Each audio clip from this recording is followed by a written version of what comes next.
It's 46 balmy degrees in Vancouver, British Columbia, where 23 players from around the world have gathered to take place in the first face-to-face diplomacy tournament of 2023. World champions, hobby legends, extended deadline stars, and even a couple of rookies will battle it out in the bold north. It's the Cascadia DBN, and it starts right now.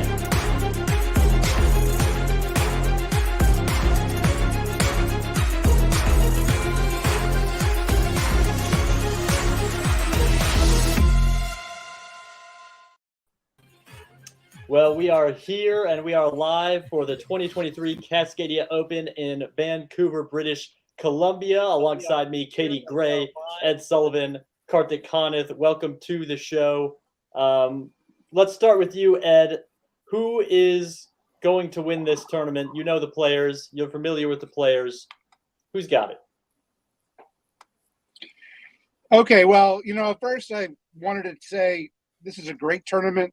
The players are very brave for going to Canada. We all know the terrorism that exists in Canada. We know that there's always a danger and that, you have to do a lot of things, security at the airport. Everything is just massively, massively inconvenient. So these players who went, all of them are deserving winners, but there's really one clear favorite as far as I'm concerned. And it's not even close. And I know that I make a lot of unserious comments, but this is the truest words I will speak all day. These are Brian Pravel. The man is going to a diplomacy tournament. You're all laughing. That's not cool, first of all. He's a great player. He's played longer than the three of you combined. He knows his stuff. I think he's handsome. I know, Zach, you're jealous of his hair. Karthik, you are too. But Brian Pravel, he's not the underdog. He is the favorite. And we need to start treating him that way.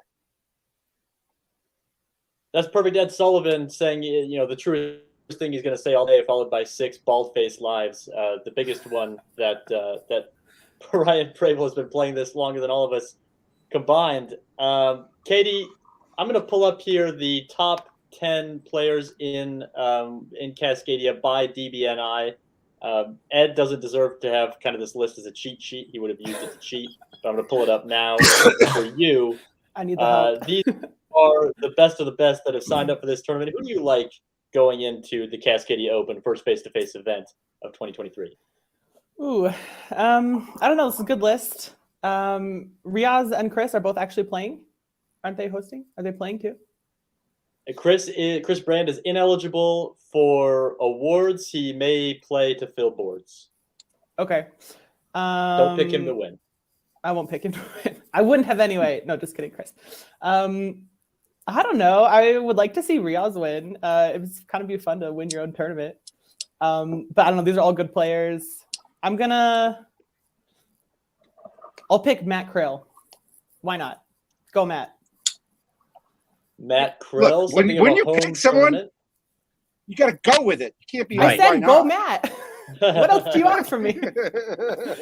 But both of y'all's predictions are honestly ludicrous. They're pretty terrible. Just want to put that out there. There's one clear winner that's going to win this tournament. And it's going to prove yet again that the real CA is not Canada, but California. A Canadian has not won Cascadia in God knows how long. The trophy has resided in California for as long as anyone can actually remember, with Siobhan just murdering people at Cascadia.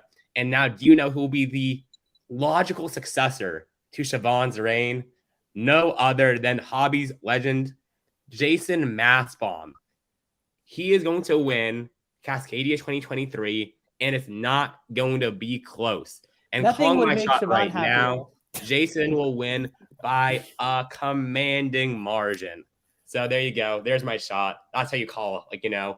Jason Mathbaum, Cascadia 2023. We can end the broadcast right now. You can leave if you want.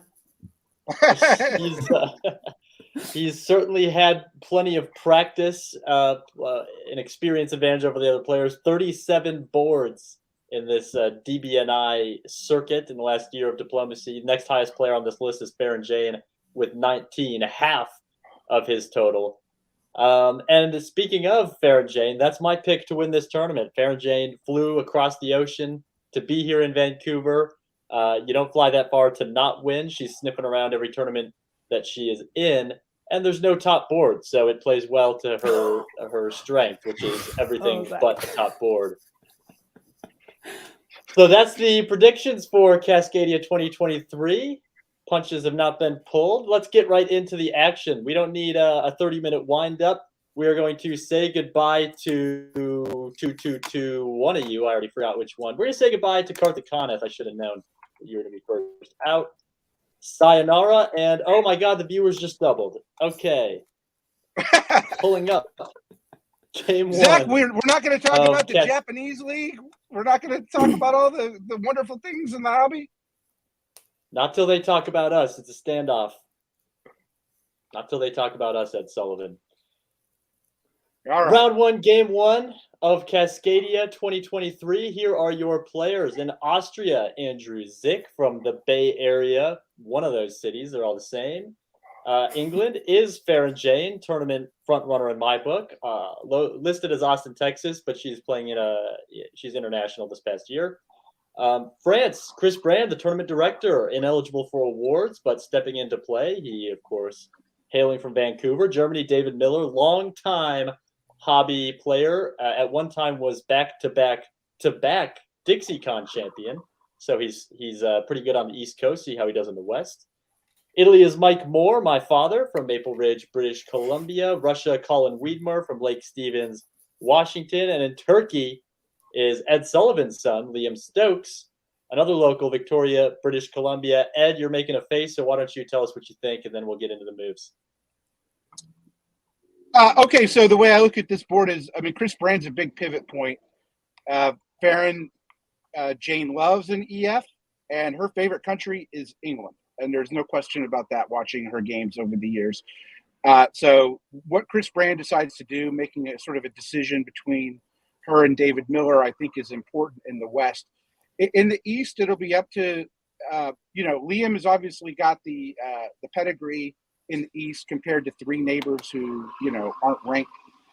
And so his ability to either break them up if there's an error or find a partner would be good. He plays a very good turkey. But I think, it'll sort of be a race there. My guess is between Farron and Liam, but I mean, that's easy on 29-30. I'll say David Miller, I think, is going to have a good game here. I don't think Chris Brand is going to go with Farron. Katie, say something smarter than what Ed just said. I don't know, Zach. I got to see the moves.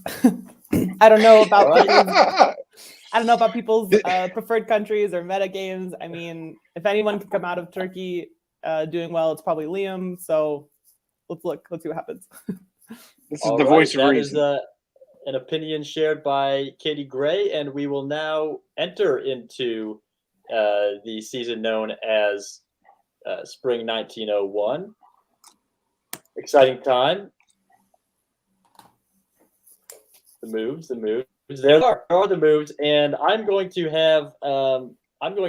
have you, Ed, talk us through the West because you're so in love with this this dynamic between Chris Brand and Farron Jane. What's going on in the West? I would call this incredibly standard in every which way.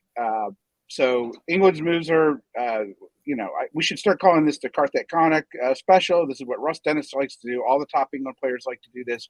Germany's move standard. You see a modern trend to move Marseille to modified David Hood opening, but Spain is totally reasonable. The Russian moves are standard. Turkish moves are standard. The only thing here that leaps out at you is one thing, which is Austria not doing the one thing Austria has to do, which is to secure Serbia in spring 1901, instead choosing to bounce Russia in Galicia and Italy in Tyrolia. It does not look like this is good news for Austria. Where is the friend for poor Andrew Zick? Well, I would like to point out that Ed has forgotten that the West is only 3 countries. And also, I think that this opening from Italy, I don't think I've ever seen this combination, but I mean, I've seen parts of it. Turnian C is interesting. And I think I think Andrew knew that Italy was coming after him. I don't think you do this move unless you think that Italy's trying to come after you, or he must have gotten some bad vibes, or maybe there was like something really obvious. But yeah, I think he saw it coming, and it's not good for Italy either. So we'll see. You know who it's good for? Turkey.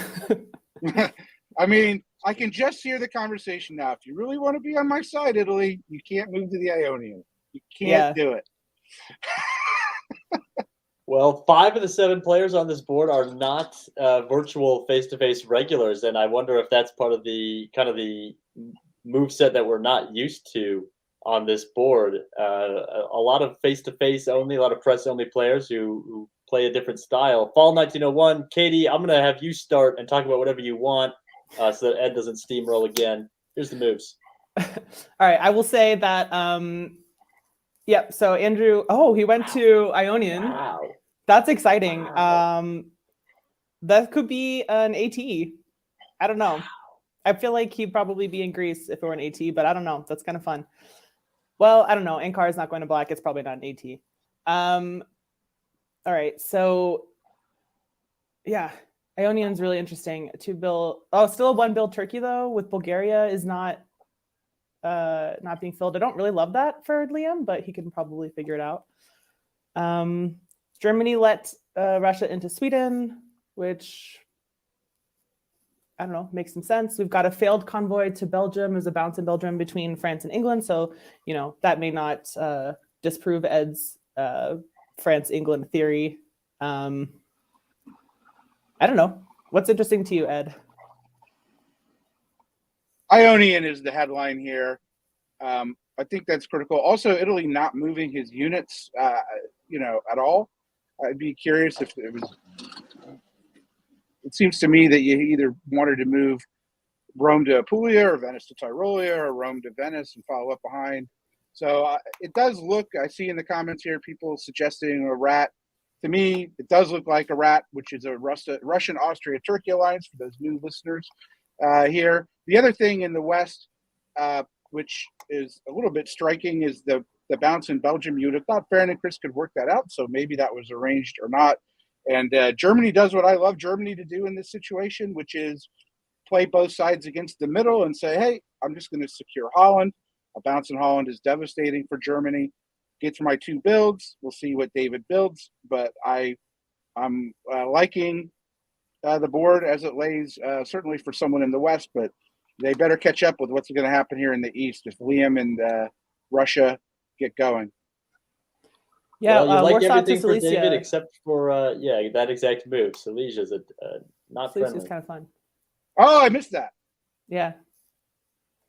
Well, let's take a look at the builds. This is going to tell a big story. I think England and really everybody's builds will be very enlightening to the alliance structure here.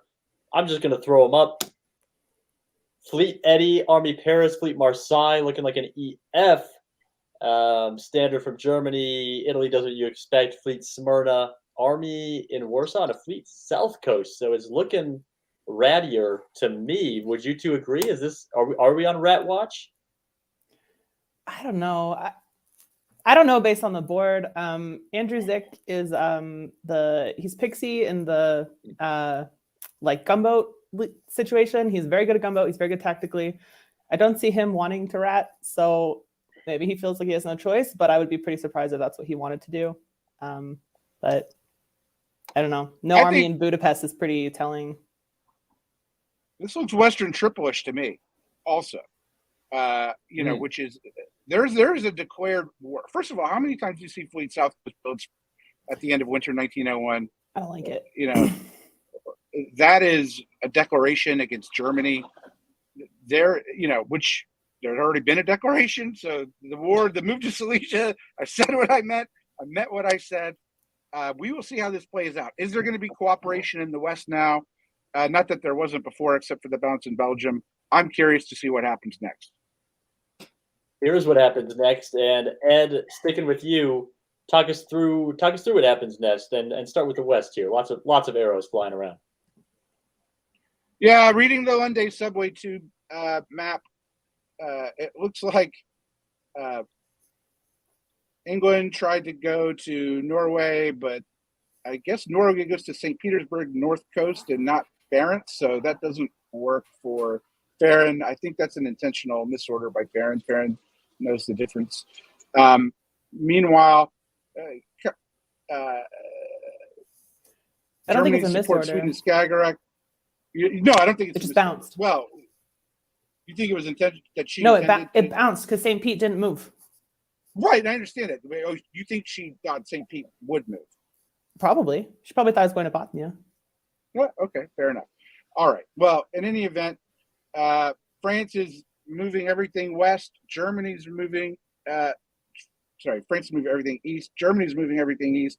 That's not good, by the way, for Germany in that situation. Meanwhile, in the east, this is really great RT. It's not a rat for sure, right? With Russia now being in Serbia. And I think Andrew probably thought it was a rat because we're seeing Andrew, make a supported move into Tyrolia. Poor Italy, not sure, just playing defense here. Yeah, Italy has not found a friend on the board, starting with that getting bounced out of Trieste in spring 01. Katie, I'm gonna kick it to you here for the fall of 02, where we hopefully get some answers on who's with who in the West. All right, so it looks like Farron tried to convoy to Belgium, was probably told that would be open, and France is swinging those fleets around north, so it doesn't look like an EF to me. And let's see, Germany doesn't take Sweden because now it's England has found a friend in Russia, I think. But Russia didn't move a lot of their units, so I don't know if that was intentional or if they ran out of time or something. But it's definitely not an EF. So what I not think an happened official here one. is, well, I don't know if, I mean, what I'm thinking is, by Russia and Turkey attacking Serbia and Silesia moving to Bohemia, Warsaw holding, with all those French units on the eastern side, that gave Germany the freedom to move back west to sort of cover. And so now it doesn't look like this east versus west standoff. I think the big news in the east is Austria and Italy cooperating. Italy getting into the Ionian, which I know was an Austrian fleet there, but with a disband that will be helpful to Austria. Them taking back Serbia, that's fantastic for Andrew. The problem is that RT has a lot of momentum. It might be too little, too late, but also Warsaw not being able to move because of the German unit there. It's troublesome. Bohemia not even trying for Vienna, not even trying for a tap. I think that's a problem, especially with losing Sweden. My suspicion is we'll see what Russia disbands, but I think it has to be one of those northern fleets. I think it's kind of interesting that Andrew chose to move Tyrolia to Trieste instead of to Vienna. So that kind of makes me think he still does not trust Italy. I mean, maybe he was just more okay with Bohemia going to Vienna. But, if he's really working with Italy, you'd think he would have covered Vienna instead. I think that's a good point. That is a good point, and we will take that point into the winter of 1902. France putting down a unit, Austria with a rebuild, Turkey building, Russia building, and no disband. So we just had a lot of pops on the board. I thought Russia lost Sweden, which wouldn't have made. Oh, yeah, so sorry. David Miller seems to be hedging his bets, keeping good relations with Russia until he figures out what's going on in the West. Army Moscow, very neutral from Colin Weidmer. Army Khan from Liam Stokes, thinking maybe about the long game. No choice there for Zick, and another Southern fleet for Chris Brand, even though he didn't do anything with the last Southern fleet. So a lot of people that are waiting for somebody else to make the first move, as I see it. Fleet Marseille. Army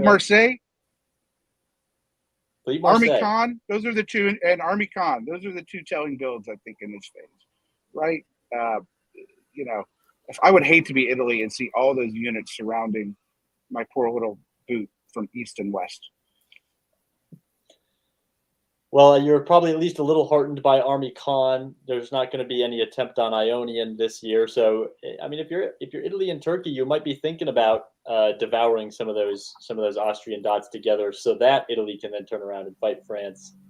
Let's see if they do that here, and then Ed, why don't you start us off in the spring of 1903? They do not. Nothing happens in the east except Bohemia gets into Silesia. Meanwhile, if I'm reading the traffic map this time, Germany is in Sweden. Yep.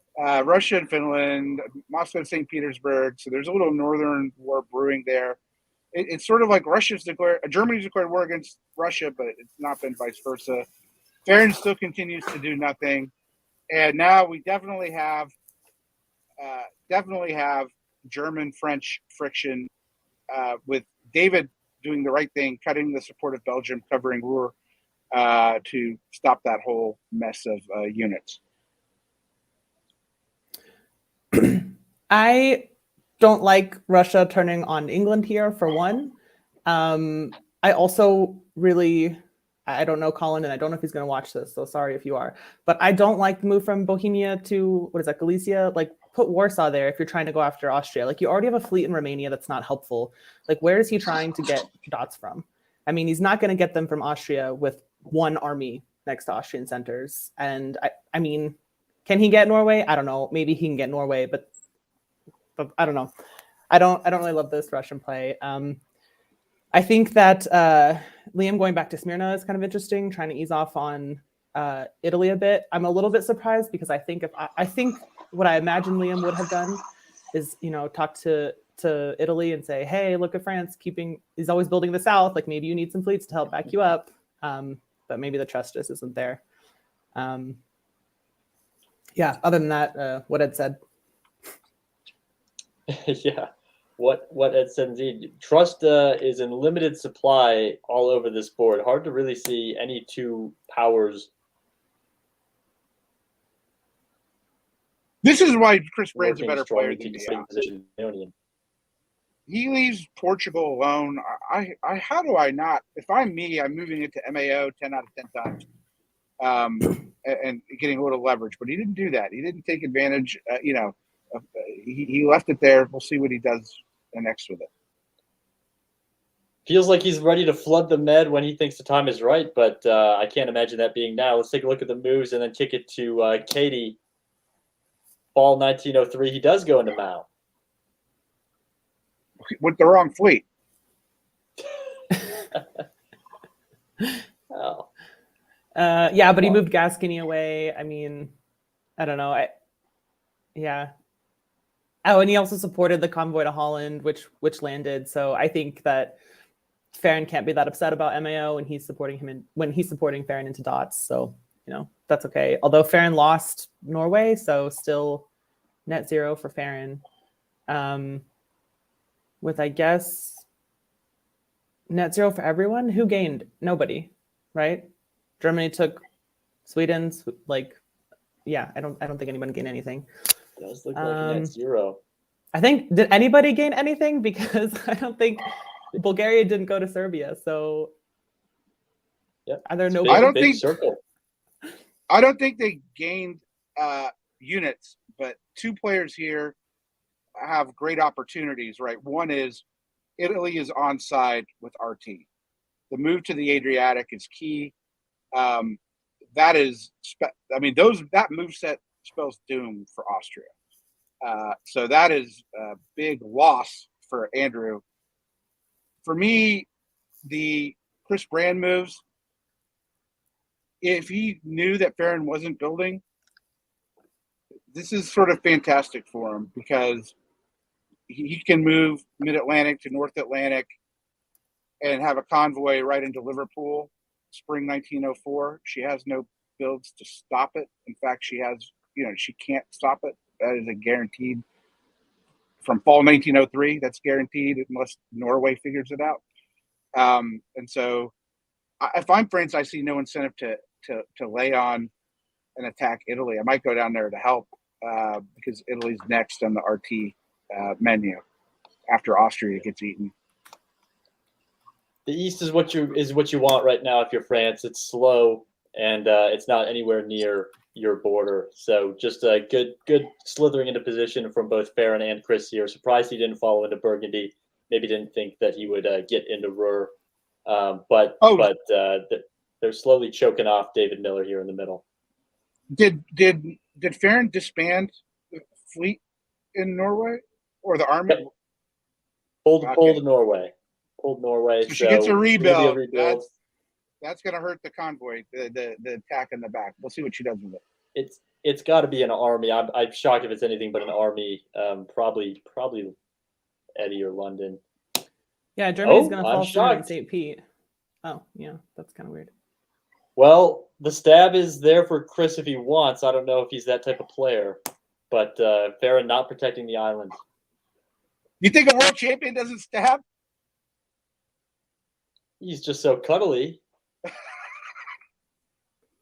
Well, we'll see how cuddly he is with those 3 fleets ready to go, but he is in Germany's back door, so it's complicated if he wants to do it right now.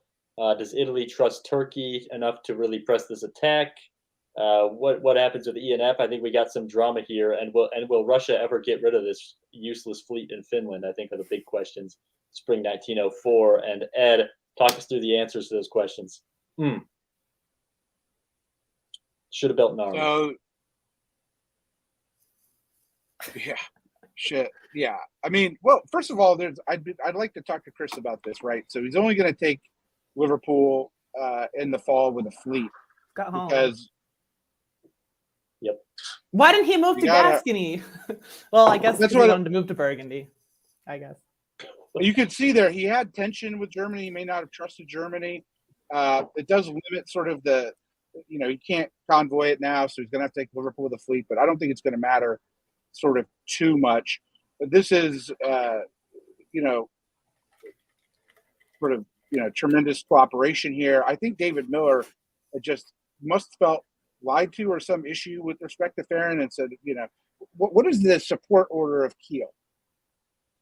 Is that supporting Ruhr to Holland? It's supporting Ruhr. Yep. So they cut a deal, but why isn't it? It's red. No, it so let's check that out. Let's see what we have here. Supports. Oh, Munich. Wait. So Holland Holland supported Ruhr to Kiel. So this So supports Farron look was a little supporting goofy, Chris but- into Kiel. Yeah. Yeah, which would not have And worked. he said, cool, but I'd rather just have Holland. Yep. And Okay, so David all right. has not participated in this. Well, I mean, that's interesting. Okay, because now we got to see what happens. Can Farron and David somehow get together? I don't know. This is an awful huge position for France now. Meanwhile, in the East, curiously, Austria does get into Romania while Turkey takes Serbia, and Russia goes directly to the Black. But I don't know. Warsaw didn't do anything. What a mess. Yeah, this is a giant. And then Italy takes Trieste. It's really bad, I think, for Austria. Okay, just like looking at it objectively, they've lost Serbia and Trieste, but gained Romania. I would rather not lose Serbia or Trieste and stay out of Romania. Can't keep Romania. Meanwhile, does Liam think? Liam's got to walk. Russia's got to walk into Ankara if Russia wants it, and maybe Russia says, "I need to have it." But on the other hand, Russia can't cover Sevastopol now if Black goes to Ankara because Warsaw doesn't move. Why is Silesia still holding? There's lots of issues here. These people need to get together. If you're Austria here, you have to pick one person to defend against. That's how you defend when you're attacked by 3 sides. Unlucky for Andrew Zick, he chose to defend against the one person who didn't attack him, and in fact was about to flip onto his side. I mean, this was a huge opportunity for Zick if he had trusted Colin to do what Colin clearly told him he was going to do, which is move to Black and Rum. Zick with a disastrous misread, and that's curtains for his game. So fall of 04, doomsday for Austria, and an inflection point in the West. David Miller, for the first time all game, actually gets to decide who he wants to work with instead of deciding who he wants to let nibble at him. So Katie Gray, fall 1904, big turn. Take us through it. All right, so Ed was right. It's just the fleet in Liverpool. That's the only way to get that build. I think North supported MAO into the channel, so maybe Farron is like, well, better Chris than these other people who are not working with me. I don't know. But he also left Burgundy, so he's maybe trying to play nice with. Trying to play nice with Germany. You're right. Whatever's happening in the East is more interesting. We've got a convoy from Rumte Ankara, and I love it. I love convoys across the Black Sea, and this one was not expected, and it was really fun. I don't know what that means. Who has Serbia right now? Somebody tell me who has Serbia. Austria just got back into Serbia. They're building. Well, they have nowhere back into Serbia. Where are they building? Where are they building? Oh, man. They're not building. That's funny. Okay, so that's this delicious. is really it was great for Italy. Go Italy. Yeah, correct. This is good for Italy, getting Austria sort of back on side. Russia gets that pesky. I mean, this is really good diplomacy, right? I'm going to say I've played with Andrew on extended deadline and gunboat. He's really a fantastic tactician. Yeah. And so this was. I'm putting the credit for Andrew here. This is really, really good, except for the fact that he has no place to sort of build. But what he's got are friends, and friends are more important than units sometimes in diplomacy. Meanwhile, a long-standing issue I have with Farron that nobody cares about me saying this again, but once Farron's beat, she will work with the person who beats her. That is her motivation a lot of times because she wants to live a long time. Katie was the beneficiary of this in the Summer Classic when Farron played Turkey and Katie played Russia. Here she is supporting Mid-Atlantic to English Channel so that I can already hear. I know you're going to take Liverpool. I know you're going to take, I'm going to support you into Holland. I know you're going to keep Holland. I'll support you into Channel. I'm on Team Chris. You need help against, the other people. So it is, as David Hood would say, it is a way to play. It is a legitimate way to play. It's just not the way I would play. That doesn't mean, by the way, she has a better record than I do, I think, at this point. So, she gets to pick how she wants to play. Yeah, she does get to pick how she wants to play, and maybe she'll find a way. Fleet in Liverpool doesn't close all paths to recovery, but Chris Brand is swarming. Go ahead, Katie. Yeah, I just want to say one more thing, and I don't want to bash on Russia too much, but what I really dislike about this Russian move, I mean, I love it. I think it's really fun, but it's not good for Russia because he just stabbed Turkey and he's not getting anything out of it. I don't know. He's basically like, okay, well, we'll not. Maybe he just doesn't. Maybe he's just like mad at Liam or something. But he's like, what is he gaining out of this? I mean, he gains a Russian unit not in his back, not in Sev, not in Romania. I mean, at some point you got to count the little victories, Katie. The Austrian unit? I mean, sure, but he could have also just put Gal in Romania and put Warsaw in Gal, and then I don't know. The scoring system for Cascadia Open is sum of squares. This is an exponential scoring system in which one center, two centers, three centers not worth much, but each successive center worth more than the last.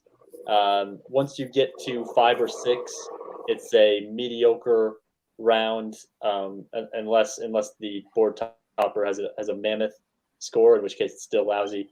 But just to give you a sense of the incentives in sum of squares, it's it's get ahead and then put a large gap between you and the next person. But failing that, if you can scrap out maybe a 5 or 6 center finish, you're not completely out of the tournament. So that's what anyone who's not topping this board is looking to get. Can you hit that 5 or 6? Brand is going to build 2. Farron's going to pull 1. Mike Moore in Italy, who was dead in 1902, is about to put down his 5th unit. And that unit is an Army Venice, Brand, Fleet Brest, Army Paris. Farron's going to pull north, probably to pull Brand's fleet from English into north to backfill. Anything surprising about these builds before we move into spring of 1905?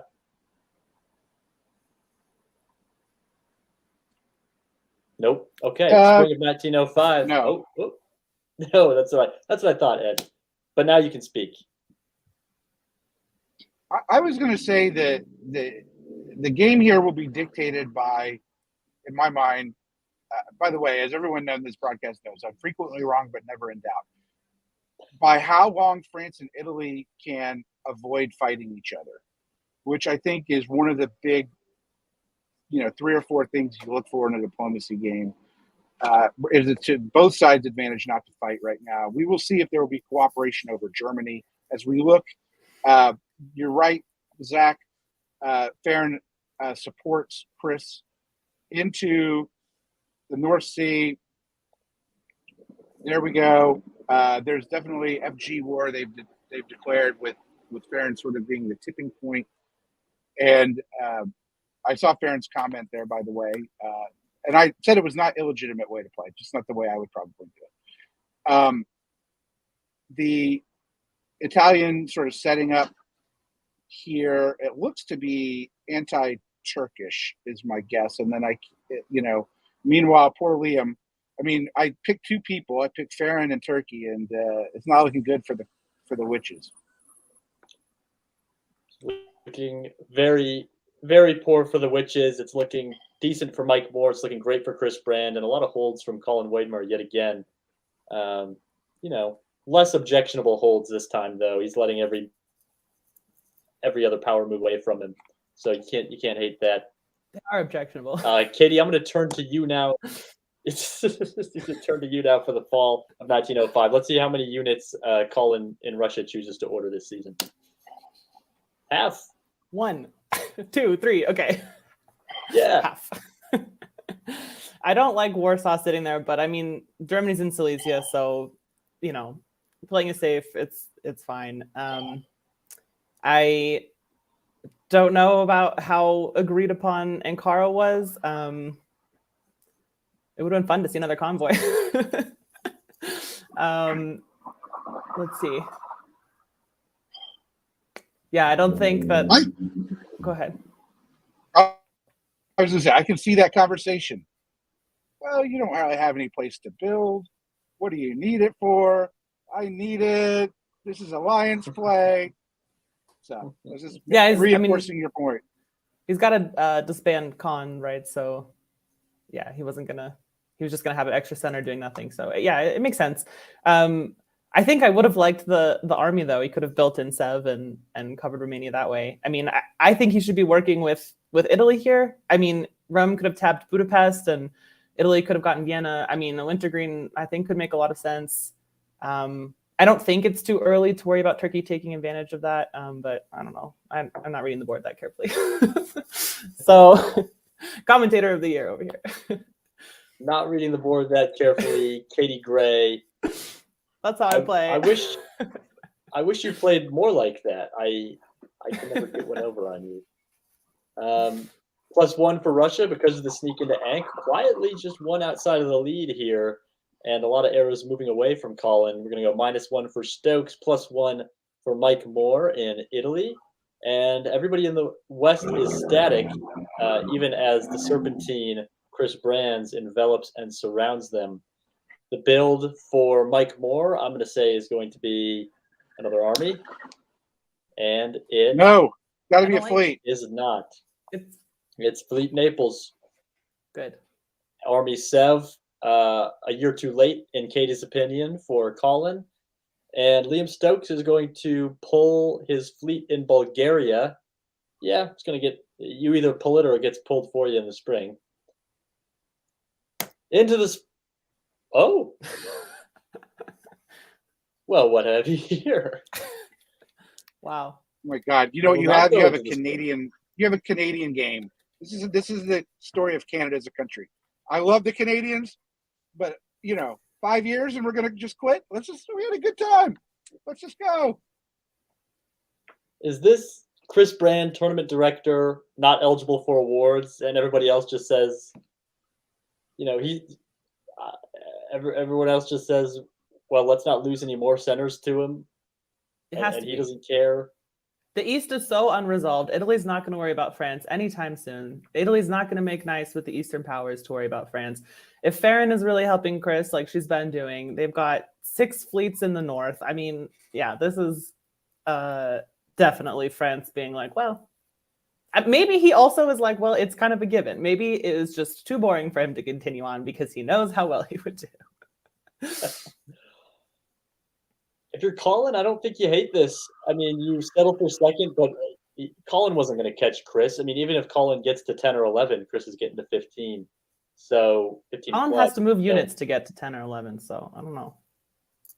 Right, which has not been his style throughout the game. 20.9, I mean, Colin's going to be probably in the top 7 coming out of round 1. He's going to be in the mix for this tournament. And especially considering Brand's score doesn't count, that's not terrible at all. Well, what a delicious first game that was. It was a small plate, which is fashionable. I'm going to bring on Karthik Conniff because you know that sooner rather than later, we did need to get all of us together. We also have a big reveal. Let's go! Karthik is muted as he should Karthik is be. muted. Don't Muted unmute is him. also the Texas offense when they play in the Red River Shootout. 49-0, baby. 49-0. All I gotta say. 1 year out of what? How many? How many We have years? the all-time record too. All Katie. time. We have the all-time record? I don't care. I don't care about anything. I want to give you credit, though. This is a nice try, first of all. Yeah. Sometimes stabs don't work. Second, I like that you identified OU as the real enemy of UT. Right. The A&M thing is way overblown. You can tell a real UT fan by who they hate more, and real fans hate OU more. Correct. Oklahoma always will be a primary rival, so 100%. That's quite enough out of you, Ed Sullivan. Bye, Oklahoma Sooners softball, back-to-back national champion, fastest growing sport in my heart. Let's go on. But how about Texas volleyball? That is the real sport that matters. Women's volleyball, greatest sport ever. Texas won the national championship this year. What That's about what matters. if we talked about diplomacy? No, fuck that. You guys brought their shirts out. Katie, why did we let them bring up college sports? I know, that was so off to topic of them. I really wish that they had just kept it focused. Ridiculous. Back to diplomacy. Tune in, though, to the Big 12 Diplomacy Championships next May, only on DBN. Round 1, Board 2, Cyprus. These boards, by the way, are named after trees, I think. No, not trees. Mountains in Vancouver or British Columbia or Canada or something like that. In Austria, we have Eddie Birsan, hobby legend out of San Francisco. Basically invented diplomacy. England, it's Riaz Birani, hometown kid. Third in the DBNI tournament, which will happen this month in February. He's been a very hot player this year. France is Rakan Sweden, who is a local player. He's been around for a little bit in the hobby. Lives in Vancouver. He used to be a regular, but has not shown up for several years, so it's good to get him back. Germany is Sabi Ahuja out of Chicago, runs Weasel Moot, the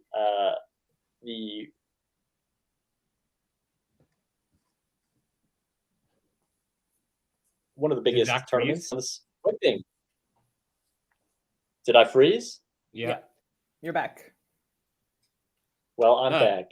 Adam, I left off at Adam Silverman. Did you hear Sabi? Sabi runs Chicago Weasel Moot, large tournament in the Midwest, the Great Lakes. Shout out. Adam Silverman in Italy from San Francisco runs Badass Whipping, which was the North American Championships last year.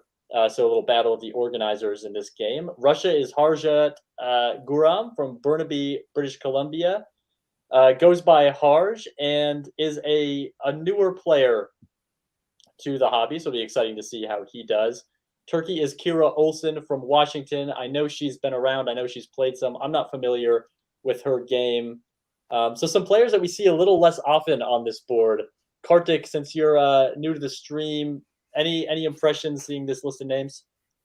Yeah, so I think in the West, I think there's going to be a dominant EG. I don't know much about Rakan, but I know that Riaz and Sabia played together well before. I know that both of them are strong alliance players. My guess is that Riaz will get the upper hand on Sabi, and I think it'll be sort of similar to what happened with Chris and Farron, in that Sabi will continue to work with Riaz after that. I think Riaz will be a little bit more gentle because he is technically like a semi-tournament. Like, this is still his tournament. But if I had to guess, we'll see EG, England topping the board there. In the South, I think there will be a little bit of a mess. Like, I think Adam and Kira, if they wanted to, could work together well. But I think with Eddie there as well, I think there's going to be some interesting dynamics that try to come out of the East that cause it to not resolve fast enough to handle the EG. That's just my guess looking at the board right now. Katie, any thoughts off of that? Any feelings about how this is going to go? Nope. I mean, I have no idea how three of these players play, so I think it's too early to pretend like I know anything at all. Well, let's get Ed, right to I it believe then. that never be in doubt, always be wrong. Always be wrong. Here is the map, and here is spring of 1901. Katie, talk us through the inaugural moves of this game. These are different players, is what I'm noticing, first of all. So, What? Oh, we can this is talk board about three. it. No, let's not talk about it. Okay. Let's talk about board two. Little sneak preview of board three. All right.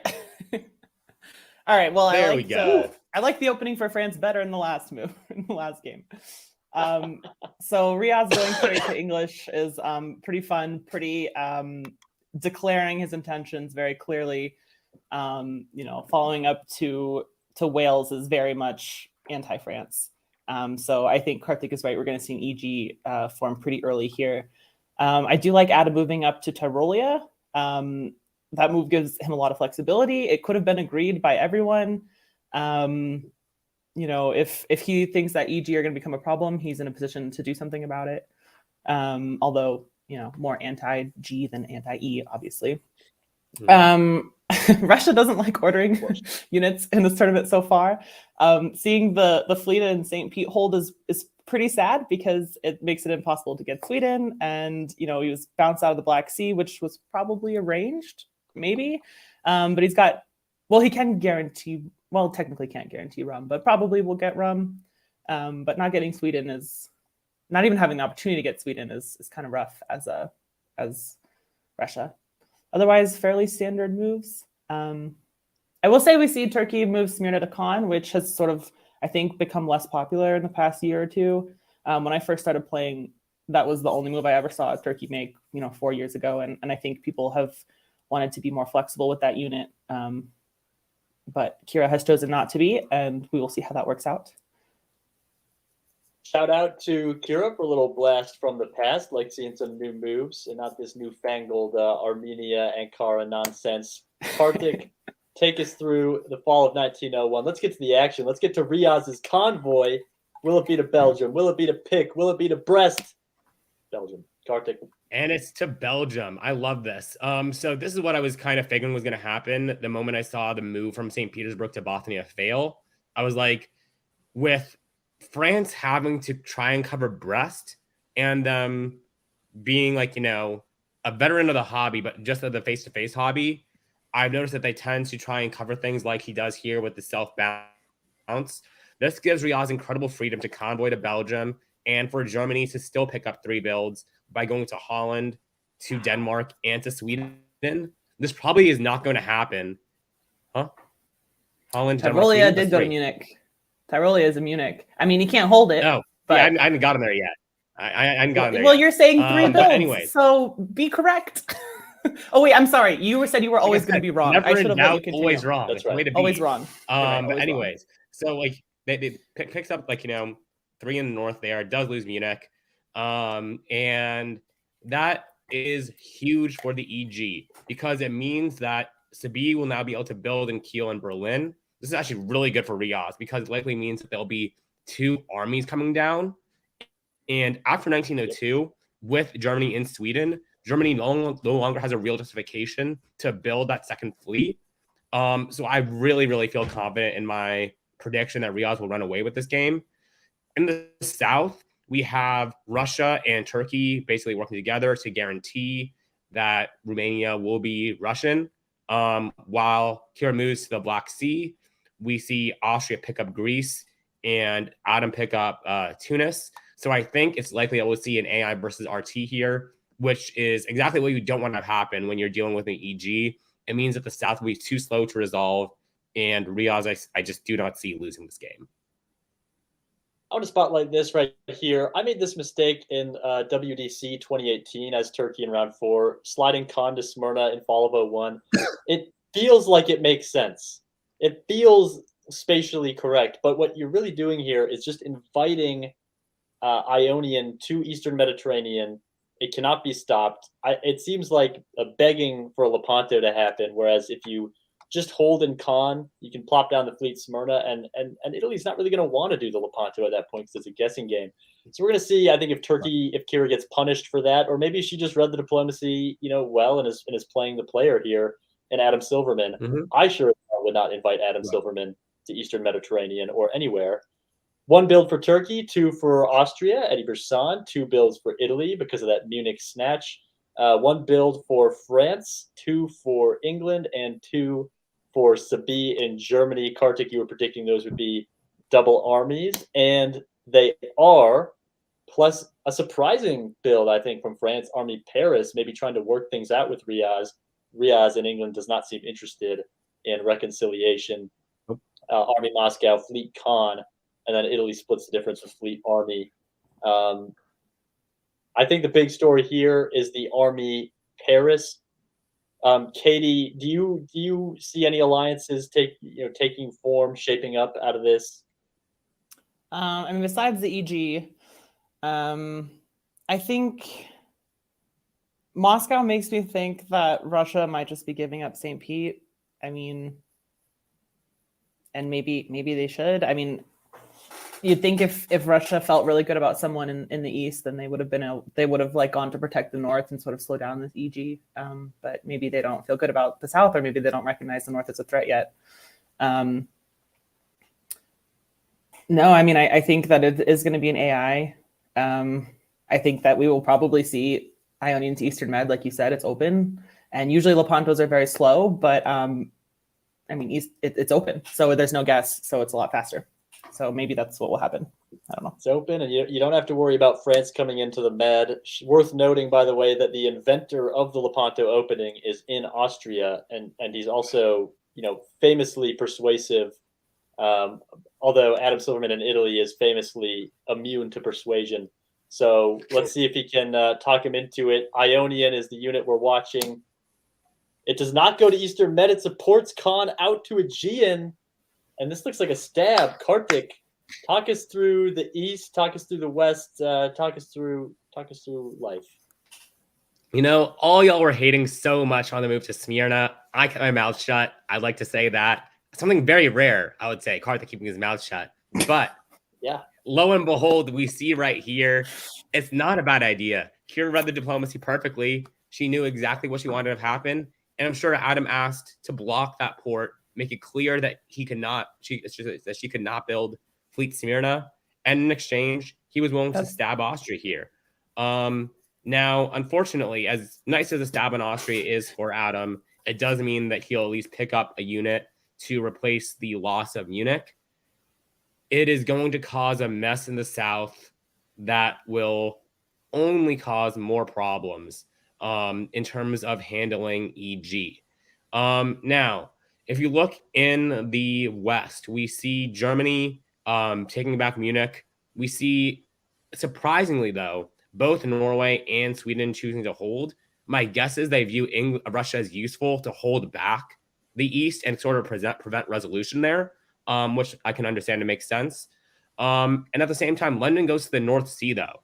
I would have thought that if Riaz was truly confident in Sabi, he would order Liverpool to now English to Irish, London to English Channel.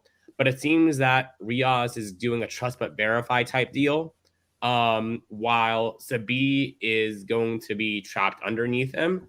And I think the fact that this fleet is going to be in the North Sea is a sign that Riaz is going to try and hold that sort of leverage over Sabi for the rest of this game.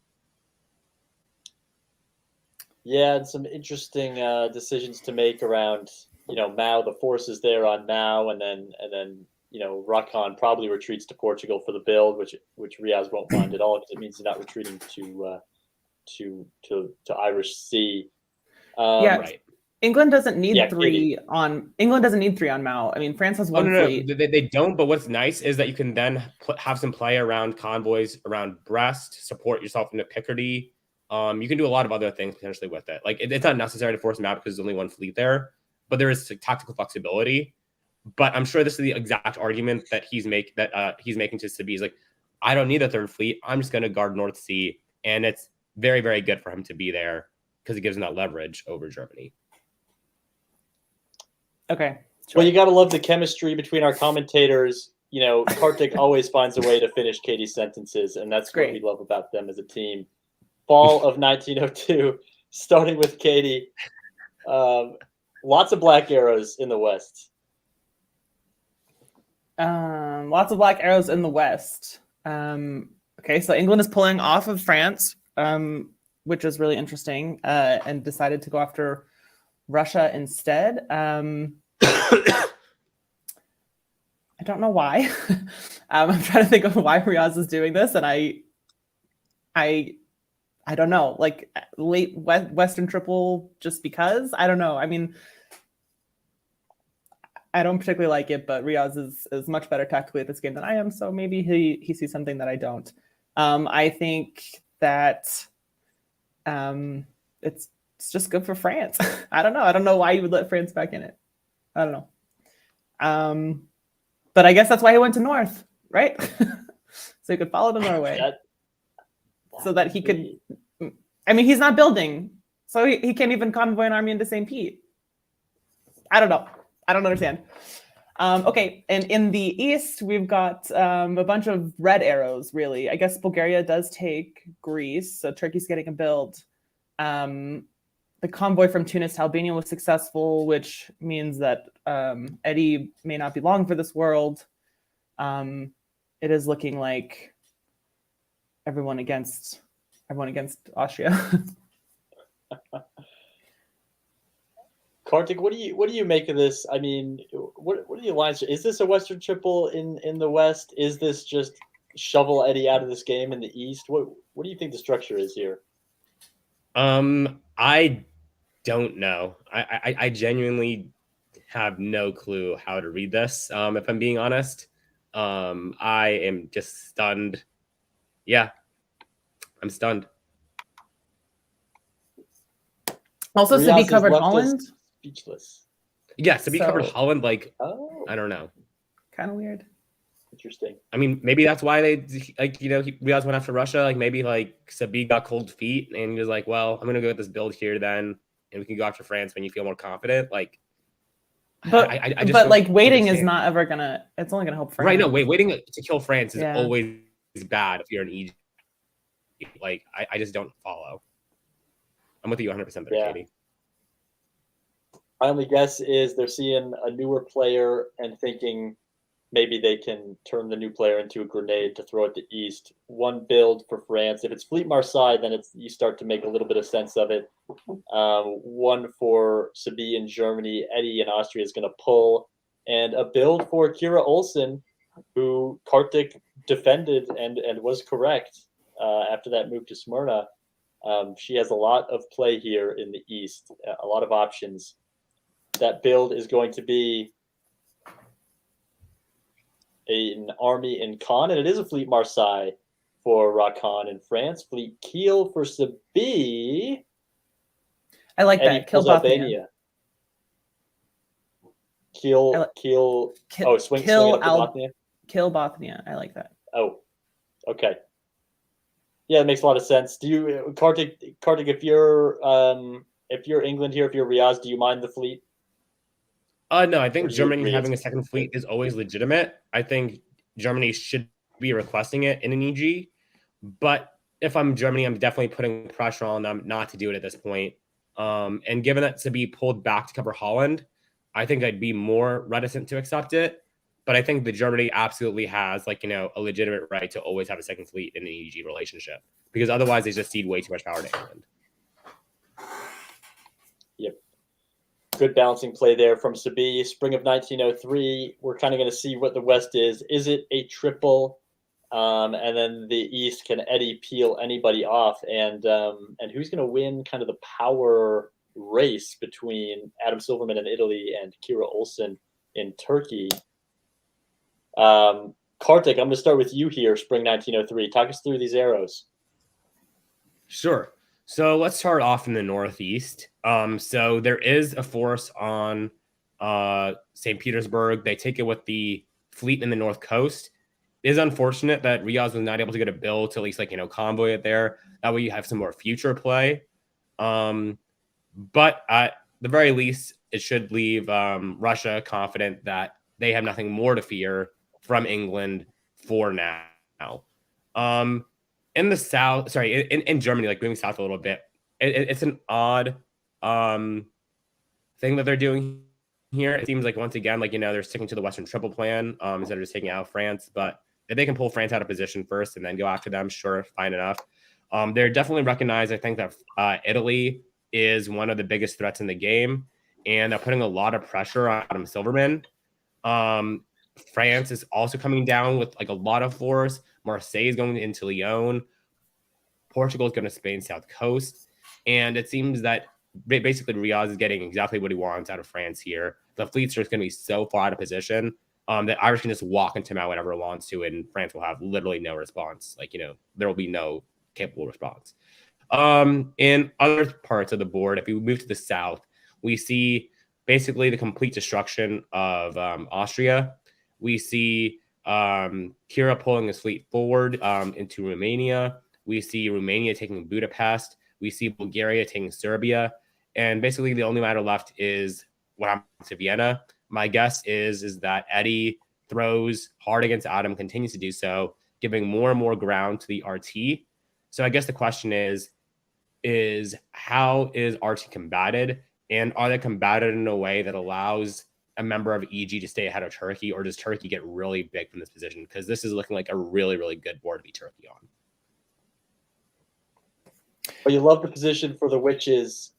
Katie, I think Kartik called out those questions well, right? How is the West going to counter the RT?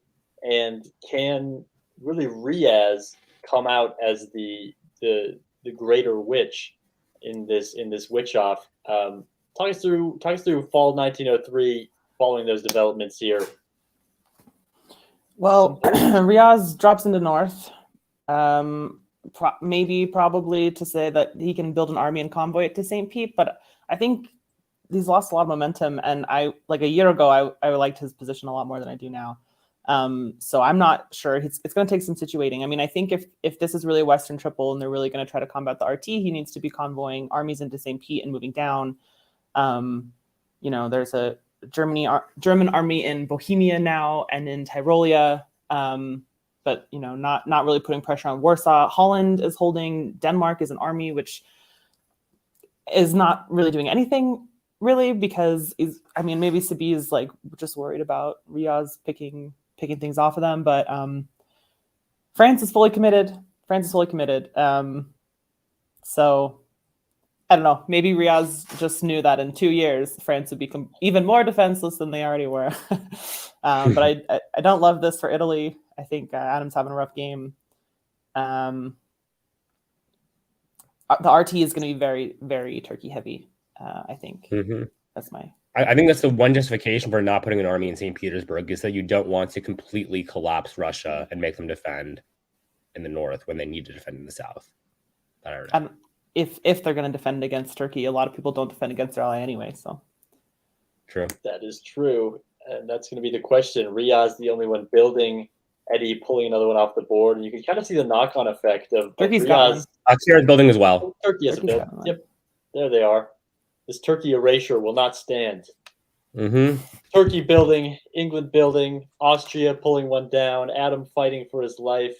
And how long before the guillotine drops on Rakan Suijin? It's got to be an army from Riyadh. From Turkey, I could see a case either way, but I'm guessing fleet. And I'm guessing wrong. So 2 armies, one for each of the witches. As we head into the spring of 1904, this is when it gets real tasty. Why don't you start us off, Kartik, in spring 1904? And boy, does the hammer drop. Sure. So once again, this was another show of good, feeling towards to Italy with the build. There was nothing else that Spina could do really besides move to Armenia without wasting tempo. So here we see a clear attack on Russia happening faster than I would have expected. They pull Austria into Budapest. They move into Armenia.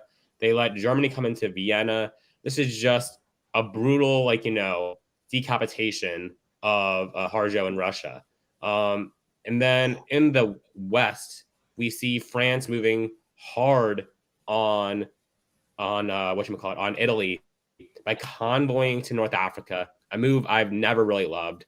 And we see pressure being applied to the Tyrrhenian Sea, to Tunis, and to Piedmont, though because of the fact that Italy makes it into Piedmont, Italy should be at least safe there for a little bit. And with Ionian there, there'll be some guesses. The question is how much of what happened in the West with Riaz arranged? My guess is very little of it.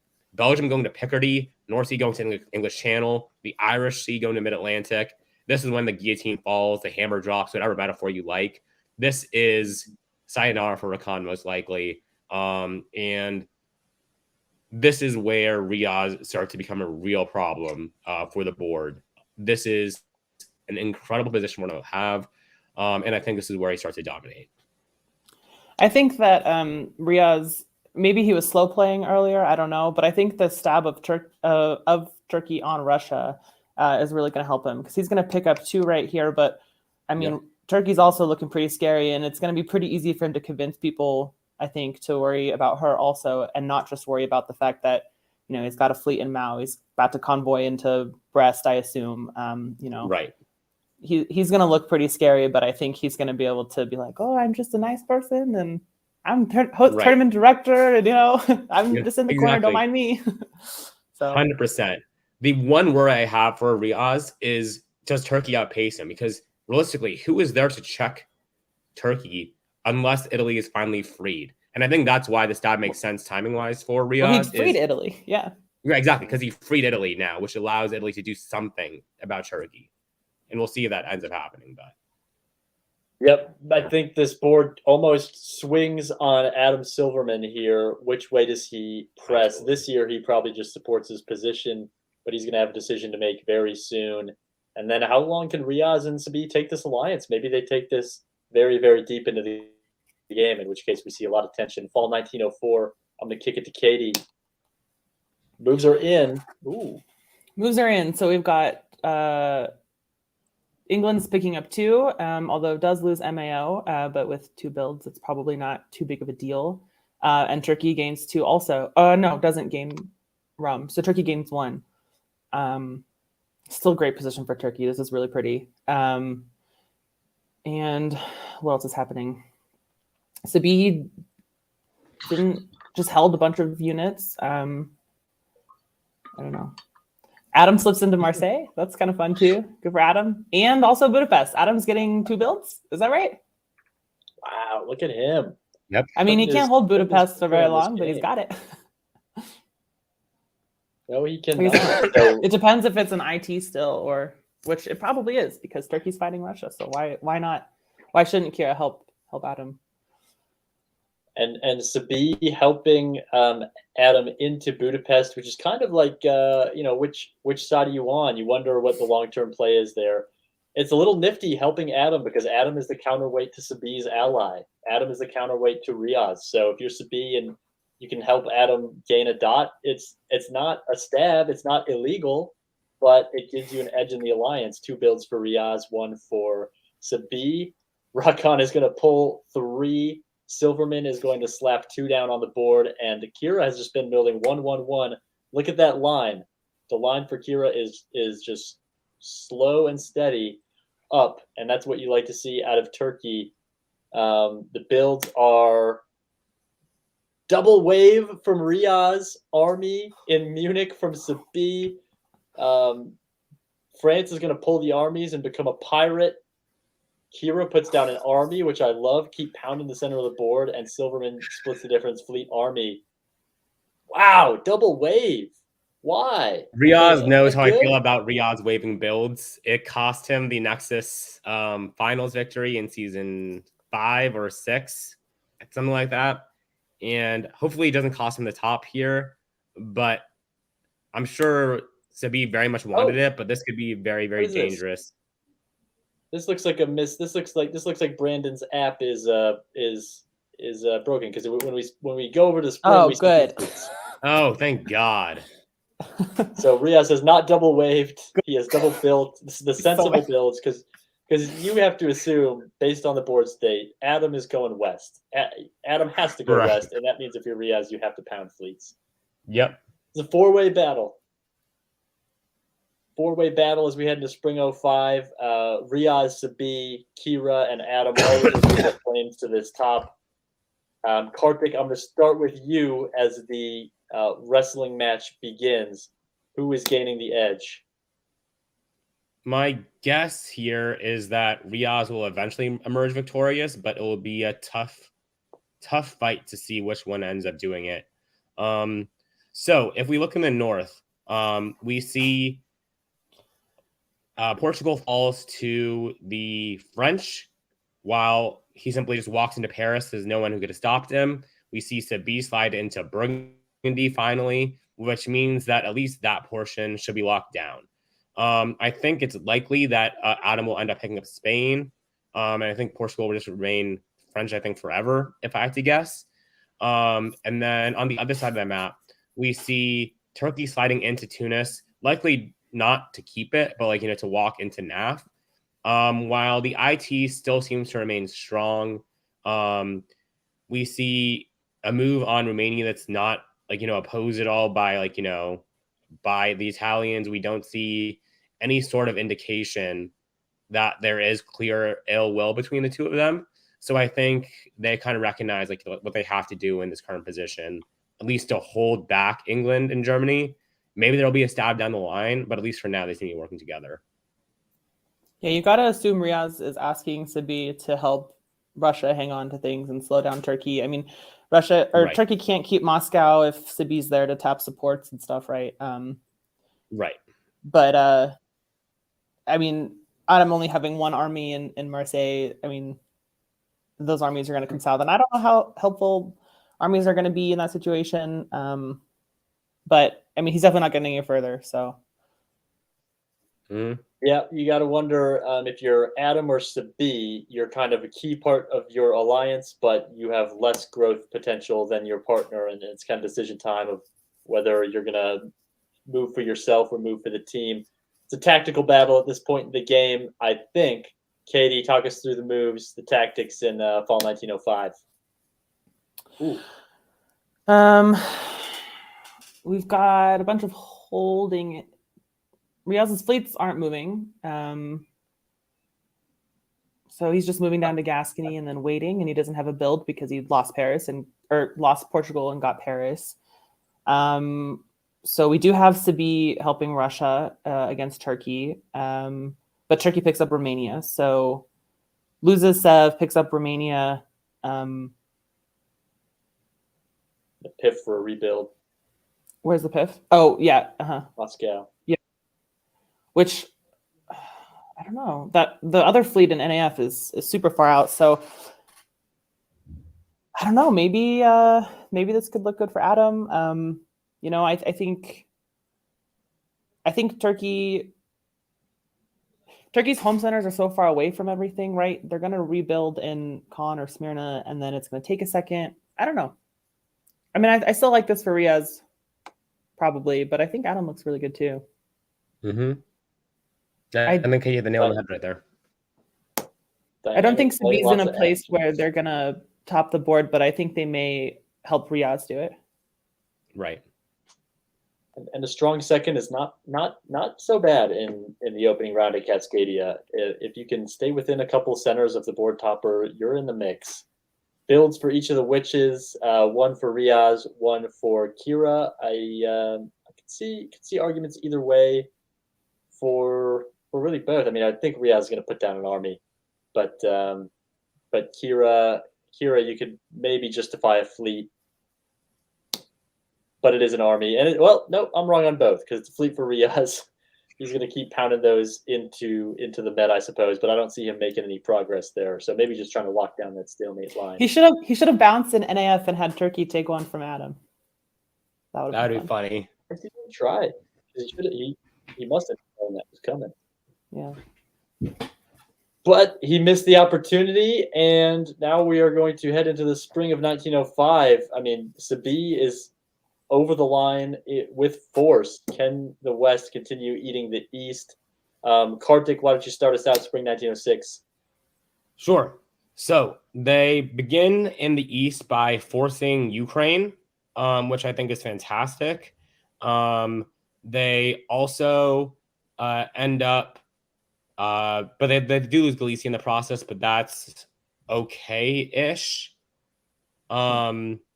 They end up retaking Marseille from Adam, which is massive.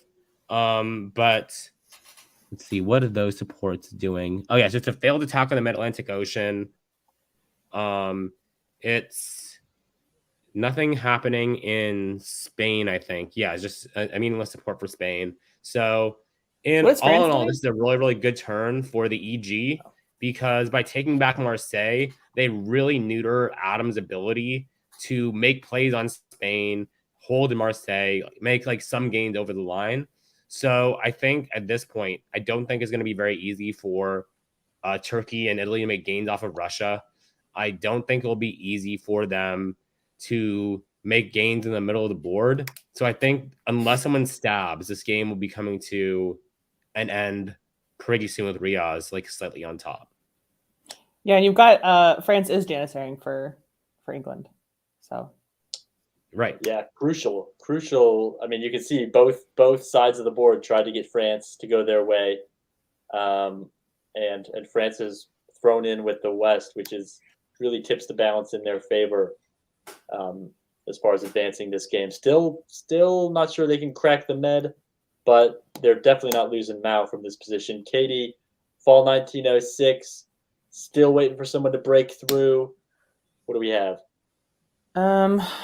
So it looks like Sabi decided they were done not building and they're taking Warsaw for themselves. I like that. Maybe, have an army hanging back, ready to do something. They're not being... So it's interesting, I think, because clearly Kira and Sabi planned this because Turkey supported Germany into Warsaw. I think this could have been a really fun turn for them to also work against Italy if they were coordinating against that. But maybe Turkey doesn't see that as an option, to stab Adam right now, or maybe that just didn't come up. But I think that could have given them both a lot of progress. It's possible that helps England more than them, but England's not going to get Italian dots except now he's got Marseille. But, if Germany could really get some of that middle stuff with Turkish help. I don't know. Maybe it wouldn't help to be in the long run, but it could be fun. I do like Turkey convoying to Sev. The army is obviously helpful there. And, now with German support, if that continues forward, then one of them should get Moscow pretty soon. Right. Yeah, I think this could have been... Oh, sorry. Didn't mean to cut you off there. Just a bunch of supports in the West. Yeah. Just hanging on. I was just going to say, I agree with you 100%. I think this would be a really good time for Turkey to stop Italy here with Germany. And yeah. Because I don't know if Sabi has any route to win this game, but I think Kira does. And I think if she went for it, I think it could have happened. I think Sabi could do it if they went hard right now. I mean, they're getting one. Right. They could have taken Budapest. They could have put, I don't know. I think they could have walked into Belgium. I don't think Sabi's the kind of player that would typically stab two people at once and get really aggressive. But I think they had a right. chance. Maybe if they took Belgium and Budapest, they could have made something work maybe. Well, it's not because England's dots are going to have to come from Germany at this point. Right, exactly. Right? So where does Riaz grow? I don't know. Starting to feel like a three-way race. Maybe a three-way draw could be arranged as we head into spring of 1906 if the game even continues. Oh, I'm sorry, the winter. We got to do the builds. Kira continues the trend of building exactly one unit every single season. That unit's going to be another army. Riaz finally puts down another army, but out of any sort of convoy position, at least for the time being. It's an army for Munich, center of the board for Sabi. You could see some movement into Tyrolia, a little bit of pushing in the center of the board. If this game goes on, which it does not, is this the right draw? I think it's good for Riaz because I think if it continues, he's got to either stab Sabi and hope. I mean, Sabi is pretty vengeful if you stab Sabi. So I think if Riaz stabs Sabi, they're going to do everything they can to help Turkey or Adam win. So, unless it's really, really devastating where he could really pull it out, I think that if the game continues, I don't see Riaz growing as much. But it also depends on if Turkey and Italy continue to work together. And if they do, then, Turkey doesn't have that much growth. It's if nothing really changes, this is so dumb to say in diplomacy because you could say this about every game, but if nothing really changes, then it's I think it ends here. This is interesting. We saw last season Trieste moved to Vienna. Budapest showed as a hold. Of course, on our screen, a misorder will always read as a hold. Adam misordered that. He was given permission to take Vienna, messed it up, had to pull. Things like that had to do with the final result here. He maybe was supposed to be more of an equal partner in this. But you love it for Riaz. It's well earned by Riaz, a very patient board top, and he's going to be, well, right now he's the, I believe, tournament leader or maybe second place. He's the tournament leader because brand score doesn't count. So good shape for him and good shape for Sabi and Kira. I think they're both going to be top 5 depending on what happens in round 3, but very much in the mix. And you can see the sum of squares, right? They're only 4 points behind Riaz because of how close there are. Not a huge board top incentive in sum of squares as long as it's only one center. The real money is made when you put some distance between yourself and second place and pile up those dots. So we're going to head now into game 3 of round 1, which we spoiled the first moves a little bit earlier. We're going to give Katie a break. Thank you, Katie Gray. And we're going to bring back Ed Sullivan to the show, rendering me outnumbered by the long God. horns. I'm happy that civilization is finally returning to this broadcast. And Zach, I have news for you. You were outnumbered when it was 1-on-2. When Karthik was the one, you were outnumbered. Let's go. In terms of words per minute, I'll give you that. All right. Board 3, Seymour, which is a mountain in Vancouver or something like that. We have in Austria, Dave Roberts of Snohomish, Washington. Long-time player, did a little bit of virtual, hasn't been on the virtual scene as much. England is Brian Preble, host of League Night Busiest Man in Diplomacy. He's playing out of 8th place, Illinois. France is Andrei Gribikov from California, VDL Lawyer of the Year. He's kind of a big shot, best lawyer in diplomacy. Germany is John Jameson, a local and one of the most amusing players in the hobby. He's actually he can top any board, I truly believe, but he is a grenade in every single way. Kind of a Tommy Anderson, but less sweet. Italy is Matt Shields. Portland, Oregon, another West Coast player goes up and down the coast. Russia is Matt Krill from Everett. And Turkey is Jason Massbaum, Santa Monica, California. And I believe, was it Ed Sullivan? Did you pick Jason Massbaum to win this tournament? No, I did, but now I'm gonna rescind that bet. I feel like Turkey is not a place I want Jason to be in round 1 in order for him to win this tournament. So I'm gonna need to pick a new winner. You can't do that. He hasn't even played. He can't. Like, what are you doing? Sure, I can. I can do whatever I want to. This is Okay, exactly my how pick, Kartik runs his my alliance. pick to win was Brian. I love this setup for Brian. I'm pretty sure there's going to be an EF. This is going to be. I can't imagine Brian and John. Brian is such a straight man, and John is not a straight man. He is a wild card, and it's going to be curious to see how it goes. Obviously, it looks good here in France. This is interesting. Also, just want to point out in the virtual era, Matt Krill and Jason Mastbaum did go 17-17. So they have a good established working relationship with each other. Matt Shields is a very good player in Italy. So I think he and Dave Roberts, of course, nicest guy in diplomacy.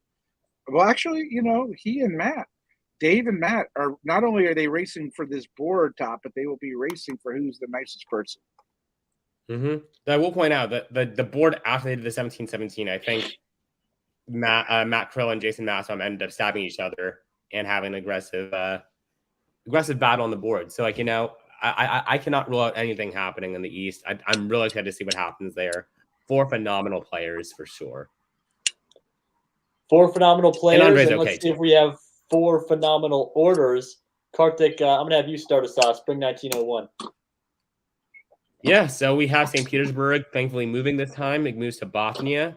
We have Warsaw Galicia, Moscow, Ukraine. It's just standard stuff from Matt.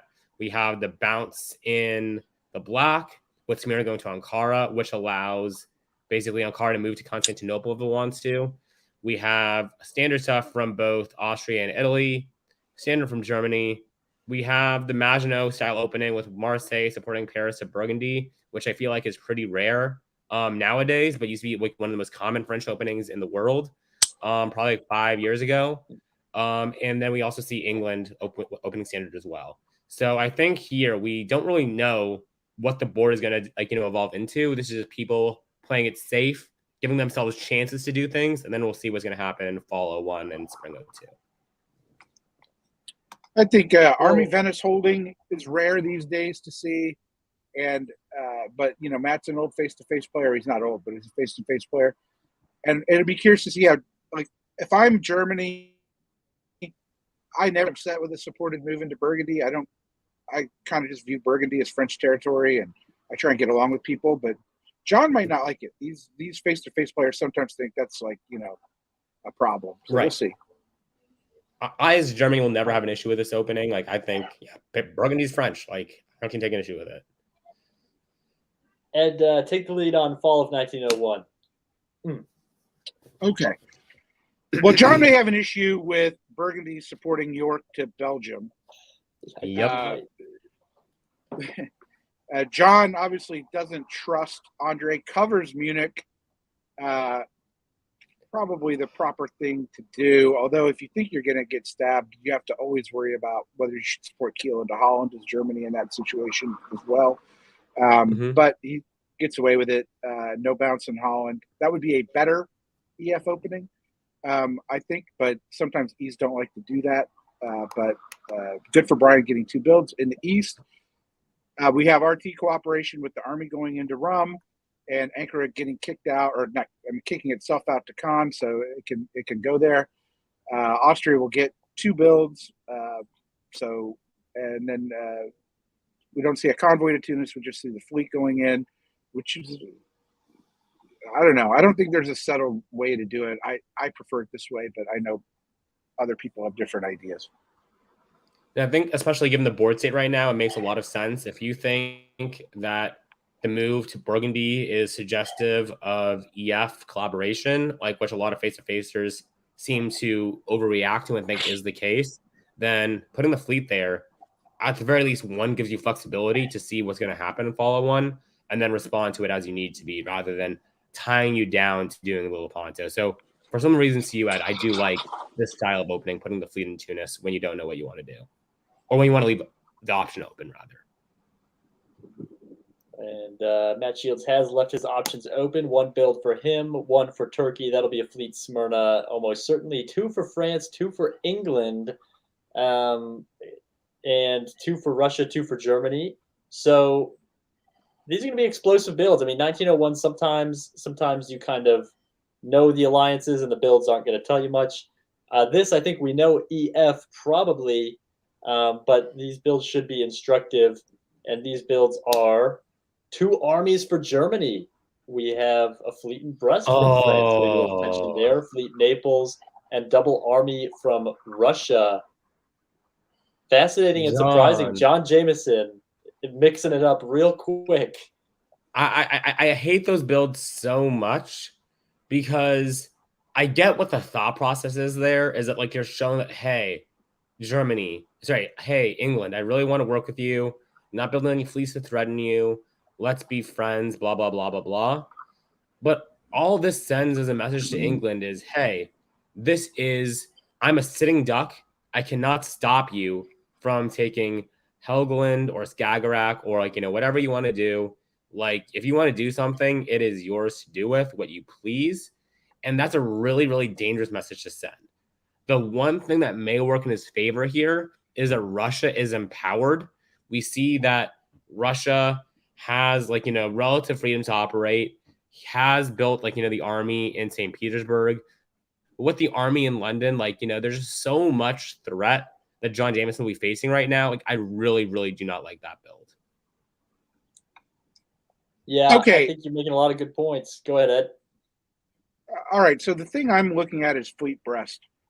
If I'm Andre, it's a really tough call because I think Italy would freak out at a Fleet Brest. There's no negotiation on the builds, right? So you can see, if this was not covered with Brian ahead of time, Brian may react harshly to that Fleet Brest. I think John will just bump up here against France, say, you can't get anything off of me.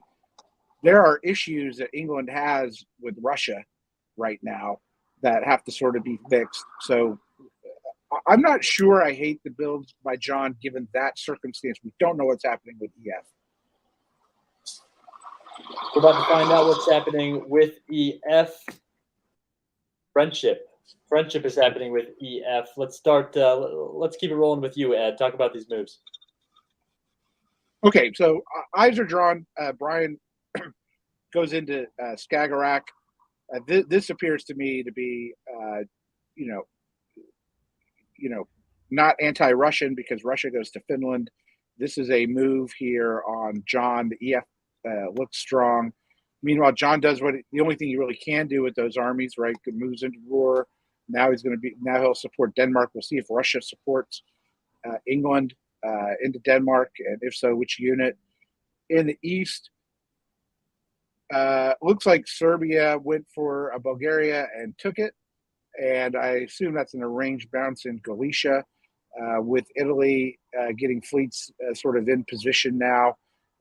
So it appears to be, I'm going to guess for now, an AIR. But maybe I'm wrong here, right? Like it could be Russia is not on board. That wasn't an arranged thing with Austria because that Tyrolean army to Bohemia certainly suggests that AI would maybe push and take Galicia in the next turn. Karthik will have a better answer. Karthik. We'll see. So, I mean, my issue right here is with Jason's move primarily. Like Constantinople supporting Smyrna to Aegean instead of doing it the other way around, what seems to be a huge tactical mistake here. Not even just with hindsight, but at the time, you need to leave open the space for the retreat if it happens. You want Smyrna to be able to go to Eastern. I mean, maybe he thought to convince Italy to head west, but I just really, really do not like it personally.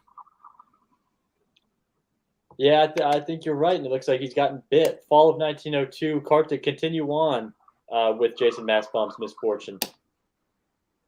Sure. So Jason's misfortunes do continue. He's able to get Bulgaria back, but because of the way he went about taking Aegean, that means he needs to take it with a fleet, putting the fleet on the south coast, which means that Austria has no threat to Serbia that they need to worry about tactically. That means that the Aegean Sea will be open to the Austrians to walk into. It is just a catastrophe, I would say, for Jason Massbaum right here. And I think Jason will be not long for this board at this rate. On the other side of the board, we see basically Italy moving back, seemingly deciding that Russia and Turkey's gooses are so cooked that those armies are better deployed on the Western Front. But despite that, you're heading in the holds, which seems to me to suggest that Italy right now is more concerned with keeping the West in balance and not actually making like an aggressive move there, at least for now. I think that will change in 03, 04, but for now, just wanted to play it like, safe. In the West itself, we see Belgium moving to Holland with support. It goes taking advantage of probably knowledge about how the attack on Burgundy would end up going by John. And this is like the real weakness of it here, is that when you have 4 armies and you have no fleets, you really cannot be creative with how you cut support from the English fleets that are like just like lording over you. And it basically makes it so that Holland is really, really hard to protect here. You're forced into really bad guesses around Denmark. Like if something could have cut the North Sea while not having to fear a support attack being made on Denmark from like with the North giving support, then I think this board looks a lot different.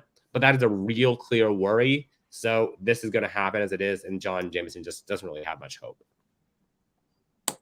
Ed, we got builds for the witches, one for England, one for Turkey. Kind of looking a bit like last game in that regard, of the position's much different from last game. If you're Brian Preble here, and thank God you're not, what are you putting down? I think Brian puts a fleet Edinburgh down.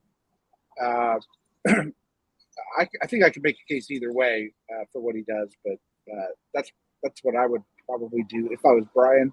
He's the pre-tournament favorite. He can really put down anything he wants. Although he's a little, and I think he has a good bone to pick with Matt Krill. Matt clearly deceived Brian, I think, here, because on that last move by Sweden, not, Sweden holding, but we'll see what happens. And, we'll see what's going on. Massbum, I think, did himself a huge disservice, by the way. Smyrna should not be here. Smyrna needed to go to Syria so you can rebuild a fleet in Smyrna. A lot of just small mistakes adding up for Jason Massbum. And Ed, I'll even continue with you as we. Oh, I'm sorry, I didn't put down the builds.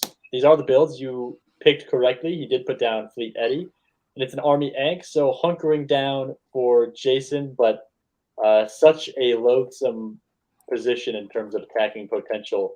He's just got to hope he's got to hope the West flies over the stalemate line or something. That's his only hope. Take us into the spring, Ed. Okay, so the AI sort of continues here with Greece taking Bulgaria, because I don't know if they were quite on the same page, because Ionian is supporting Aegean. If this was going to, well, maybe I would have probably moved Ionian to East or Tyrrhenian to Ionian to cover a retreat if that happened. But I think he's worried about France. So, but anyways, AI is looking good in the East. They're making progress, and of course, Sevastopol, Moose of the Black. That's not a stab in my mind. That is Russia coming to help Turkey at Turkey's invitation.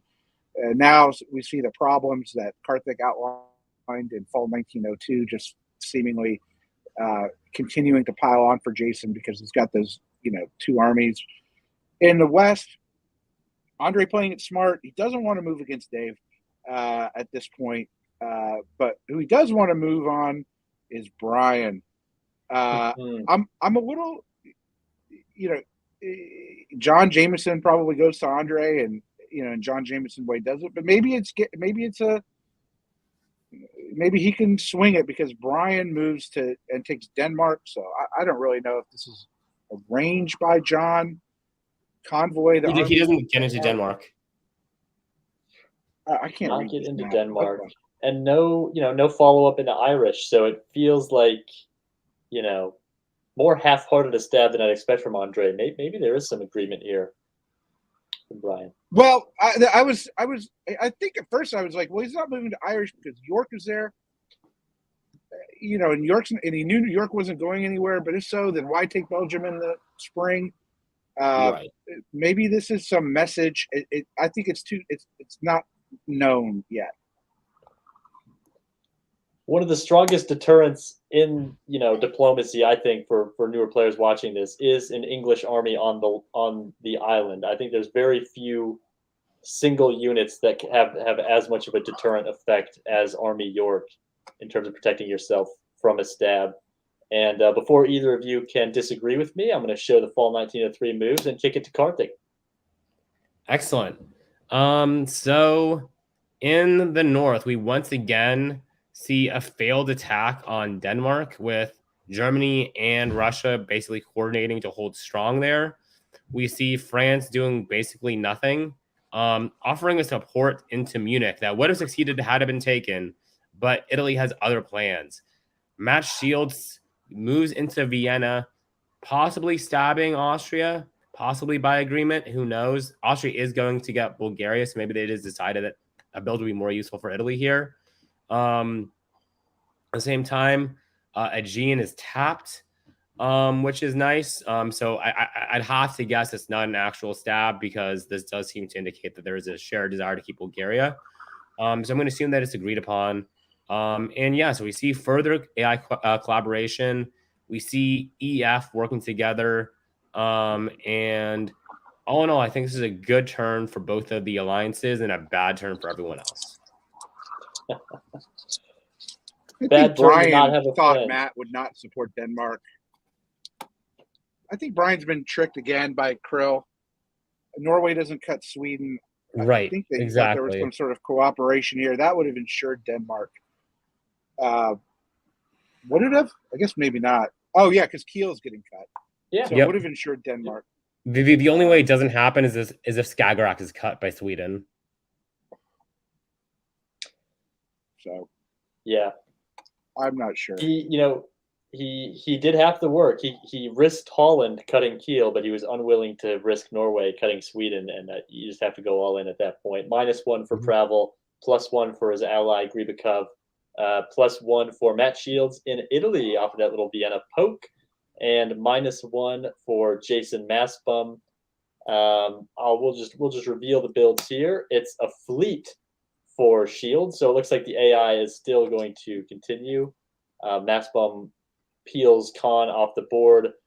Brian pulls his safety net in York, and Andrei Grubikov is going to put down an army in France, which does signal friendship with Brian. Before we go to the spring, it wasn't a poke. It wasn't. It was an arrangement, right? Otherwise, Tuscany would have followed through to Venice if it was a stab. And they needed the fleet. They were army heavy in the Balkans. So I love that play from Dave. Right. That's a team play. We don't know if that'll pay off in the end, but yeah, you have to give trust to get it. That was great. Really, really, really tough disband for Brian. I don't think we emphasized that enough. There was not a good choice on the board here.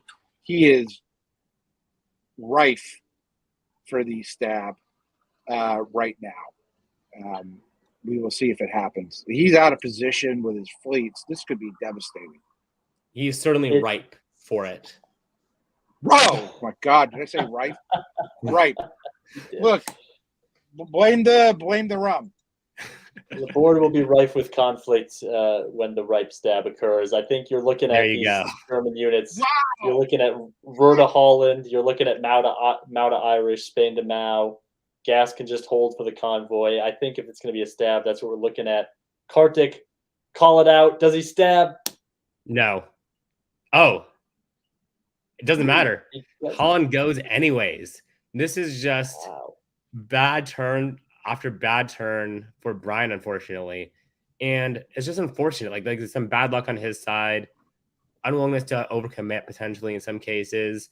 But in this case, because of this, Holland does fall. And it's a spring turn too, so that's doubly bad. The French make it into Ruhr, which is at least nice. So it's possible that a fleet will make it in there in the fall, but still very, very unideal. There is good pressure on Denmark, and I hope that they put a fleet in there actually instead. I think that'd be much more useful in the long run in terms of making something useful happen, because Denmark is just like, a place where if you were to ever be forced to retreat from it, a retreat into the Baltic Sea, for example, is much nicer than having it be piffed if it was an army. So I think that's where you want to be there. In the south, we see Austria being supported into Romania with 4. We see Aegean being supported into. We see a lot of really good movement by the AI here. And I think this just shows how good people can work together when they're willing to trade dots in effective manners. As I pointed out last turn, we saw that Italy was tapping the Aegean, which led me to believe that it was a range upon thing. Added further support to it with the move to Tuscany holding, and now we see it borne out as Vienna walks into Galicia, allowing Austria to take it back whenever Austria feels comfortable doing so. And we see huge dividends being paid off for it, because now we see sort of a shared equal position where both allies can do a lot of good from it. So I think this is how diplomacy should be played. This is really strong diplomacy, and I just want to give kudos to both Austria and Italy for making it work. Good job, Matt. Good job, Dave. I think we have a real pivot point here. So I don't want to go on a rant, a Karthik-like rant, but if you're England, you're not feeling good right now. You're not, yeah, you can get Holland back. Maybe Denmark is, back. You might even try and sneak Norway into St. Petersburg because you're super worried. The problem there is that you have a super strong AI. Weakening Russia is not great, but on the other hand, Matt's got 2 units committed up there, and you can just say I didn't want both units. So that's one thing to think about. The other is Andre can't slow play it anymore.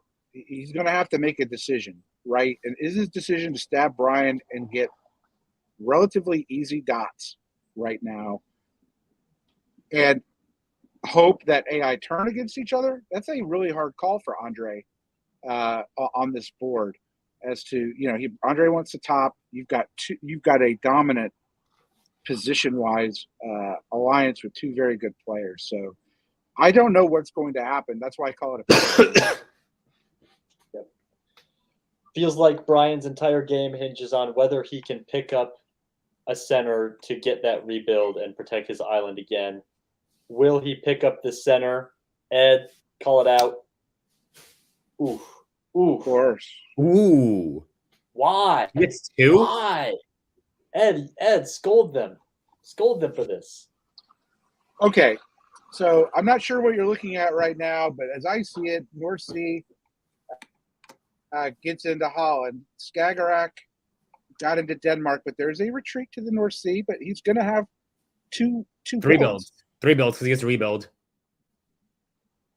Gets Denmark, Kiel, Holland, and the rebuild. He got Kiel. All right, never mind. This is not awful. Cool. I didn't see Helgoland going to Kiel, which it had to cut support. So, tournament favor Brian shows us why he is the best player in diplomacy.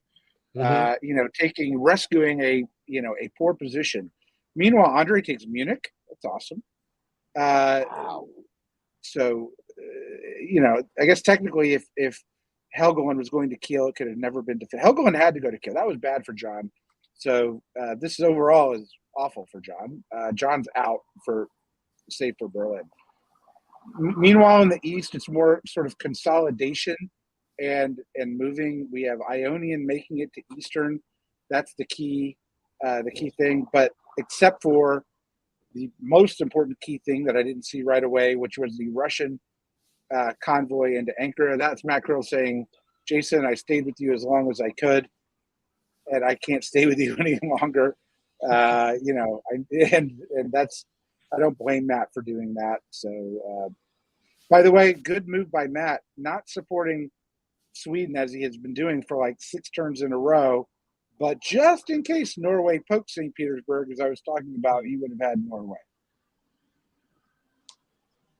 Yeah, very nice. Part of me wondered if maybe Brian was supposed to follow into Skag and give Norway to Krill, but I think you probably identified it correctly. That was just a protection against the St. Petersburg poke. Well, here's where it stands, and 3 builds for Brian Fravel, words that nobody ever thought would be spoken in the English language or any other language, except for me. Except for Ed Sullivan, somehow. Karthik, What does he build? What does he build to put his, put his stamp on this board and capitalize? I think it has to be one fleet, two armies, probably. You if you're France, right, you don't want England building too many fleets because where are they going to go after Russia is dead besides after you? So you're definitely trying to get England to build some armies, put them in the center of the board, and then hopefully try to get them to move, like, maybe over the top into Russia, something where it will slow them down a little, at least a little bit, and give yourself some safety and freedom to operate. And my guess is here that Brian will do so because he's not really in a position to stab France effectively here or go to war with him, because I think he recognizes that France is critical to him doing well in terms of keeping the South in check. Like, Italy is doing very well. Austria is doing very well. You do want a strong France there to make sure that Italy doesn't run away with the game. So this pivot All right. point tells us, what's Andre building? Is Right. Andre going after the AI, or is Andre building Fleet Brest? Because right now, is it AI versus EF, or what? Like, I'm not positive they want to fight there. So we shall see. I think Andre has to build Fleet Brest here, like, unless he really, really trusts Brian, just keep him honest, and then he can just slide Spain to Leon, Mount to Spain, Brest to Mid-Atlantic or whatever. But at least that way he has some cover if Brian lies to him. But like, yeah.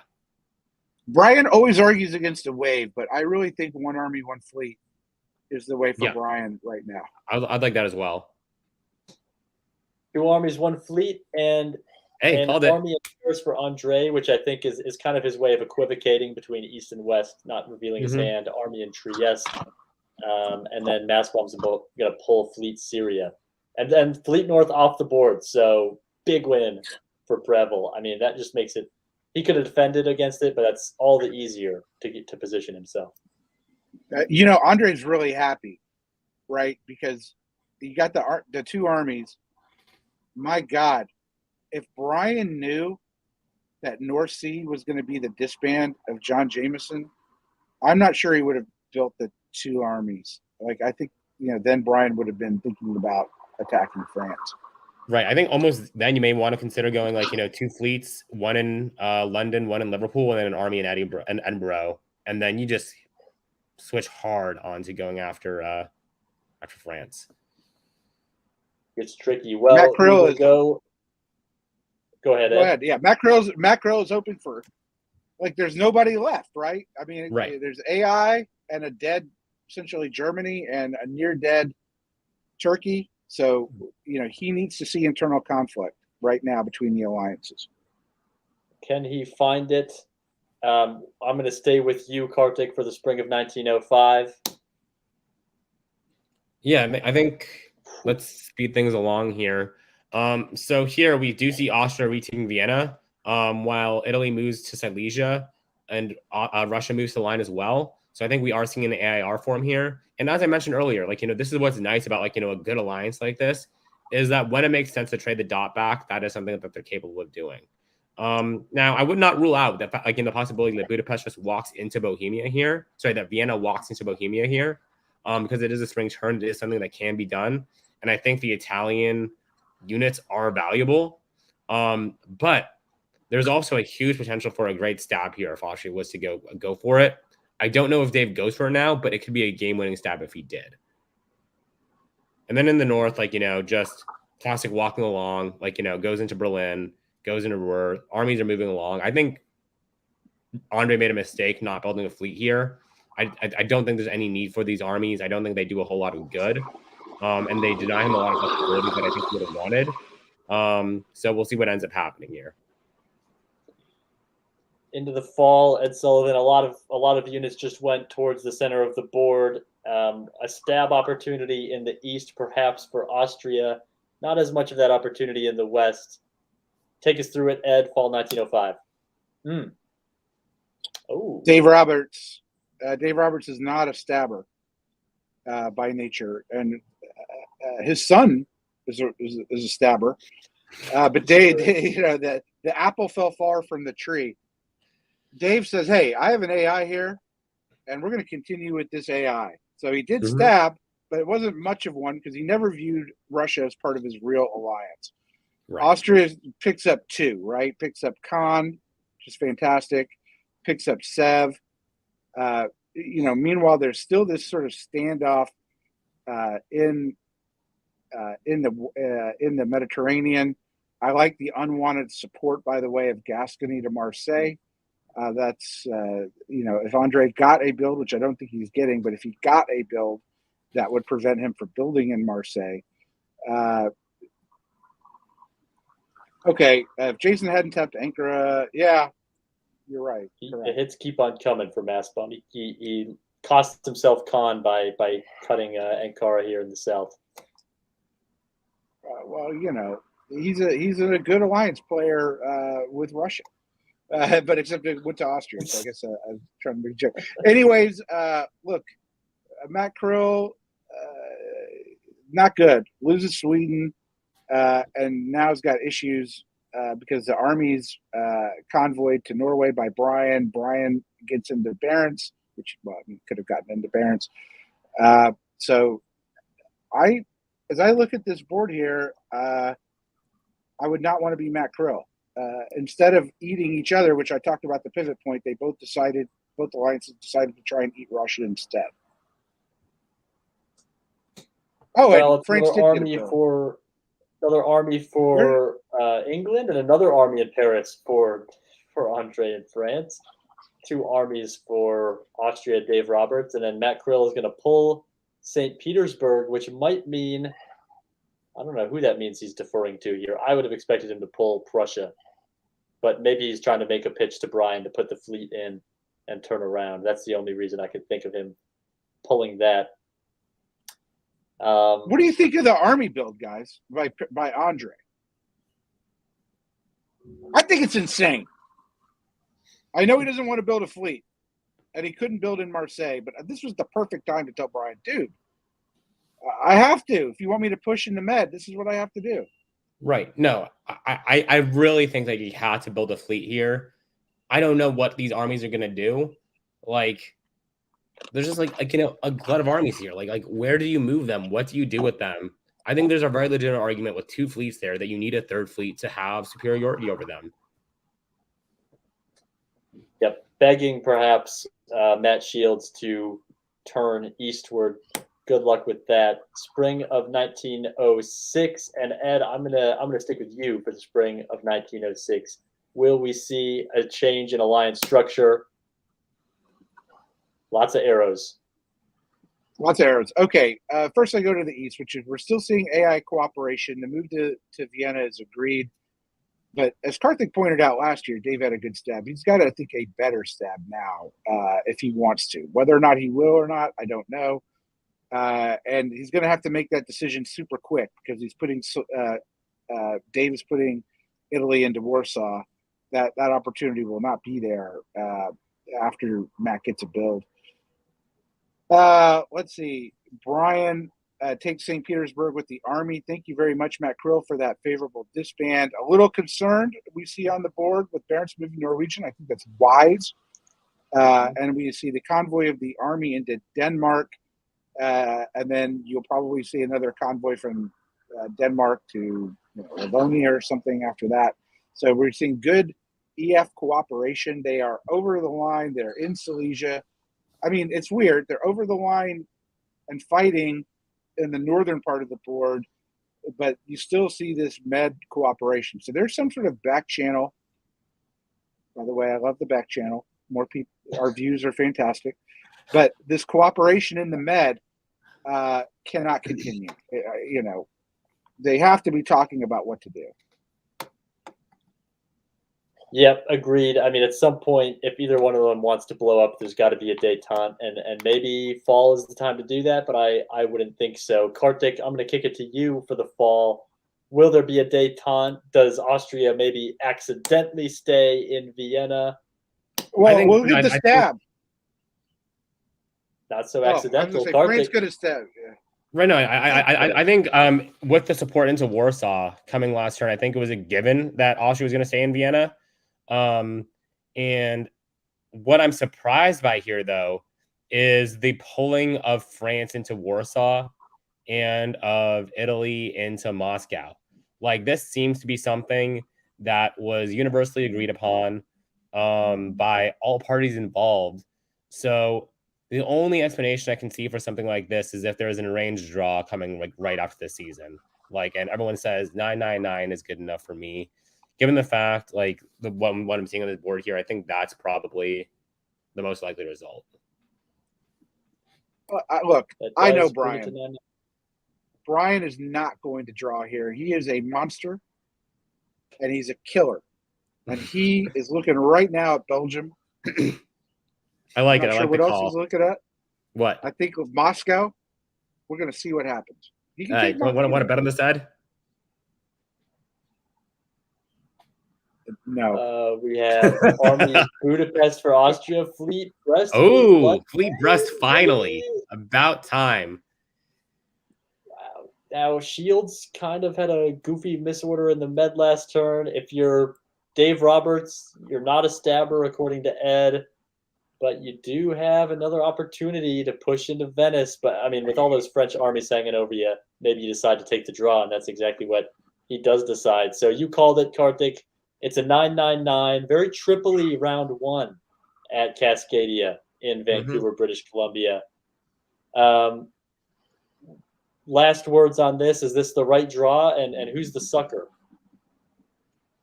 I like round 1 3-way draws, as anyone who watches this broadcast knows. I think it is the correct move for the tournament.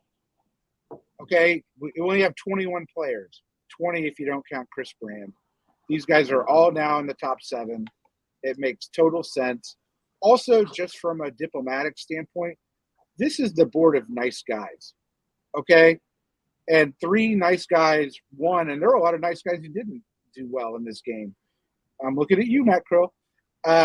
And this is a great result. I mean, I think they take it to the bank, and it puts Brian right where he wants to be, and frankly, what his destiny is.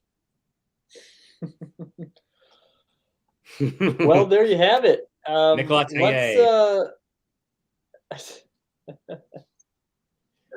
Let's pull up our standings through round 1, because that is the last board of round 1, and we're about to kick it into round 2. Our standings are somewhere. Here they are. So Riaz Virani is the only lone topper, because Chris Brand does not count and is erased from history. 26.7, but you can see the power of a shared top. I mean, Riaz had a lone top with 9. Andre Brian David had shared tops with 9. They're virtually tied. So I think, to your credit, Ed, that 3-way, not bad at all. They're all virtually tied. For first, Kira with that good game in Turkey, Sabi with theirs in Germany, very much in the mix. Colin Wiedmer, second place on his board with a 7-center. Russia rounds out the top 7. And you see kind of a tournament where nobody has come close to running away. Ed, you feel good about Brian Pravel. Karthik, you betrayed Jason Massbaum just in the nick of time. Who do you like? Yep. Who's your new warrior, since you're just going to pick a new one every 30 my minutes? new warrior is Dave Roberts. I didn't know Dave Roberts was actually playing. If I had known, Dave Roberts would have been high on my list. He's a player I have a ton of respect for, that I played with in virtual face-to-face quite a bit. Played with online before as well. Just a very, very talented all-around player. He's my pick for winning Cascadia. So, first of all, 3-ways are rarely bad. And second, explain to me, I haven't played Sum of Squares since 2019, but I'm going to guess, Karthik, I know this is, after Maletsky, one guy gets a lone top here, and he's got a 1-point advantage.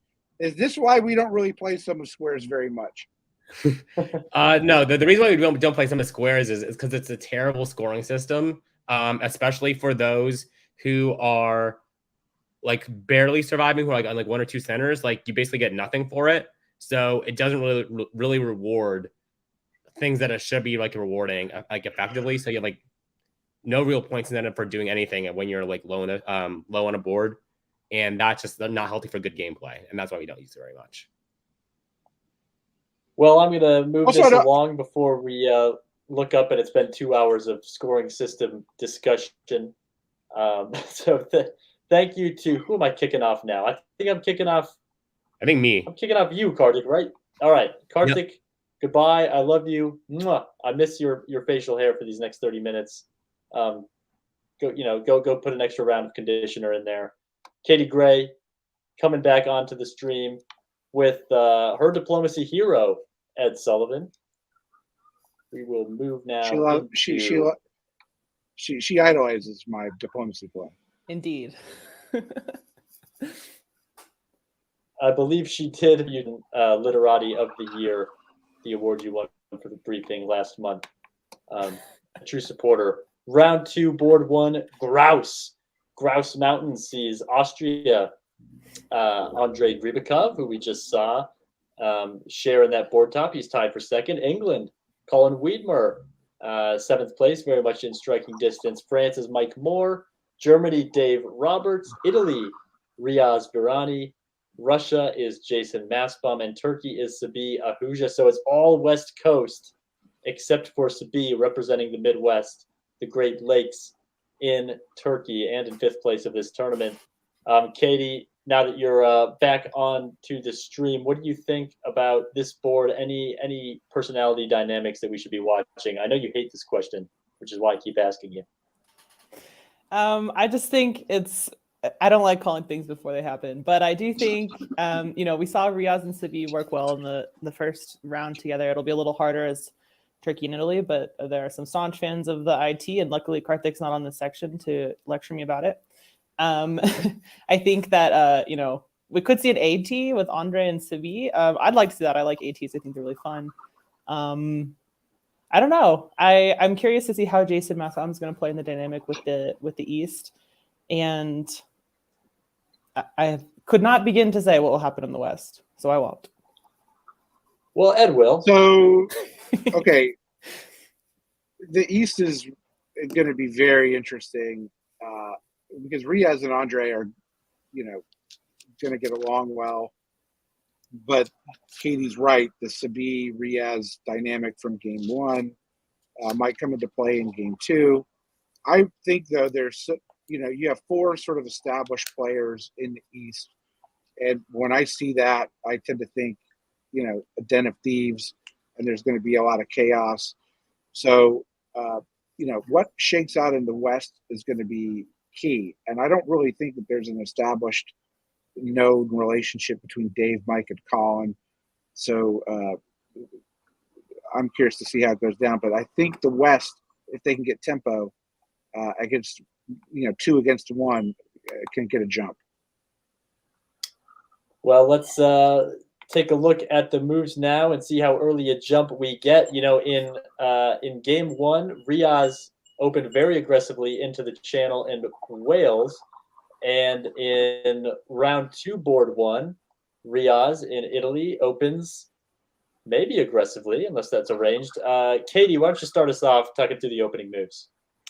I think it's probably arranged. I don't think that's unarranged unless you follow up to Venice. So I fully expect Andre knew that was coming and probably invited it. Now, we've seen a lot of Austrias destroyed by the tapping of Serbia and the convoy to Greece. So we'll see if Riaz has Sabi's help on that. Sabi opened very anti-Jason, bouncing on black and moving up to Armenia. And then there was also a DMZ in Galicia. So I think we're going to see some RT conflict, and this might be a gang up on Turkey situation. We'll have to see. I kind of like Colin's move to Edinburgh. I feel like a lot of people don't do that these days because they move to Yorkshire to sort of hedge against if France opens the channel, but it does give you some more options. You could convoy through Norwegian or through North. He probably won't, but I don't know. We'll see. And we've got Jason holding Moscow. So for the 3rd game in a row, Russia doesn't like ordering all their units.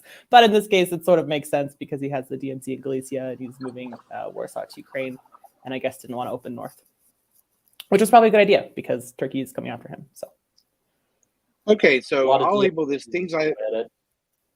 Sorry, Zach, I stepped over you. Go ahead.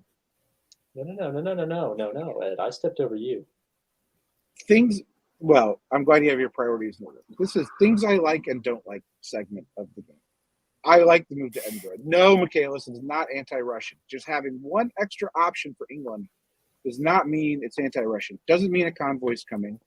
I wish more Russians would be understanding of that. This is, if you don't think England is going to France is going to the Channel, this is the way to do it. Things I don't like. Paris going to Burgundy without support. Okay, you can do that if you're going to do something else with Marseille, but Marseille holding and not supporting makes no sense to me. I don't like Moscow holding. If you really wanted to hold it, move it to Sevastopol. You knew Black Sea was bouncing anyways, if you wanted to do that. Usually, right, in an AR, if war or even an air, if Warsaw's going to Ukraine, Moscow usually goes up north to St. Petersburg. We don't see that. So I think this is a sign from Jason that he doesn't know what he wants to do. The Southern Hedgehog is fine if that's the way they want to play it. And what I'm most curious about in the fall is whether Sabi, the inventor of the Armenian fist bump, does an Armenian fist bump, right? Well, it's Jason Masbaum, so that's a factor. Also, I actually missed. I talked about DMZ and Galicia, but I missed that that Rios was bounced out of Trieste. So that I don't know. I just totally missed that was a red arrow. So that changes things a bit. That was a red arrow, and into the fall. Why don't you start us off with the spring? Ed Sullivan. We have some collaboration at long last. In the West, Michaelis, Norwegian goes to Norway.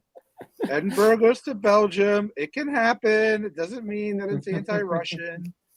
It just gave England one little bit more option. So it gets French support into Belgium. Dave has to cover Munich, or he felt that he needed to cover Munich. So it's a replay of round one, game one. But no bounce by Germany into Sweden, which I think is good. Now that we're facing a potential EF, that might be able to help Dave if it really is an EF. Meanwhile, France gets to convoy from Italy into Tunis. We've talked about that in other games. It's a way to do that. Subby has a, I thought for a second, until I saw Serbia support a Sev into Romania, right? I thought that they wouldn't have gotten into Romania, that Russia wouldn't have gotten into Romania.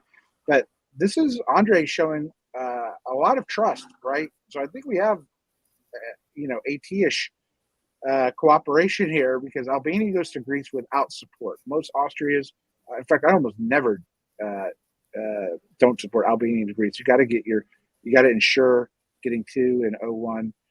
And the big news, of course, is Turkey, Subby, getting into Black Sea. So we do see the AR. Like, there's no question about that part of it. Is it an AR or an air? That is the question in the East. That is the big question in the East. And, we're not going to learn the answer in the winter. We're going to, because Italy's going to put down Fleet Naples no matter what it is. It'll be interesting to see what Jason does in Sevastopol. Is he going to put down a fleet in Force Black? 2 builds for all 3 Western powers. Katie, is there anything? I think the most interesting build here for me is Russia. If you're Russia, what are you putting down here, especially around Sev? I don't really like a Southern fleet for Russia. Sabi's already in the black, and if they're really going hard after Masbaum, they stick a fleet in Con and hold it. And I don't love that. I would probably just do an army, and then I don't know. I don't know about the dynamics in the West to know if Jason would build North Coast and St. Pete. I wouldn't build South Coast and St. Pete, But I think I would put the army in Sev and just hope that I had Andre on my side and that Black Sea will be used to sort of cover home centers, and then you could sneak in later. I don't think it's worth fighting it, but well.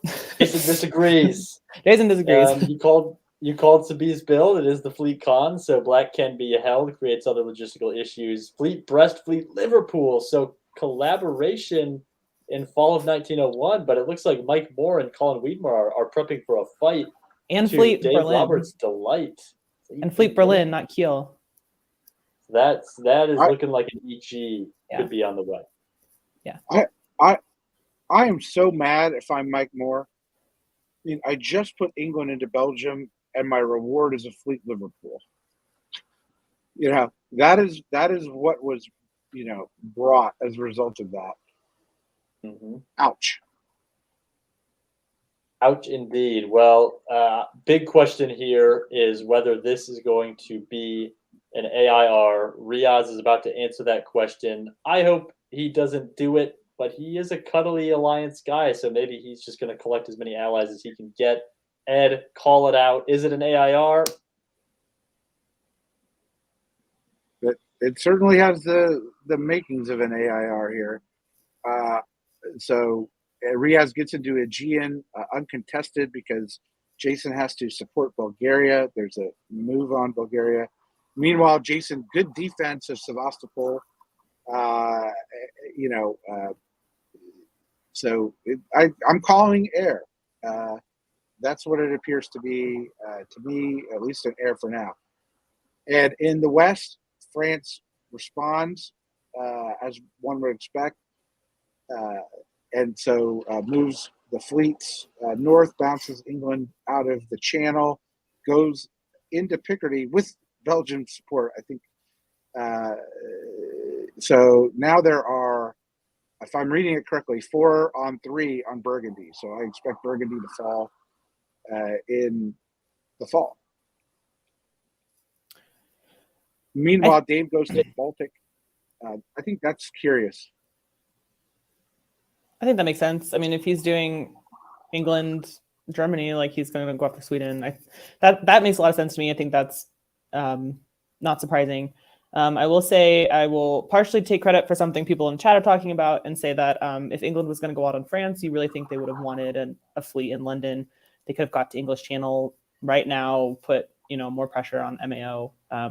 They would have had a lot more options in building the army in London.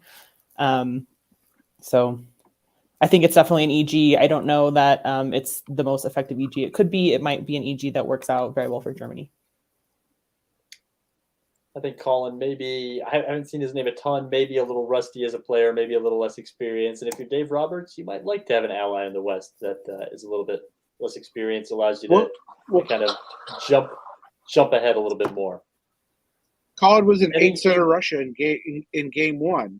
He effectively topped the board with Chris Brand orders not counting.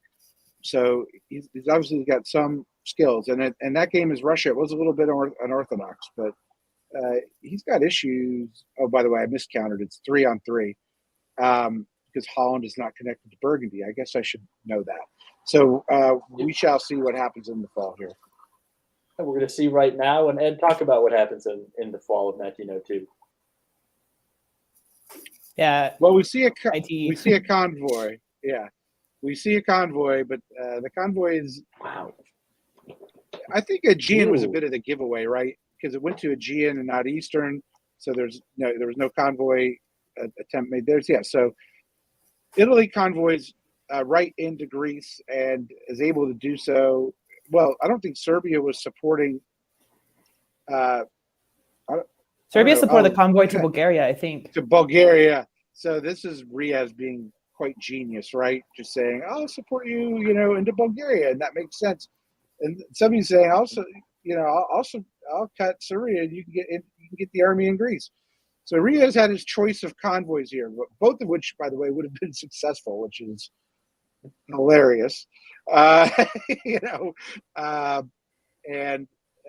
Meanwhile, thank God Khan supports black. That would have been,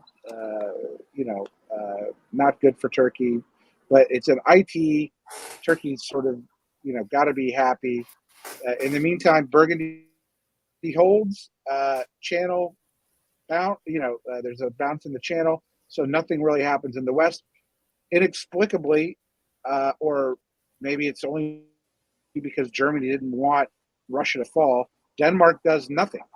Denmark does not support Baltic to Sweden, nor does Norway support Baltic to Sweden, or could have either one of those could have happened, and they did. But if you're England or Germany and you don't want like Russia to fall quickly in the south, one, Russia's not falling quickly in the south; he's allied with Austria, but also like you can just take Sweden, and that fleet's not going to help in the south anyway. So I don't really understand not getting that built for somebody. I think that's kind of weird. Katie, I'll go back to your original point. The failure to build in London a fleet. It's not just my original now. point, and not Nicola and McCullough's original point. It was my point that I thought up all my own.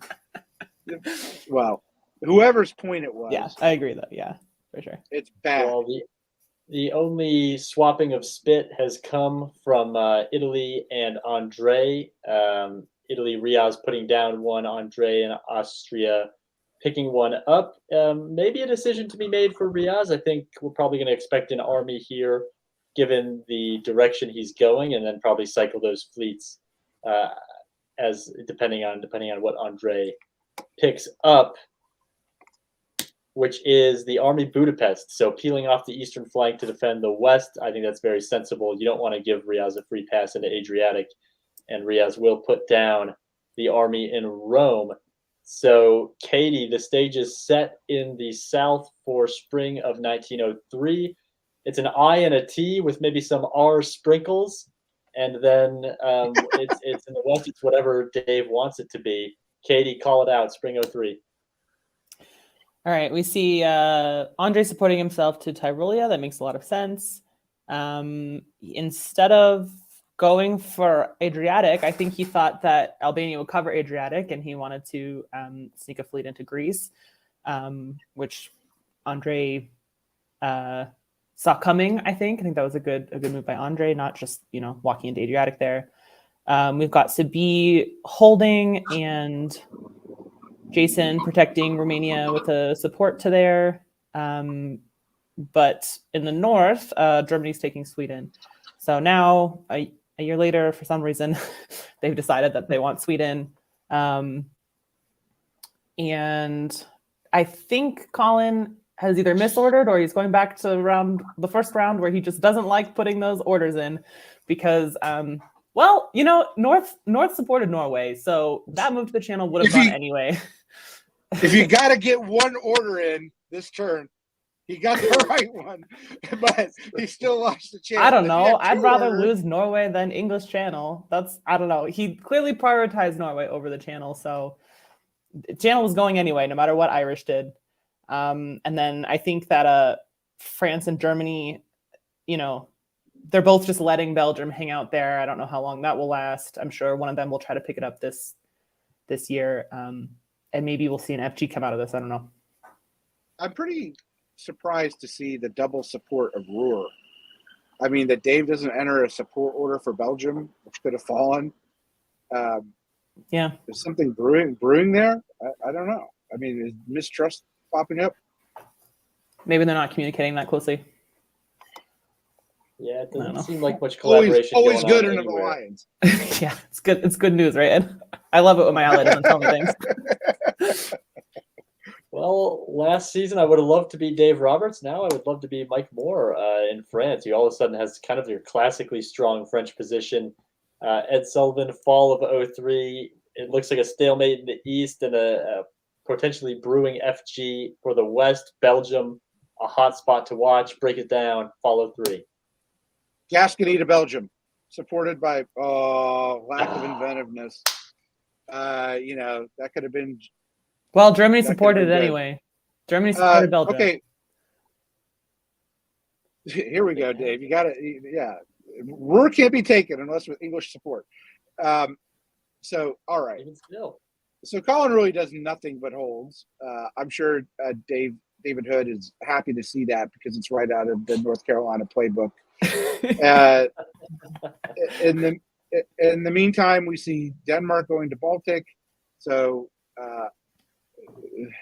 we do have EG cooperation with a really slow EG going on. And as best I can tell, nothing happens in the East either, except Smyrna successfully makes it to Armenia. I don't know if I'm missing anything, but it seems to be a relatively I think all the arrows milquetoast, are red. set of moves. Yeah. So either brilliant defense or poor offense, but all the arrows in the East are red except for Armenia. Bring back Backstabber, Brandon. Too conservative from Andrei Gribakov, in my opinion, this year. If he had gotten Albania into Adriatic, everything still would have stood still around the Balkans, but he would have taken Venice.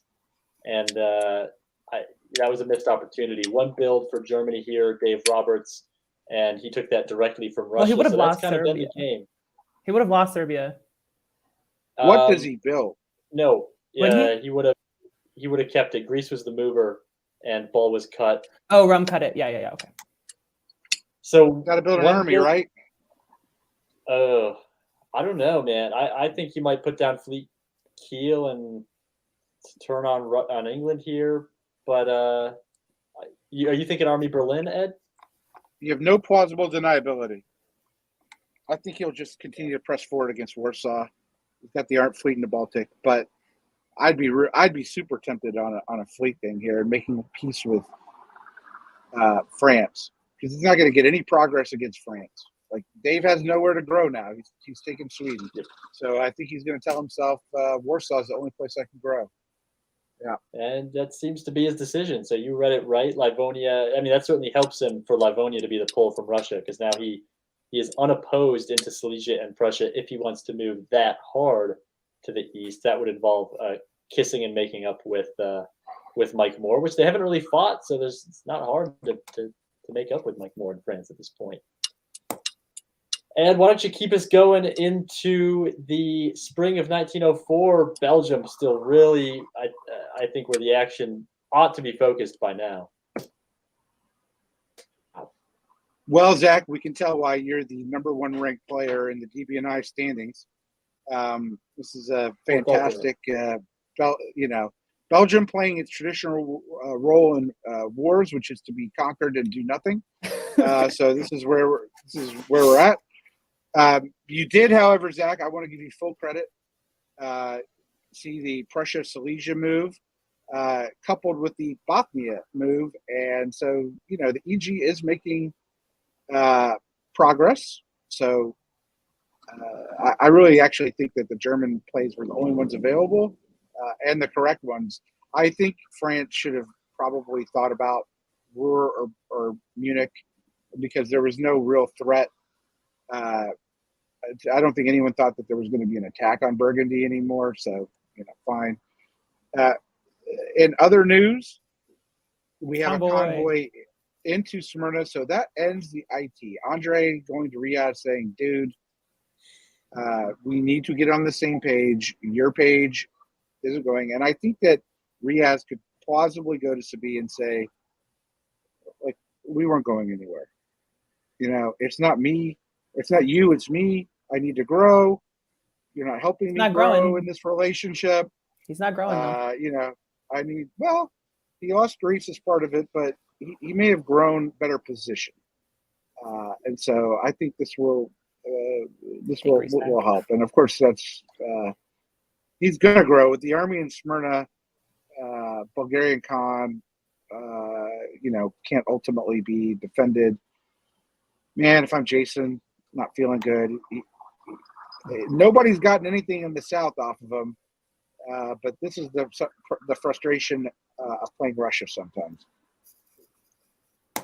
Tough sledding for Jason Massbaum. He needs to make a friend somewhere on the board. Katie, follow 4. Does he find a friend? No. He's got no friends. What are Serbia and Greece doing? Bulgaria. Okay, so run to Bulgaria. Into Bulgaria. All right, He's got 2 friends who are friends with him for now, and we'll see if that lasts. All right, so Italy's going to stay neutral because, or not neutral, but even because he's taking Smyrna and losing Greece. While Jason is picking up Bulgaria, he's also losing Sev, which is sort of a bummer, but it's also a fleet in Sev. It's not really the end of the world. But he's also got bigger problems because Germany's double supporting into Warsaw. So Jason is not in a great position. I mean, that fleet in Bulgaria, he's got a fleet in Bulgaria and a fleet retreated to Romania. That's easy pickings for an AI if they're back on track, which it kind of seems like they are. So I think Andre and Riaz probably this year decided this is kind of silly. The West hasn't figured itself out yet. We should just figure this out and work together and sort of clean up our side and then deal with the game. Because in the West, nothing else is happening. I mean, there's a self bounce in Wales. I mean, France isn't even trying for Irish. It's just a bunch of holds. Tried for Belgium, but didn't get it because it had support from Mer and North. I mean, the EG is solidly together, but they're not being very effective. It's certainly not against France. So I think that this is really a time where two people in the East who could work together well look at each other and say, we need to make the best of this. And I think that's what Andre and Riaz are doing. I think they saw board opportunity. Go ahead, Guy. Yeah, just exactly what you were saying. I mean, two players who are, well versed enough in this game to understand where, when the board is telling you you have to change what you're doing. And like you said, they saw an opportunity. It was academic. It was business. It wasn't personal. They had to make that move. And it's +1 for Andre. His build writes itself. +1 for Colin. And if it's not Fleet Liverpool, Dave Roberts should throw his notepad out the window. It has to be Fleet Liverpool here for Colin. If it's not Fleet Liverpool, it should be FG. Yes. Immediately is what should happen. Fleet Liverpool. All right. Spring of 1904. Still some, guesswork. There's some defense that Mike Moore can play here. Can he win the tactical battle for long enough to keep himself afloat? Katie, let's start with you. That's so weird. Okay, Liverpool to Wales. What? Oh, okay. I don't know. I definitely was thinking it would go to NAO. Me too. But, I guess he's got 3 on channel now, and he's going to take that back to channel in the fall. I think that's his plan. Has to be. I can't see any other reason for that. Germany, Jason Masbaum convinced Dave to turn around, and he's going back west and move to Sweden. Could be making a play for Norway, although if none of this is arranged, it's pretty easy for Colin to bounce him there. But he's lining up armies again on Belgium and near Burgundy. So I don't know why. Because, he would have had Warsaw eventually, probably. But then again, Sabi kept the fleet in Sev and didn't try to reposition. So Sabi's not really pushing into Jason from the south. You've got Andre moving on Jason now, Serbia to Romania, and then support from Bud to Galicia. And Italy moving up to Tyrolia. So I guess going to go do something about this EG without getting fleets involved to scare France. Kind of makes sense. And then Sabi's letting Riaz into Con. Almost certainly. Yes. That's it could be an outguess. Like maybe Sabi thought that. No. It's literally. Sabi could have thought that like they would bounce Smyrna and Ankara, but there's nothing that Sabi could have done to stop this anyway. So tough time to be Sabi. Fall of 1905. Interesting to see what that army in Tyrolia does. Interesting to see what Dave Roberts does with those 3 black armies that he just shifted west. Ed Sullivan, break it down. There's got to be some action in the center. It has to be. So there's no reason for Italy or Andre to want France, or Riaz to want France to fall. They want the fleets locked up in the north and slow progress. So let's help France. So that was why I think Dave shifted back because Dave's got sort of, real problems there. In the east, Austria takes Romania with the support of Sabi. The real issue for Sabi is not in an effective tactical position to be a janissary. This is not where if you want to help Riaz by leaving Khan like that, not even getting Jason. If you notice, Bulgaria didn't even support Khan in the last turn, and it wasn't even cut. So I don't know. I don't think Sabi can hang on from this position. Maybe they're telling them that's what they're going to do, but it's not going to work. This is really strong AI now, and with Jason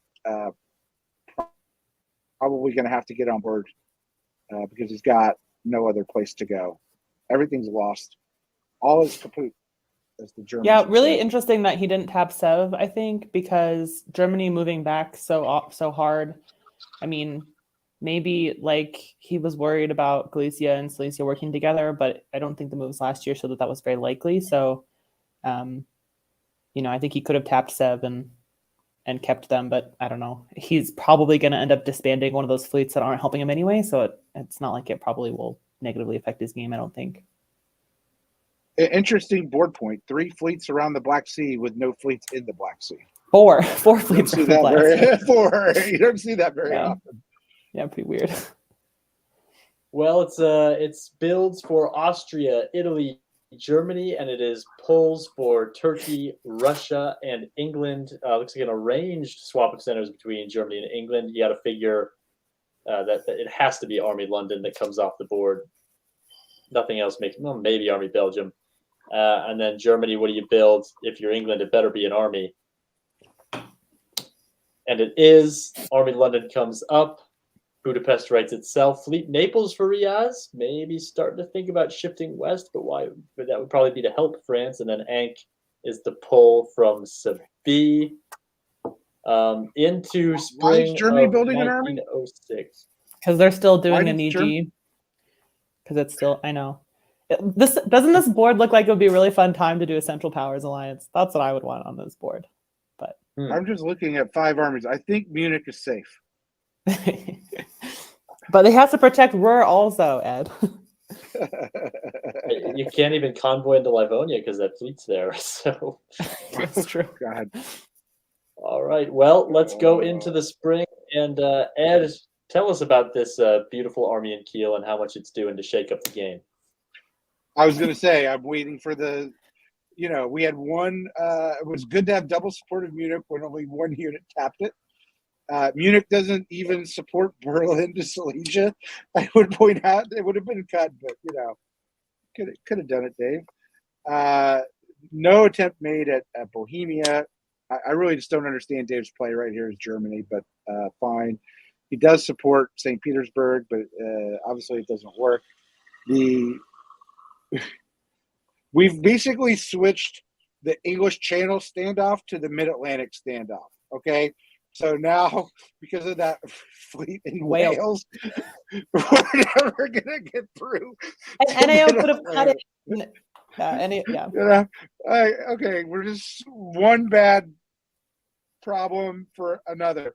But props to France. I mean, you've had 5 units since 1901 winter, and you've maintained your 5 centers. No one's got anything off you. To me, you're not only just a thriver, you're a survivor, you're a winner. Colin, good job. Let's see. Khan's got probably some silly order going, but Greece gets into Bulgaria. I don't think they touch Jason now. It doesn't make a lot of sense. You've crippled Russia. Sabi will lose Ankara in the fall, I guess, because Probably lose everything's set up Sev for, too. Right? Yeah, that's all gone. Might be Sabi's Goodbye, last year. Sabi. The problem is the army couldn't do anything. If you don't have the army in Sev, and I don't even think an army in Sev would have done any good, but you can't. At some point, you just have to realize you were done and tried to do something. That's it. All right. Fall of 1906, Sabi has some guesswork for whether they can stay in the game for one more year. Will England get the fleets where they need to get, I think, is a big question. Will Germany move any armies? Katie? Yeah, so Sabi, well, okay, so Sev going was guaranteed. I thought that Ankh would go also. It did not. So Sabi still has one unit. Whether they'll keep the fleet or the army, I have no idea. This is all looking good for Andre. Andre is going to be up 2 minus Greece. So Andre is building 1. And Italy has decided it's now time to go west. And it may very well be, I'm here to help you, France. And then maybe it will be that for a while. It's always nice when you can make that argument, and then in 2 years you're already in position. So I have a feeling that's what what Riaz will be doing, but we'll see how much momentum they can get. He's clearly still fighting Germany. He's tapping Munich. Bohemia didn't support that. Maybe it was just a misorder. Maybe I don't know. Maybe he just didn't think it would go. But So the one German army did move, Zach. Silesia went back to Berlin. Yeah. So Great. all right. So look, as much as I'm kind of ragging on Dave here, he is the board leader. Yeah. After Well, 6 years. Yeah. It's true. It's true. It's true. That is a fact. When did he even get Norway? I think I totally missed that. Yeah, you got to know, 05. It's totally missed where that. the Why he Army got built. it, I don't know. Yeah. So he could support St. Pete, obviously. Yeah. Couldn't do that from Finland. Well, look, I think the key. Another build for Riaz, another build for his ally in Austria, pulls for RT. What is the key, Ed? The key here is Riaz coming to help France. He's coming to help France. That's what that is. That is telling England, you now have 0 chance to get a thing off of France. If you want to write these orders all game long, you can do it. They are trying to get people to turn against Dave. That is, that is it. And Dave is like, hey, I'm just going to hole up here and see what happens. There's not a lot of free centers for AI anymore. There's only 3 left. And who gets them, we don't know. But and if I'm in England, There can be. True, it can be.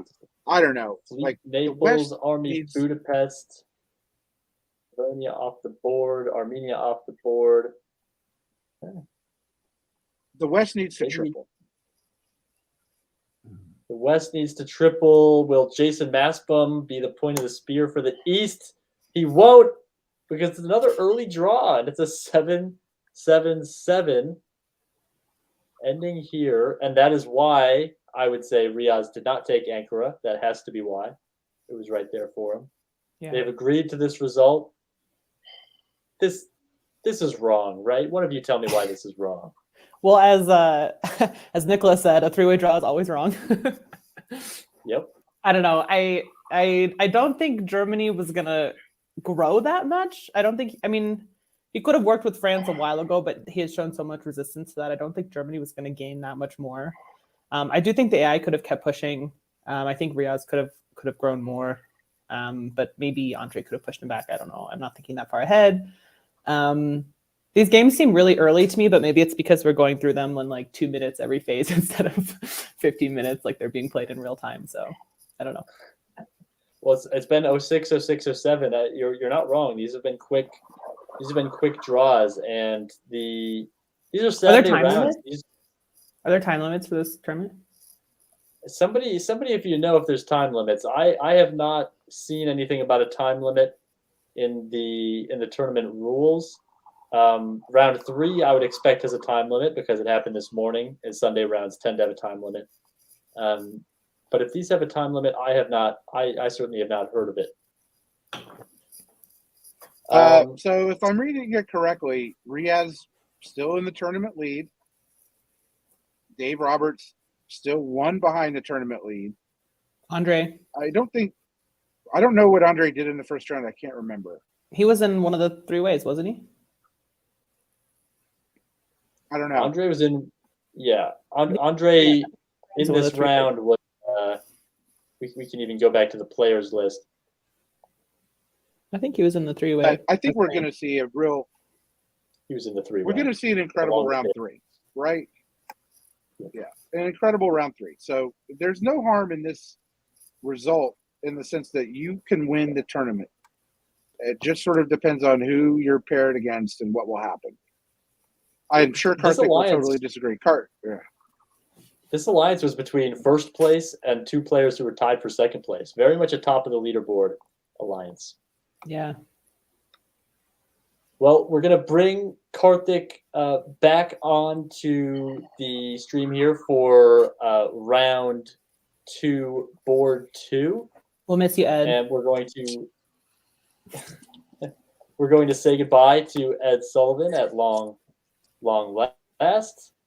Karthik, welcome. And we're also going to take off myself for round 2, board 2. And you're all going to see surprise guest and surprise host of round 2, board 2, Garibaldi, Nicolas Taille, Oh, no. champion of VDL 2021, non-champion of VDL 2022. Nicolas, it's your show. Thanks, Zach. So now I can mute Katie. Hey! That's great. How do I Welcome. Hello. Thanks for welcoming me so warmly, Katie. Anytime. Always a pleasure. Just remember, Nicola, I clapped for your arrival. Thanks, Karthik. So yeah, let's go to round 2, board 2, right? Right. I don't know all of those players, so if you have some things to say, well, of course I know Farron, but everybody else is kind of unknown to me. David Miller is a really good face-to-face player. Definitely is known for making aggressive plays when it makes sense to do so. Matt Shields, generally very strong alliance player. Really nice guy.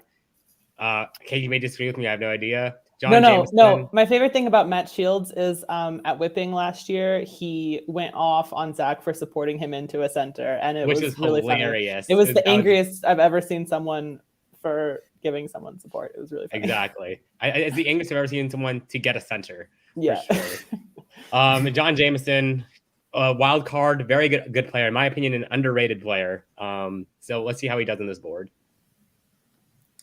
Okay, let's go for it. I don't know who has the ends on the game though. Yep, perfect.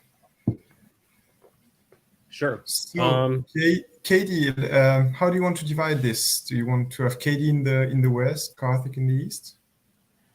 I'm happy to do it however you guys want to. I think it's been working pretty well for somebody to give like most of their thoughts and then their person to comment if they have anything to say, if that works. Perfect. Sure. Because sometimes it's hard to talk about only one side of the board. And also Ed forgets geography, so. No. Okay, I'll start then. Yeah. Okay, so I will start in the West. We have another very anti-France opening by England, which is kind of fun to see. France clearly did not see it coming because they didn't protect the channel. And they opened to Burgundy in Spain. Now, Burgundy is kind of rough in this position because now the only way they can cover Brest is with that fleet, and that really gives England a lot of power in that little conflict. Germany has opened to Tyrolia, which is funny that it's Matt Shields. I don't think I've ever seen that in like a except for in the newbie game. I think it's really fun. I'm excited to see what happens. David Miller has opened Tyronium and Apulia, which sort of makes sense. We have a DMZ in Galicia and Austria doing otherwise pretty standard openings going to Serbia and Albania. We've got the fist bump in Armenia between Turkey and Farron. And then supporting to Ukraine doesn't really matter. And Turkey's moving that fleet in Ankara out to Khan, which is the point of not bouncing in the Black Sea, I think. So maybe we'll see some RT action. We'll definitely see some fighting between England and France, I think. Should be kind of fun. I used to love seeing the move from Munich to Tyrolia like 10 years ago when people like when Italy and Austria would fight more, it made a lot of sense for Germany to go there and try to choose who wins and put a finger on the scale between Italy and Austria. So we'll see if that's what ends up happening here, or if it simply just goes back or does something else altogether. I actually love the move to Tyrolia. That's one of my favorite German openings, especially when you have Ferran in Italy and Katie in France. Hey. It makes you feel a lot better. Wow. Hey, if I'm France, that's fine. Do what you want. I'll go to Burgundy. No, but like really, like it gives you a lot of options, right? I don't know, Karthik, if you disagree with that, but it gives you the option to help Italy, for example, if you feel they need some help here, or to help Austria if Italy is trying to screw them too much. So Right, exactly. That was exactly my point. I'm curious to see what happens with Romania too, because there's 2 Austrian armies on it, which is unusual. All right, I think you can start, Karthik. Sure. So here we see, that's fun. So Nicolas, in my opinion, made the right choice to not cover Brest, but loses the guess as Wales gets convoyed to Brest, which is just how is it the right choice? Position to be in. How is it the right choice? No, I think like the right choice before you see what happens, right? Like, you know, without the like, you know, the knowledge that we have now, like at the time, like I think it made sense, like, you know, and in the rest of the board though, we see the convoy to Tunis suggesting a Lepanto from AI, with some worries from John Jameson about David Miller trying to get cute and go for Trieste. We see the army in Ukraine go to Romania. We see Warsaw go to Ukraine and Sev go to the Black Sea. Like, I wonder if this is a sign that Farron wants to get, like, you know, clever and, like, you know, work with Jameson against Rakan, or if this is just how Farron likes to do an RT, because we've seen Farron be very, very pro giving Russia, the Black Sea is Turkey. Sometimes it works out for her, as it did when I was a kind Russian ally. Doesn't work out so nice when Brandon is the Russian ally. So we'll see what happens here. And then also Germany, unfortunately, withdraws from Tyrolia, just going back to cover Munich. Kind of boring, but everything else roughly standard. Yeah, it's a bit surprising though that that Fan would do that. Yeah, except if it's completely arranged, right, with Turkey, because it's a huge risk. I think if you can trust the person in in Turkey or Russia, somebody being in the Black Sea is really huge. It gives you a lot more options. You can do the support where you support yourself to somewhere to defend. You can, you know, I think it's tactically a really good place to be if you have that trust. And, you know, I think knowing the way Farron plays, I think she will go with it for a while, and then, well. The one question I have though is why not go to Galicia then? Like, why send Warsaw to Ukraine instead of Warsaw to Galicia? Because she's with Austria, actually. That's why I said, like, for me, it makes a lot of sense from Farron. I don't think it makes a lot of sense. That's what I was saying. Like, that's why I thought it would be an RA likely at first, but given how Farron plays, I could easily see this being an RT as well. I don't know. I don't know Galicia versus Ukraine. I mean, I think that, well, I don't know if Farron plays this way. I struggle to make decisions in the first year, so it could be some waiting to see. But I don't know. Let's see. We'll see. Tell us something. Yeah. No build in. Oh, double fleets from Matt Shields. I hate it. I hate it. 2 fleets from England as well. Oh, this is so fun. This is so funny. I love it. I hate German double fleets. German double fleets is almost as bad as France double armies. Oh God. But I think in this case, it's not the worst thing for France. I mean, they need to take back Brest, and they're probably going to try for MAO, but they're not going to get into MAO. I don't know. I don't know. This is funny. But you see, like, France here is completely on side with Austria here. Like, it seems so, at least. Because Warsaw's open, yeah. Probably. Warsaw's open. The army in Sev, it's like, I'm going to eat all of Turkey here.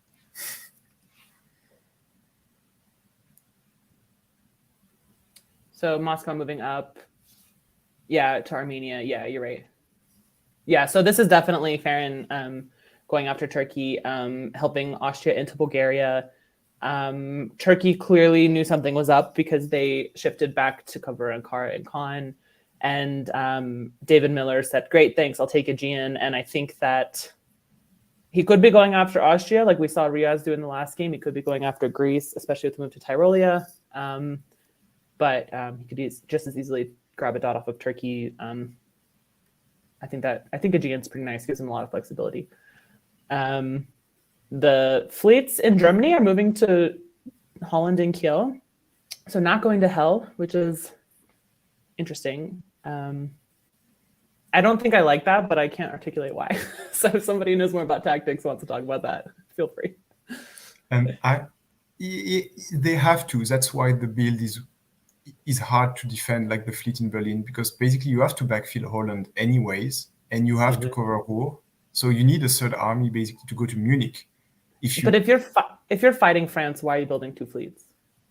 Yeah, that's a point. Like it makes you fight against England, but France built two armies, so you actually have to worry about France. So basically, yeah, I guess I don't. I expected Paris to flexibility support. in this case. I expected Paris to support Spain to Gascony, or something to support Spain to Gascony, and maybe that's what Matt Shields also was counting on. I don't know. Yeah. I don't know what's going on in the West. None of this makes sense from any alliance that I can think of.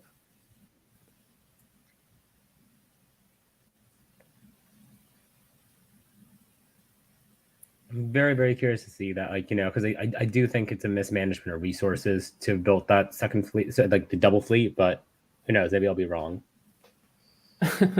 Dave getting into Munich. I think this is you, Karthik. You can talk about it. No, it is. I'm just like trying to process it all. But yeah, no. So Burgundy, supporting Tyrolean and Munich is fantastic for David Miller here. I think it shows the dangers of not having the necessary armies to do much useful with, because at this point, you're not able to make any threat to England. You seemingly don't want to either, with France going gung-ho at you. You can't do anything to Russia here because you want Russia to check England. So now you kind of made sort of this pig's breakfast of everything, and there's you're in a rough position where you can't defend Munich in your home either. So what do you have to do is a real question you have to ask yourself. Well, you can't defend Munich, so why bother trying? No, so I mean, it just shows why, in my opinion, I don't like the double fleet build is Germany.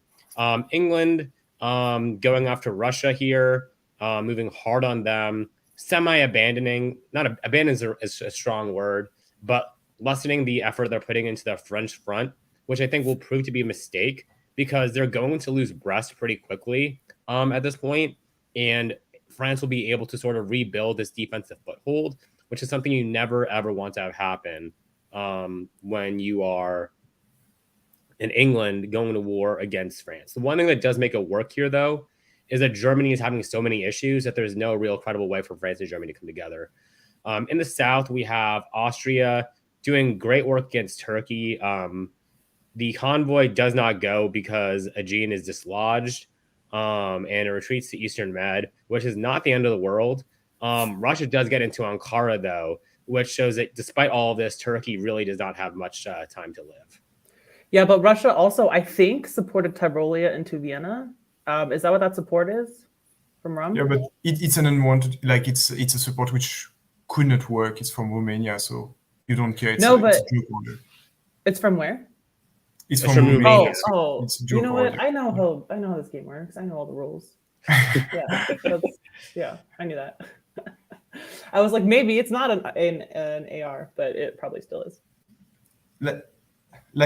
For me, the dominant position is Farron because she has all the diplomatic cards in her hands, basically here.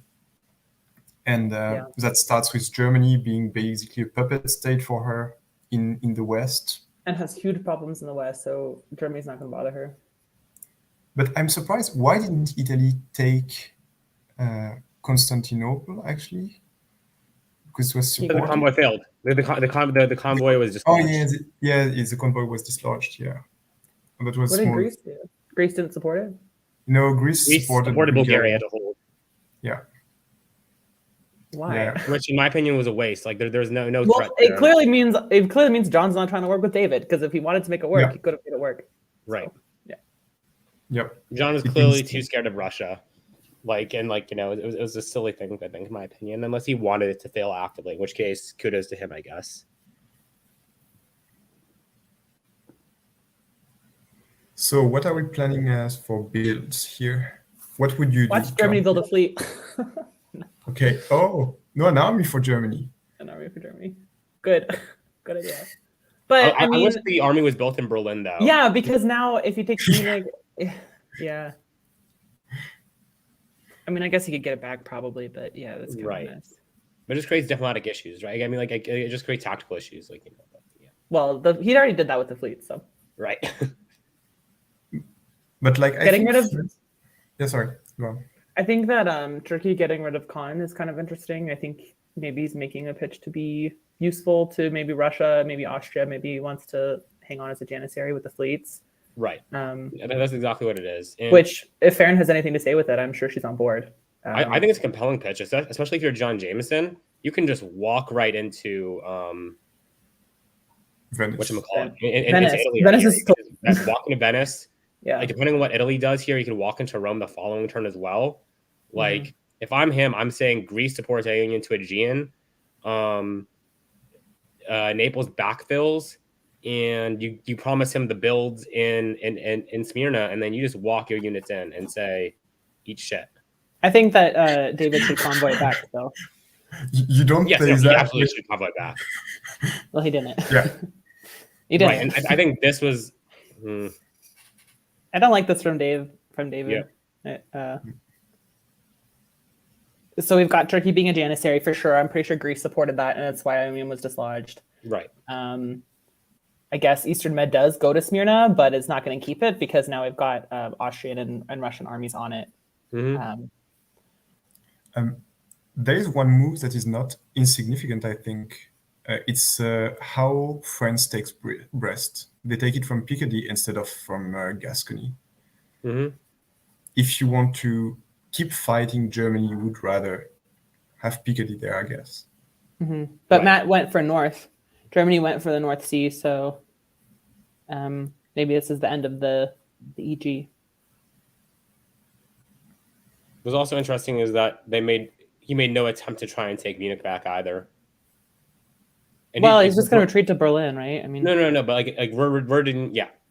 But I was just curious, like I mean, if he wanted to, Kiel could support Ruhr there, and then in the following turn, Munich could support Kiel to Berlin or something like that, and then like he gets it back.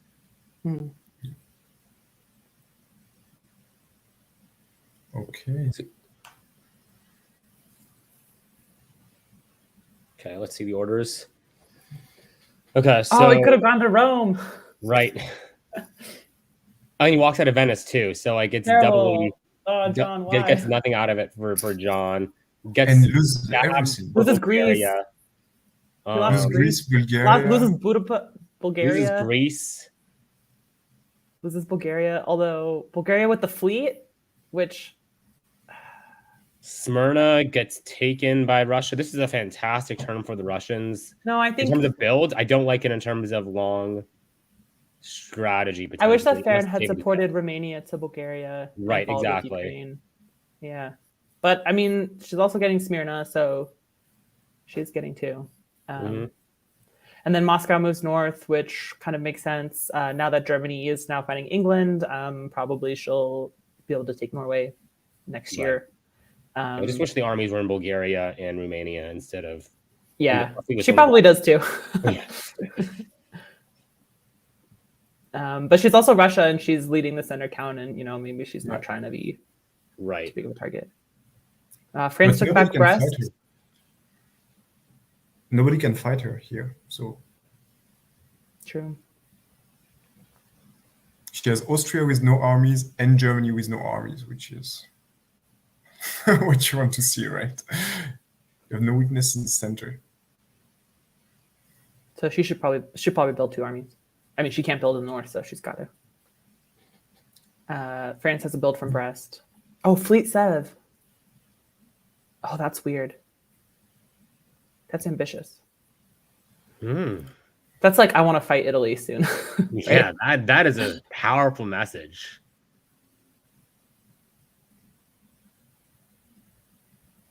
Other builds kind of make sense. Roughly what expected. Karthik, do you want to start this? Or you want me to? Yeah. No, this is wild. And now it seems that she's turned Jameson into a janissary. just walking into Khan while he pulls back into Bulgaria. She walks into Budapest. Galicia is in clear position to take Vienna in the fall if it wants to. Jameson forces Venice, or not forces, but takes Venice. Adriatic probably misordered somehow. All of this while Bulgaria supports Greece to hold. Like I'm so confused what Jameson is doing here and what the exact game state here is alliance wise. And then Armin not black is also weird. I just don't know. Then in the north we see England taking back the North Sea. We see Germany moving into the Baltic. Not sure for what. We see Picardy being retaken and a slide into the North Atlantic Ocean. So Liverpool is free and guaranteed in the fall if France wants it. This is a really, really weird turn all over. I had to assume that Adriatic was in misorder. Well, why did Venice leave? What? Oh yeah, why Venice walked out? Sorry, I don't know. It's a solo watch here for me. Yeah, I mean, this is crazy. I mean, she's in Norway, she's in Caen, and all of Turkey. Like, this is great game, Farron. It's like everybody hates each other. Yeah, everybody hates each other. Farron is going God mode here. I love watching this. All right, fall. We've got Armenia to black. That's good because I've been Russia with the fleet in Armenia and it sucks. So being in black is good. She doesn't even need the fleet in St. Pete, so she goes down to Livonia, maybe to block a convoy. She's keeping Norway. She is keeping Bulgaria. She is keeping Caen. She's losing. Oh, sorry. She's keeping Budapest. She's losing Bulgaria, but whatever at this point. Germany is sort of turning around, but is also still getting picked off by England. But it's an army in Holland, or sorry, it's a fleet in Holland, not an army. So like, I don't know, everything's coming up Farron, right? Mm-hmm. Norwegian goes back to Clyde, I guess, because now they're in Irish and Clyde, and they want to take back Liverpool next year because France is walking into Liverpool. Gulf of Leon goes back to Spain, I guess, to go north. Burgundy takes Belgium. So Germany is losing 2. No, sorry.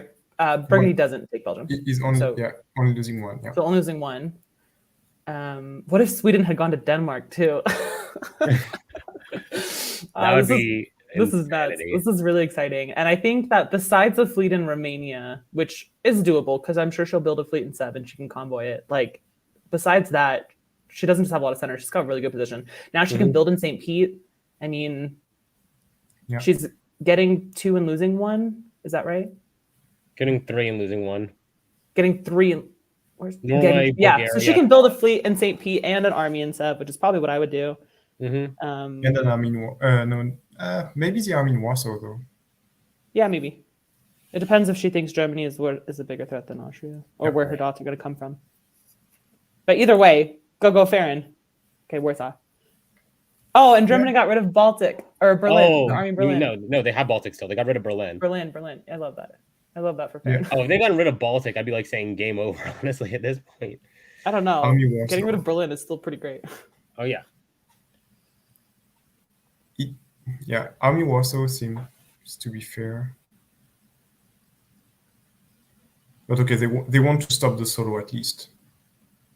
AI is trying to be an alliance for the first time in how many years, right? Right. A true alliance. So, but I think she's going to make gains in the north for it. So it's she shouldn't decrease her center counts, right? In the end. Karthik, do you want to take it, or Kate? Yeah, sure. I'll take it. So in the south, we see Russia basically moving into Bulgaria. We see, unfortunately, still a fleet there, which really does not give like the tactical advantages you want when making an attack on Austria. I think if the fleets were originally meant to go south and make it through and go after Italy, it makes a lot of sense. But if you're having them stuck in these positions on coasts, it's really, really harmful to your game, and we're seeing why here. If that was an army in Romania right now, I think we see a total collapse of Austria. But now we see Farron sort of on the retreat with his army getting piffed. And it's just not as strong of a tactical position. I think Farron can still make things work here, but it's a huge issue. Italy, I'm curious to see what Italy chooses to do here. I have to assume David's going to be like, hey, I told you, about Russia. So you guys better be giving me things if you want me to fight and stop the solo, which he is, because he is supporting Trieste into Budapest right now. In the north, Matt is sending Kiel to Denmark, but Berlin remains untaken. I'm assuming Livonia is going to walk in with maybe support from Baltic or something like that. Remains to be seen. And in the north, also we see Spain going to Mao, Helgoland going to north. So I'm curious to see what the French plan is as they walk voluntarily out of Liverpool. I think Matt is working with Farron. Yeah, that's what I'm saying. That's what I'm saying. I said Baltic will support. I wasn't listening to you. I was just looking at the board. Oh, yeah. I think Matt is like, let's help Farron win because the West has been terrible to me, and also right. Italy. No, so let's and go. I would agree with Matt doing this so 100%. Well, I mean, he did it to himself. He built 2 fleets, but. Well, yes, true. But yeah. Katie, do you want to take this one? Yeah. So in the south, so Farron keeps Bulgaria, doesn't move the fleet out, but keeps basically everything, and also takes Vienna because Budapest didn't support it. I don't know if it was supposed to or what, but Farron's in Vienna and Farron's in Berlin, and Farron is not in Denmark, but might be soon. I think she was expecting support to North. Well, no, I don't know, but she's in Vienna. She's got Bulgaria. 2 more builds for Farron. 3 more builds for Farron. She's got Berlin. How many does she have? Is this 14 now? She has 18. Also, she has the 18 if she wants. Well, also with the sum of squares soaring, even if she doesn't get to it, this is like a not so solution. Oh my gosh, she's gonna solo this board. I'm so excited. Let's stop talking about it and just see what happens. North just left. North just went to wait.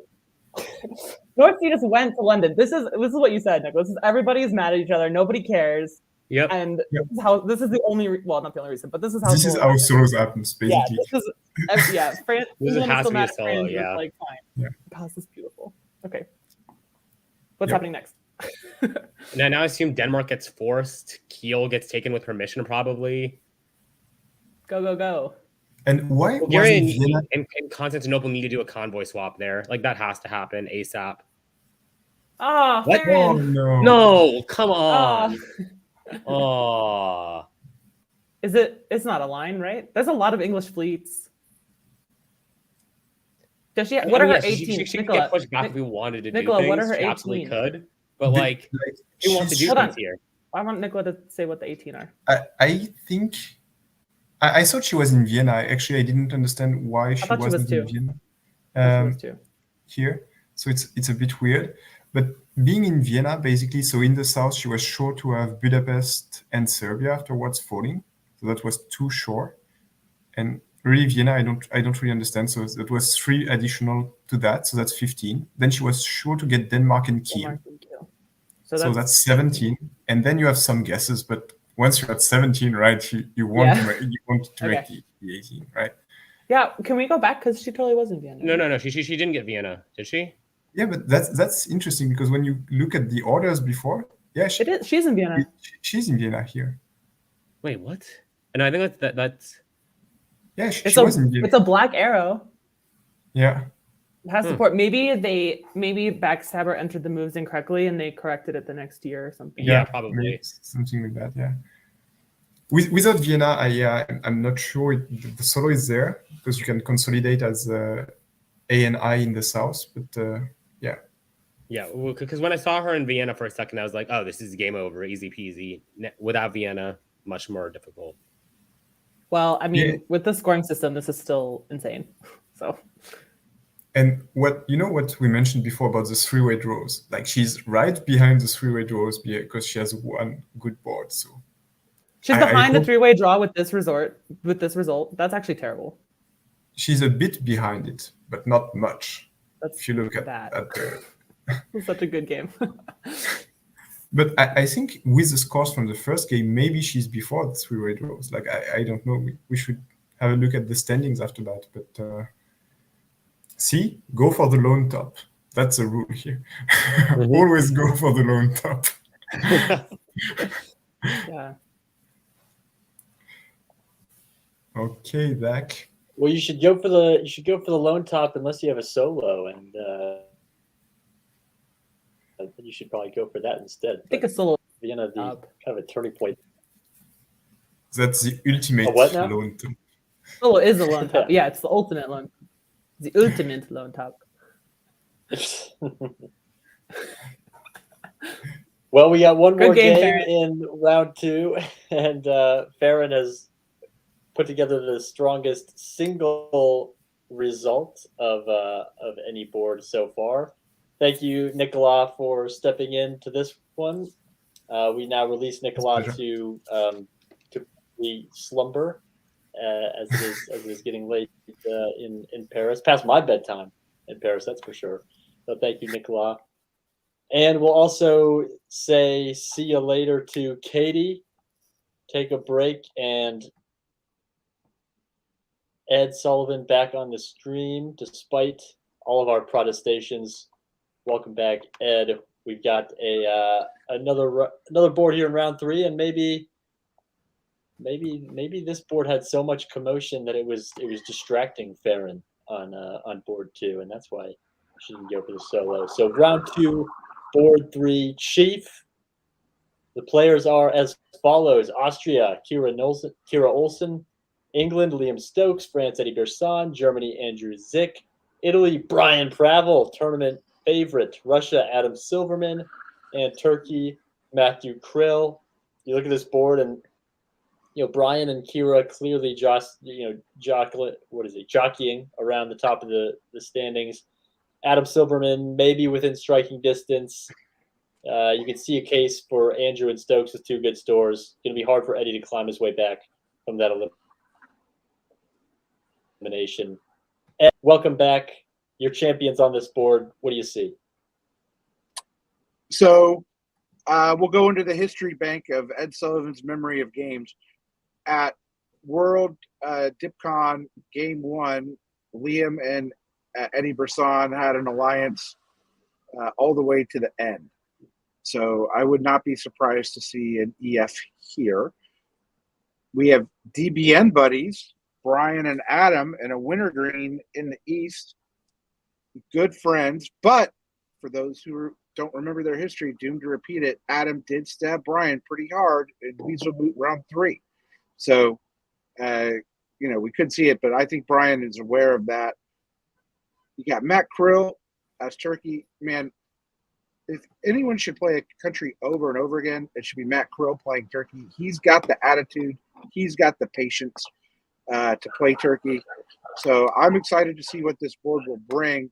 And other than tournament favorite Brian Pravel and Kyra, however Ms. Olsen pronounces her name, it's a board of mediocre results. And so, we've got to get a good result. Someone, who's not one of those two have to go for it. So we shall see if that happens. Well, will we have a 7-7-7-7 and everybody can stay mediocre? Here is the match. It's Spring 1901.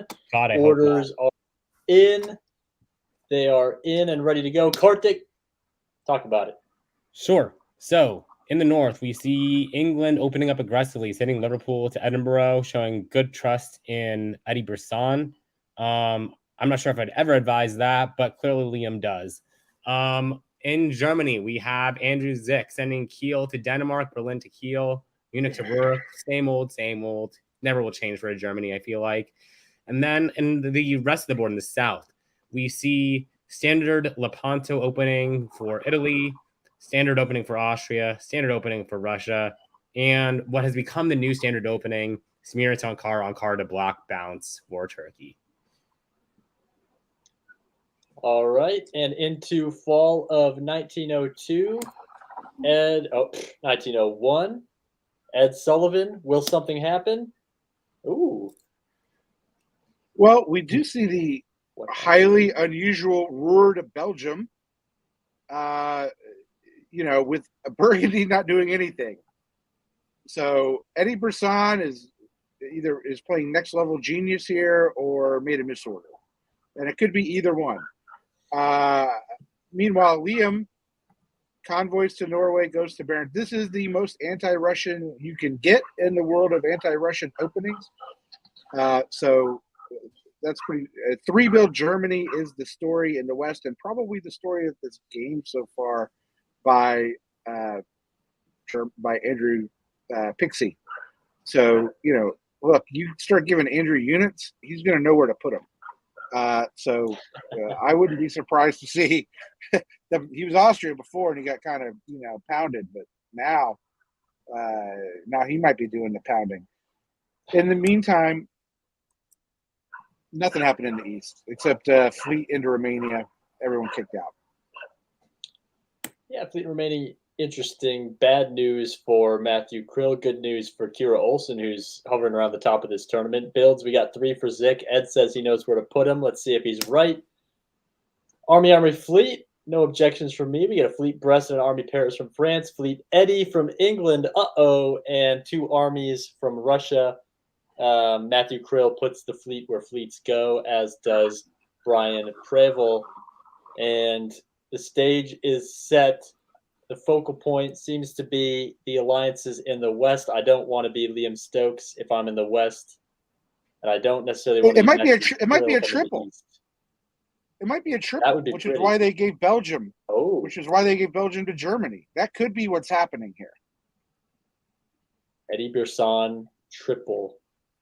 That's a good point. Let's see. Would we expect Brest to Mau, Portugal to Spain, if that's the case, and maybe Spain to Marseille for a walkthrough? Nope. Karthik. Nope. There is definitely not a Western triple here. This is FG anti-English campaign, and it works like a charm. English Channel taken by the French. Portugal signing up into Mau, ready to make further moves. Luckily for Liam, he sussed it out just in time, convoying the army from Norway to London. But his troubles are not over, with Adam sliding into Finland, pulling an army up to St. Petersburg, and for good measure, sending an army to Livonia. He is basically declaring his intent to play actively in the north, nonstop, and do so with clear aggression. And I think this is a reasonable thing for him to do, because in the south, they've made the rat sign very, very clear. With the fleet in Romania, the fleet streaming down south from Krill, and Kira Olsen moving into position to take out Brian Prevel, it is clear that the south knows exactly what they want, and that the west knows exactly what they want. And Italy and England, not long for this world. The south knows what they want, and it is not Brian Prevel. What don't you know, Ed? Have to come. It's going to be tough right now against England. If Eddie's might have to think about helping France. Helping Italy. Mm-hmm. There's issues down there. So we'll see if they engage in some détente here. This is a real threat to the West. The West has an existential threat. This is a really strong rat. Mm-hmm. How long do we think the rat lasts, though? At least through fall of 1902. Well, good question. So I was going to say it lasts as long as Matt Crow wants it to last. Right. I think that's so yeah, Matt Crow is super happy right now.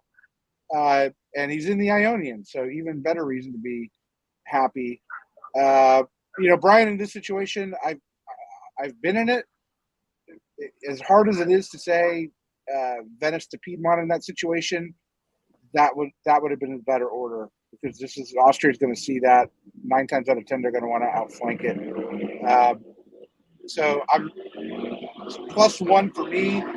That Mid-Atlantic has to go to Western Med to help. And meanwhile, why is Eddie poking Belgium? Or he's not poking it. He's actually moving 2 into there, because I think he knows that attacking Liam probably not the best idea here. Liam, I think, is pretty upset. He doesn't even defend Norway against Russia. He's really mad at Eddie because I think that would have been the move. I think he could have trusted Eddie on the board that Eddie could not continue this attack. Right. Well, we head into the winter of 1902. It's pretty simple. One build for Russia, and then Liam Stokes in England is going to pull one off the board. Adam Silverman sitting pretty in this red. I mean, every single arrow is moving away from him. I'm going to expect probably an army here, and Army Warsaw. Maybe you could make a case for South Coast Fleet in St. Petersburg. But it's going to be an Army Warsaw. Yeah. Yep. Germany launched an attack on Sweden. He's not happy. Oh, yep. So an answer in the middle of the board probably coming, and Livonia and Warsaw well positioned to punish that decision by Andrew Zick, who also has pressure from the west and Eddie Birsan. So the question remains for Matt Krill, does the Rat go on another season? Because he certainly has a stab if he wants it. Karthik, talk us through the spring of 1903. So, in the East, we see some questionable orders coming out of the Rat, in my opinion. These are orders that do not progress either party here. In the East. Yeah, sorry. So in the East, we see very questionable orders that really don't progress the Rat at all. They don't go for the moveset that would guarantee force the Venice. They don't go for orders that help them gain position with their fleets. So really they wasted a turn of tempo. But if we look towards the more middle of the board, we do see Livonia moving to Prussia, Warsaw going to Silesia to put some pressure there. It won't be enough to force either of them, but it can generate some interesting pressure. We do see England moving on Germany. And I think if you're Liam, you're saying screw the Western Triple, screw the unity, screw that nonsense. I'm moving in. And I think Eddie Birsan seems to share the same intent here, saying, look, if there's no hope of the Western Triple coming together, let me get rich off of the German carcass as he goes for Belgium.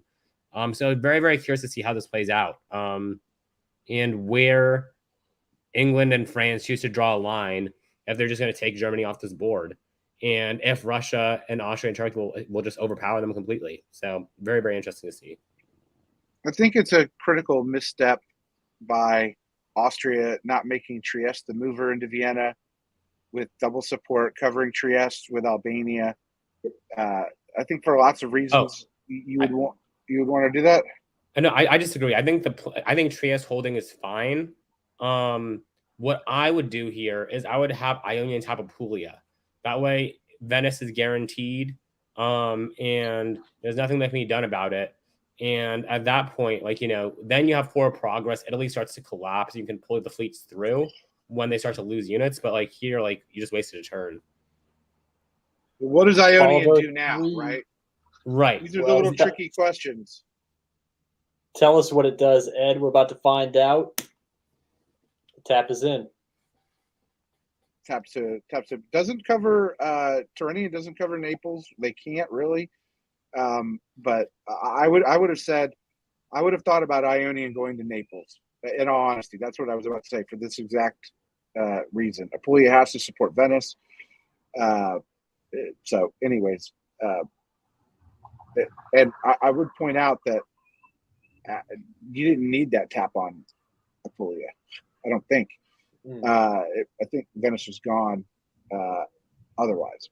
If Trieste is the mover, you do not need it, correct? And in addition here, why Matt Krill is so great.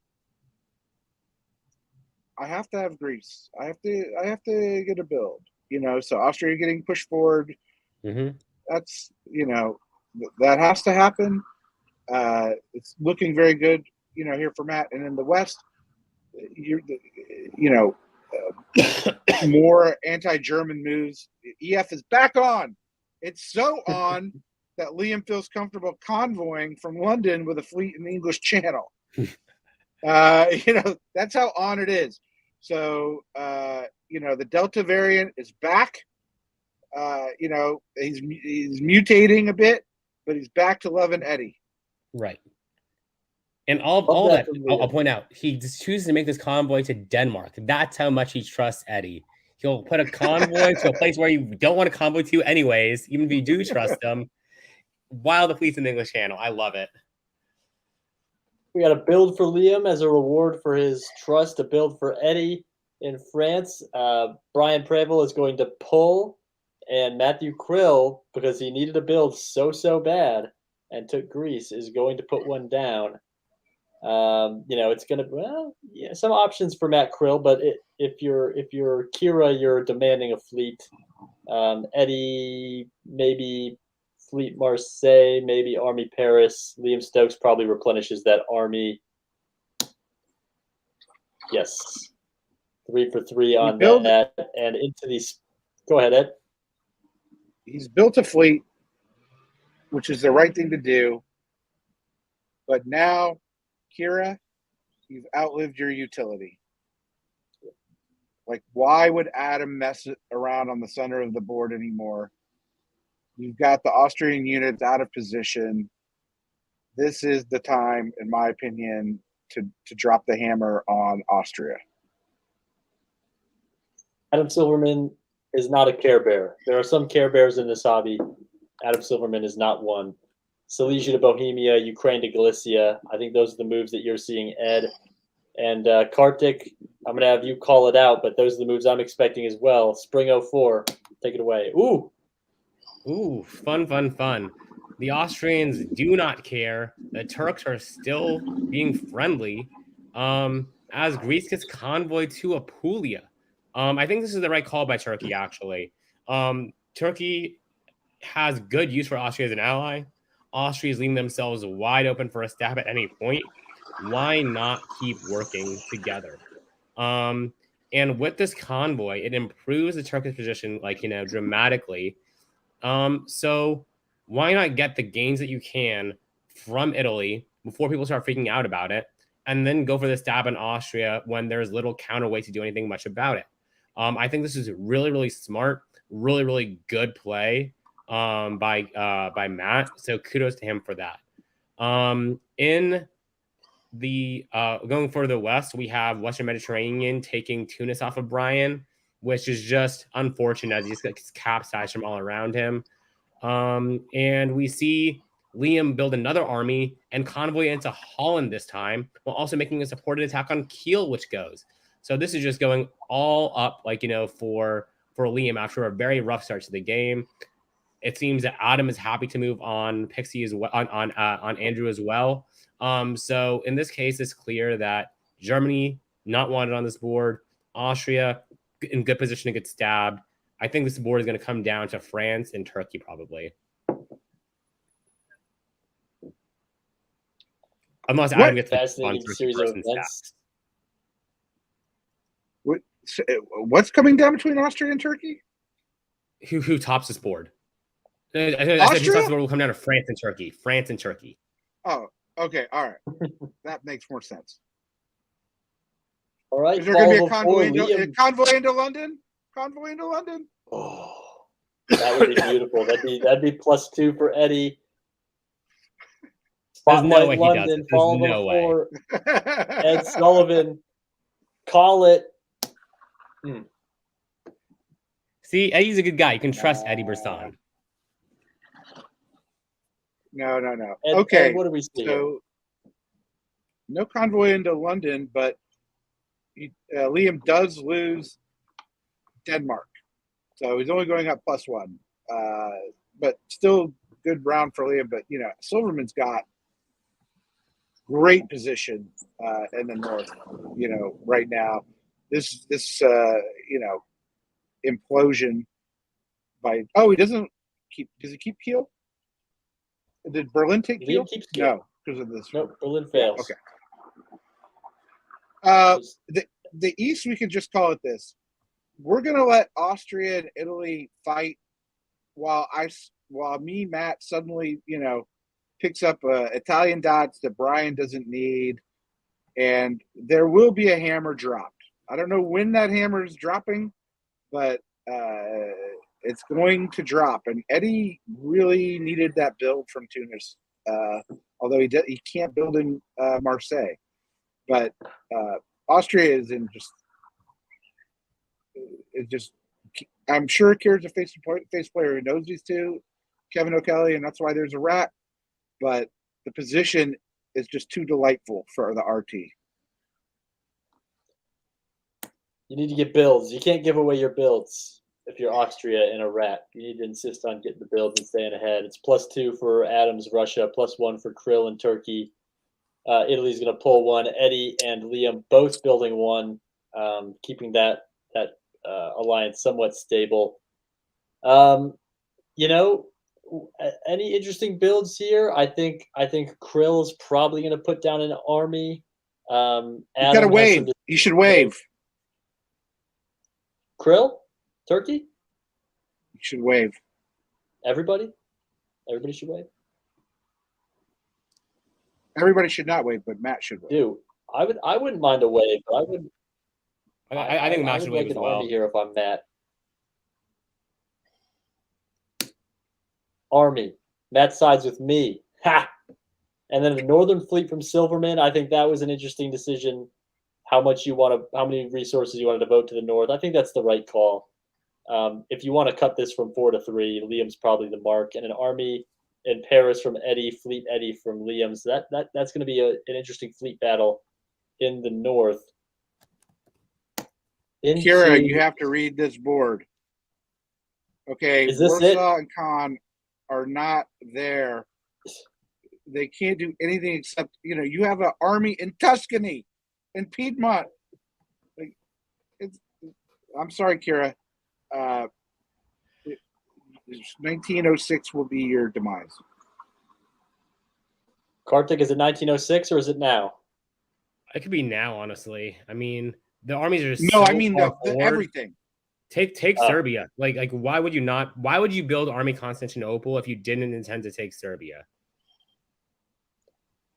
Here it is. Kartik, call out Kira's likely demise. Yep, there you go. Bulgaria to Serbia, Constantinople to Serbia, Bulgaria. Fleets come back. I think this is exactly what needs to happen. And the nice thing is, good guy Matt supports her to Rome, so he can claim that he's the good guy here. And guess what? Constantinople can go to Serbia now. Serbia can go to Budapest. Nothing can stop him at all. Like, Russia couldn't stop it if he wanted to help.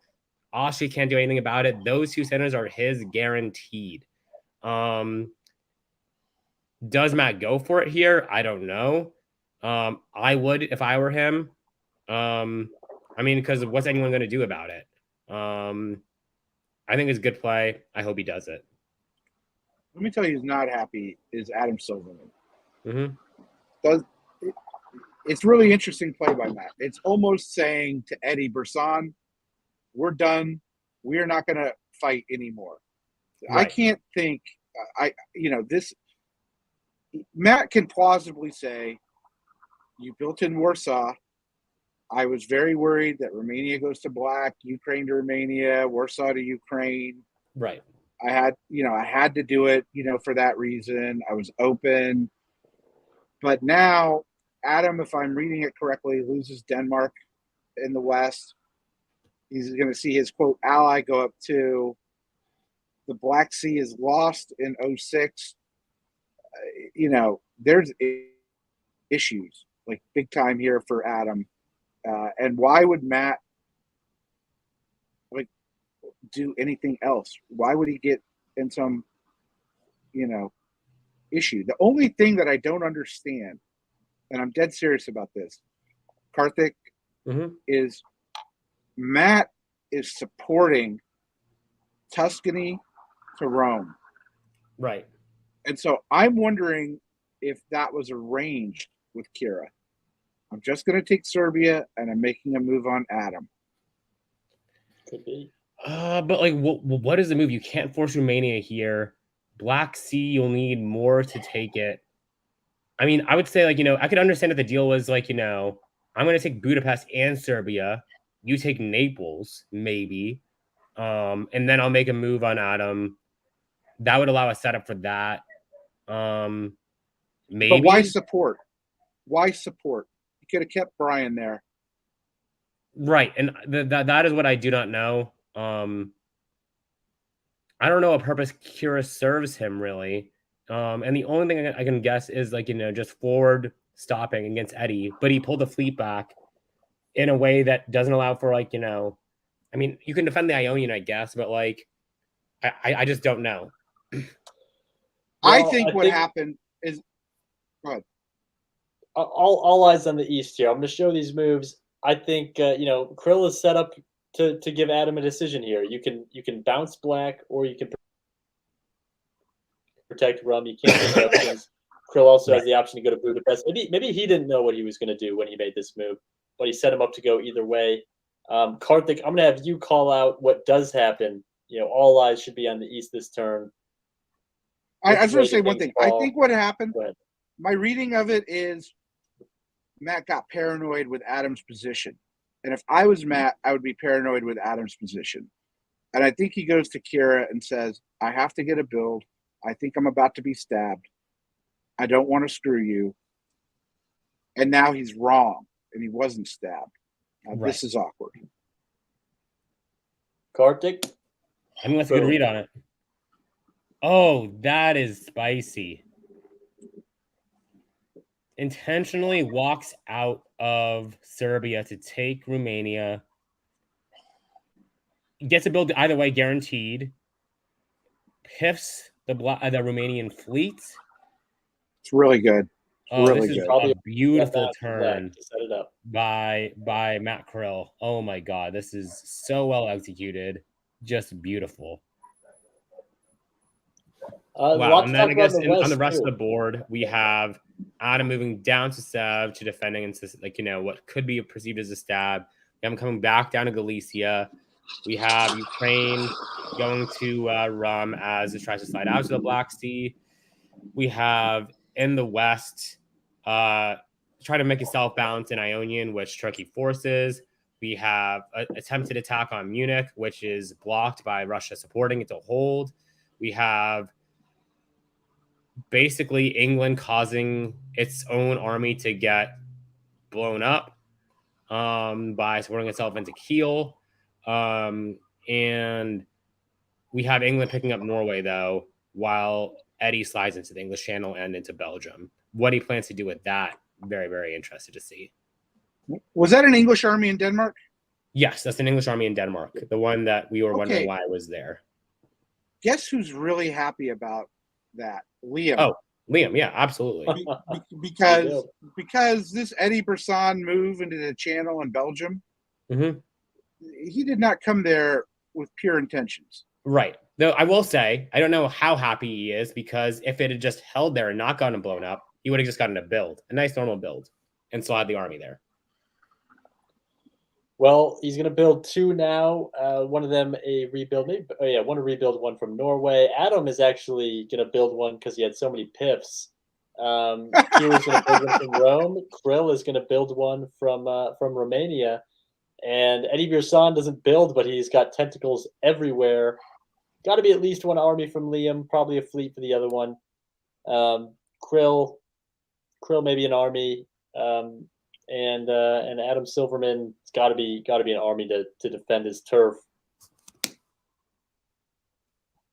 Yes, on all accounts there. Spring of 1906. This could go a lot of different ways. We have at least three legitimate contenders, maybe four, but you could make a case for as many as five. All five of these between Turkey, Austria, Russia, England, France. Especially now that Kira has definitively become not the odd person out in that early rat. Spring of 1906. What do you think? Genius I'm so happy for there's a comment from Luke Cronin about Kira.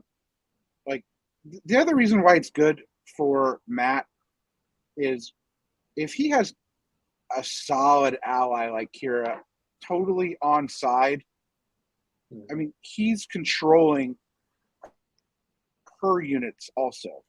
It's like he's got 13. right now, because I think he would have viewed it. She would be more solid to him than Adam would be. So I just love it. Khan's going to go to black. This is a unmitigated disaster for Adam.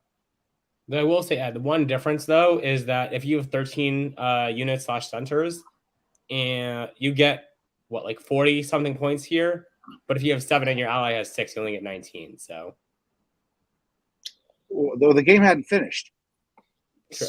Spring of 1906. We're definitely still playing here. And Ed, I'm going to have you call this one out. Huge pivot point for the board.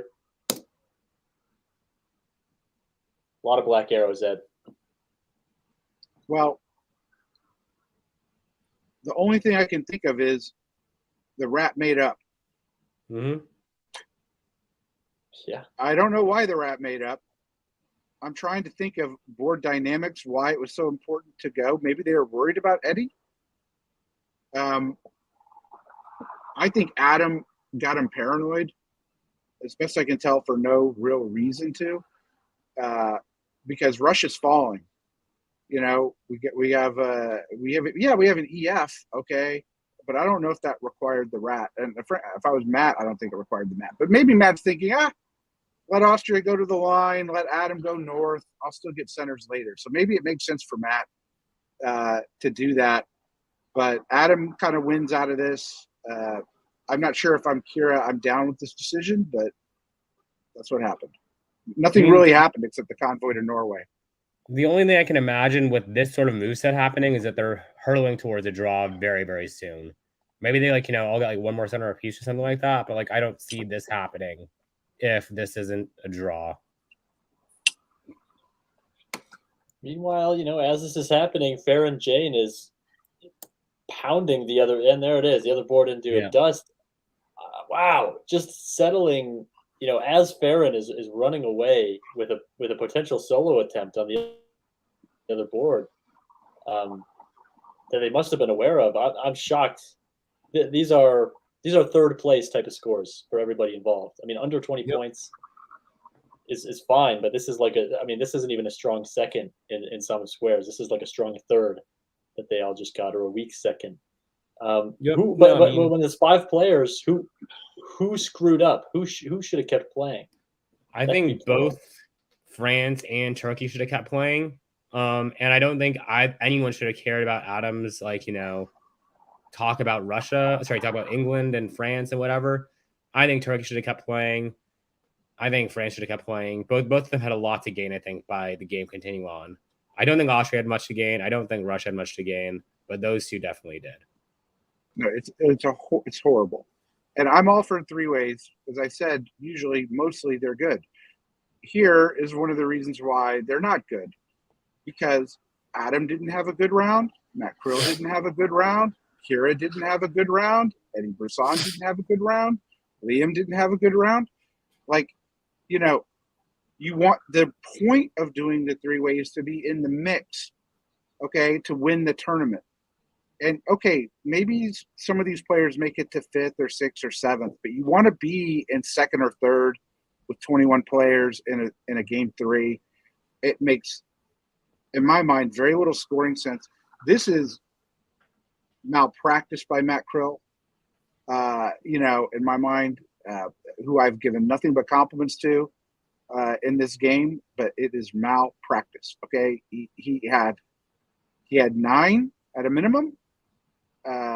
He had a pliant ally. He had Russia on the run. I think Eddie had good position. I think Liam could have done some things. So disappointing, to say the least of it. Disappointing indeed. The one winner of this 5-way draw is Kira. I know who it is. Absolutely. She played a phenomenal game. It is impossible to overstate how well she played diplomatically to make this all work. So major, major kudos to her. Okay, the reward for it is Brian. The winner is Brian. Brian Preble. He had a good round 1. He's hovering right around 8th place. I'm going to pull up the standings. If he gets 8th place, I'm just saying Brian Like, there's no reason a shark like Brian could be with these minnows and their 5-way draws. Okay, Right. like he thinks bigger than things like that. He went for it. We are going to show the standings, and the leader is the one who went for it, Farron Jane, 47.9. Right behind Farron is Riaz Virani. He's had 2 solid alliance-based games. Ditto for Andrei Gribakov and Dave Roberts. Kira Olsen, 10 points is easy to make up in some of squares. Adam Silverman, also sniffing around. I didn't give him enough credit for how close this thing was, but the fact is that nobody has had 2 really good scores. Riaz has had 2 pretty good scores. Same for Andre. Farron has had 1 really good score, but 1 pretty bad score. And that's why, scores like Adam Silverman with 35, which is really, which is less than Farron got in round 2 alone. What's up? Where's Matt Krill? Gone. Like he never happened. Matt, you had to know this. You gotta anyone in the top 7, maybe in contention, maybe top 8 with David Miller. Once you're as far behind as Mike Moore, it's tough. He's gonna need a lot of points to bridge that 17 in some squares, but a lot of people in play. That is the result of these spread out scores, these 3-ways, these 5-ways. A lot of people still in contention for the tournament. And so for round 3, what we're going to do is I got a little inside info on order of operations here. We're going to stick with round 3, game 3. We're going to start there. And then we're going to flip around these games as they go. But I think I'm off. 3. Well, you're on if you want to be on, but we can push you off and bring you on. We'll put you on for board for board 1, Ed. I'll swap you and Katie in that regard. So Ed, go smoke a break cigar. I know right now you're smoking your work cigar, so I'm going to take you off. You can smoke your relaxation cigar, and we'll bring on Katie Gray above Karthik. And yes, Katie, this is round 3, board 3 coming onto the screen now. We just laid it out for you. A lot of people still in this tournament, and a lot of people on this board still in this tournament. Austria's Greg Matthews debuting at this tournament. He sat the first 2 rounds, but a phenomenal press player, extended deadline player he is. You'll see him in DBNI this month. England is Dave Roberts in 3rd place, virtually tied for the lead. France, Kira Olsen, right there with him. Germany, Matthew Krill, who may have just drawn himself out of this tournament moments ago. Italy, Colin Weidmar had a good round 1, a tougher round 2. Russia is Matt Shields, my mortal enemy. And Turkey is Harj Guram from Burnaby, British Columbia. And by the way, Harj, a guy who is less of a mainstay in the face-to-face hobby, but he's in 17th. He's held his own in this event. Turkey is a tall task for someone who does not have a lot of action. So, round 3, board 3. Katie, fresh onto the stream. Any dynamics that you're looking at? Oh yeah. Which so you know purpose, how much? But just happens. Yeah, you know how much I love this question. Greg Matthews is Ewok, right?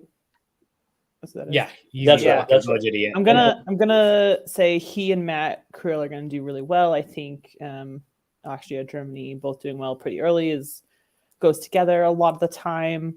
I don't know. I don't like this question. Karthik, go to Karthik. Karthik will pretend he knows the answer. Give us 10 seconds on this board. Round 3, board 3. My money's on Matt Krill winning this board. I believe in Turkey though. Like, I think because Matt Krill is going to do well, Germany and Turkish success is commonly tied together. So my money is Germany 1, Turkey 2 or 3, Your 10 seconds is up. and then whoever does well out of France Thank or you, Katie. England 2 or 3. Spring on track. 1901. Katie Gray, these moves that you claim you need in order to commentate, here they are. Great. Bounce in Galicia, bounce in Black Sea. Almost everything is very standard. The only thing that I noticed that is not what I would particularly do as a general opening is Smyrna to Caen, and also Paris to Picardy, but neither is crazy. So what is fun is Russia did open north, which is pretty cool. Oh yeah, I forgot. I didn't even notice. Why am I here? Yeah, but why do we hire you, Katie? Russia going north is really fun in extended deadline. I've never done it in a live game. Mm-hmm. Fall 1902, Germany is on 3 build watch. Kartik, call out the fall. So, give me the orders, please. There we go. Wow, that's lame. Don't like that, Matt. Matt bounces. Matt bounces Russia out of Sweden. Boo. Russia gets bounced out of Romania. Boo. Oh, you don't get rum. Matt Shields. Sorry, out of Ukraine. That's what happens. Oh my God, what a disaster. What a bummer. And it turns out, despite the dislike for Smyrna to Constantinople, this is when it works. When you can get Austria to work with you and support you into Romania, you backfill Bulgaria, and you have Russia dead to rights. Yeah. Beautiful diplomacy by Greg.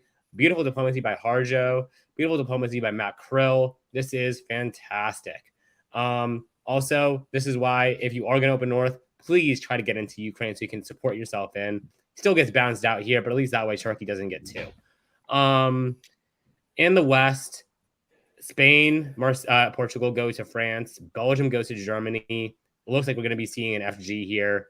But if we were, I'm not sure why Matt just doesn't let Russia into Sweden. Curious. We'll see. Could be a triple. You're going to convoy to Norway. Yeah, it could be a triple. But then why doesn't... Yeah, could be, yeah. Yeah. Look at Tripoli, 1 build for England, 2 for France, 3 for Germany. Colin's going to throw down an Italian build, 2 for Austria. And the big story, 2 for Harj in Turkey. And options with that fleet in black. You could see one of those being an army and pressing an attack against Russia. They've already started that. It's going to be 2 armies and a fleet for Germany, standard triple builds. But the fleets in London and Brest maybe betray a little bit of friction down there. Fleet in Naples and double army for Harj. I love that. Harj has my heart. And man, that is a strong overture to Italy. And I would not be happy if I saw that as Greg Matthews. Yeah, you just support Turkey and Durham, and they build two armies. I don't like it.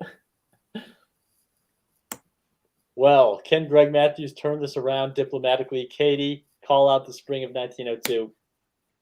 All right, so most of Turkey's armies are just chilling, with one going to Armenia, and Matt Shields doesn't even try to bounce it. He's also said goodbye to the north, and seems like it was maybe an okay decision because France and England are definitely fighting. Dave Roberts takes the channel. Portugal. Picardy supports Paris to Brest. Was this a triple? I don't know. No. Why would England? I don't know. I'm not sure what France is doing. The triple in the east. Yeah, it could be. It could be a AIT. That's fun. Don't see that a lot. I mean, Italy's moving west, which is pretty fun. I mean, Ionian is maybe a hedge, but Western Med and Piedmont. No, just go to Tyrrhenian Sea. I don't know.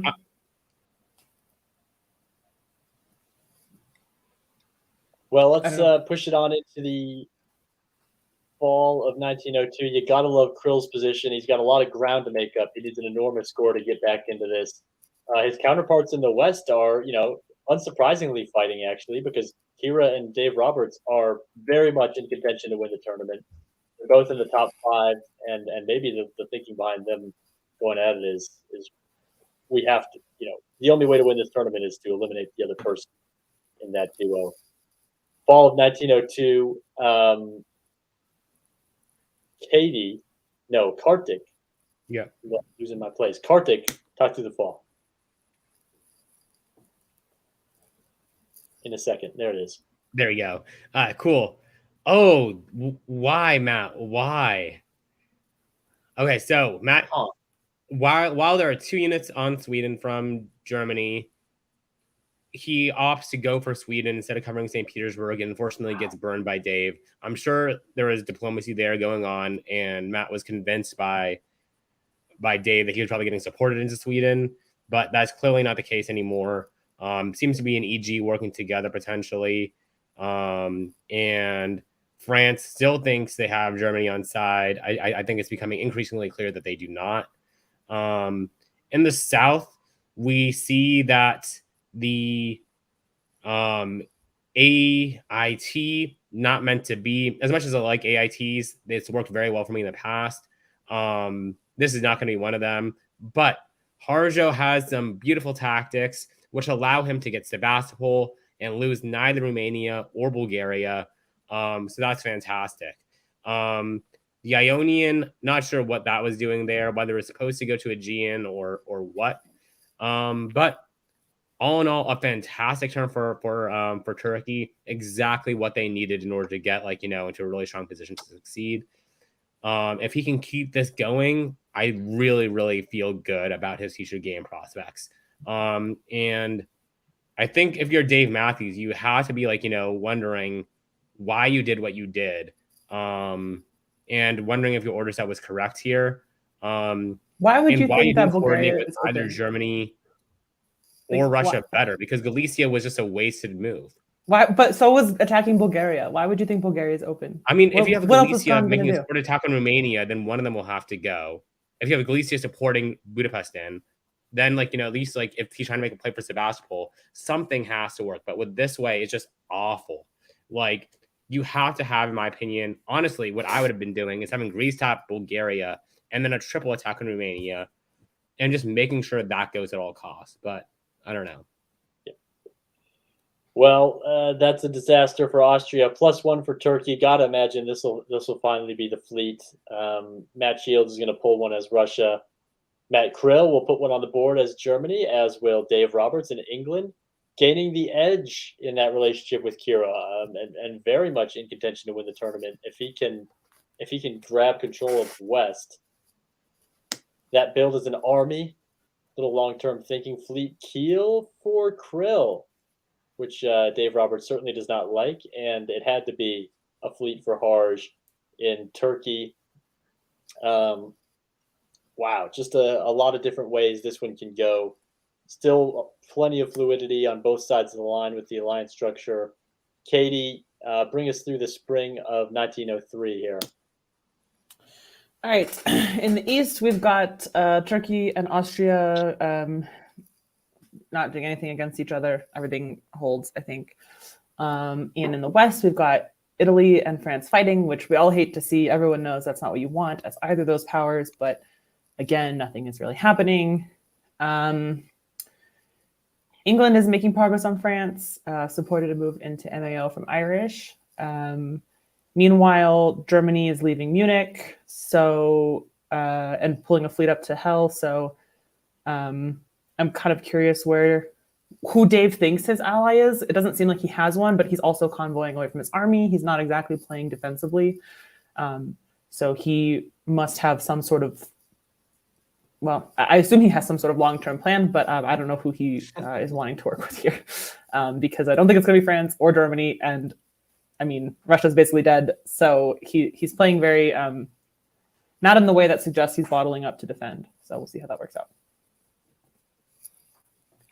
Well, a little bit of pressure starting to come onto Turkey with Colin Wiedmer sliding into Eastern Mediterranean. It's a strong spot, but if he's not careful, he's going to get bottled up here. Fall of 1903, Kartik. Backs out. So here we have Austria now making the suggested attack that I described. but now it's too late because you don't have Russia, willing to work with you against Turkey. And as a result, Galicia gets it gets forced to retreat here. You do not make it into any of them. And to make matters worse, for reasons I don't understand, Italy now chooses to retreat back to the Ionian after moving into the Eastern Med earlier.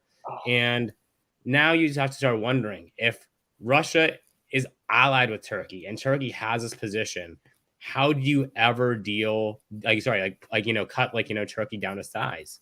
And I always say, diplomacy is always more important than tactics. But sometimes when you have tactical blunders like this, you leave yourself in a position where no amount of diplomacy can really save you. And I think this is one of those cases where tactics are important. And this does show that you need to have the complete game, which is unfortunate because Greg is a way better player than I am. So to see this happen is just really, really shocking to me. Then in the West, we see Portugal walked to Spain, allowing Dave to slide into Portugal.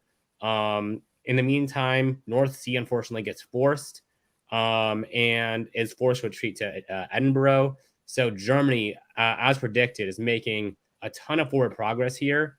And I think, depending on whether or not Germany starts to draw attention, that could be really, really good for Harjo and Turkey, because as I mentioned, at the beginning of this cast, Germany and Turkey have the highest correlation to success between any two powers in the game, because they will often be pulling apart powers that pose threats to them, even when they're not directly collaborating together. Because Russia, Austria, and Italy all gravitate, towards Turkey and towards Germany, the center of the map. So both of them succeeding makes it so hard for the others in the middle to succeed against them.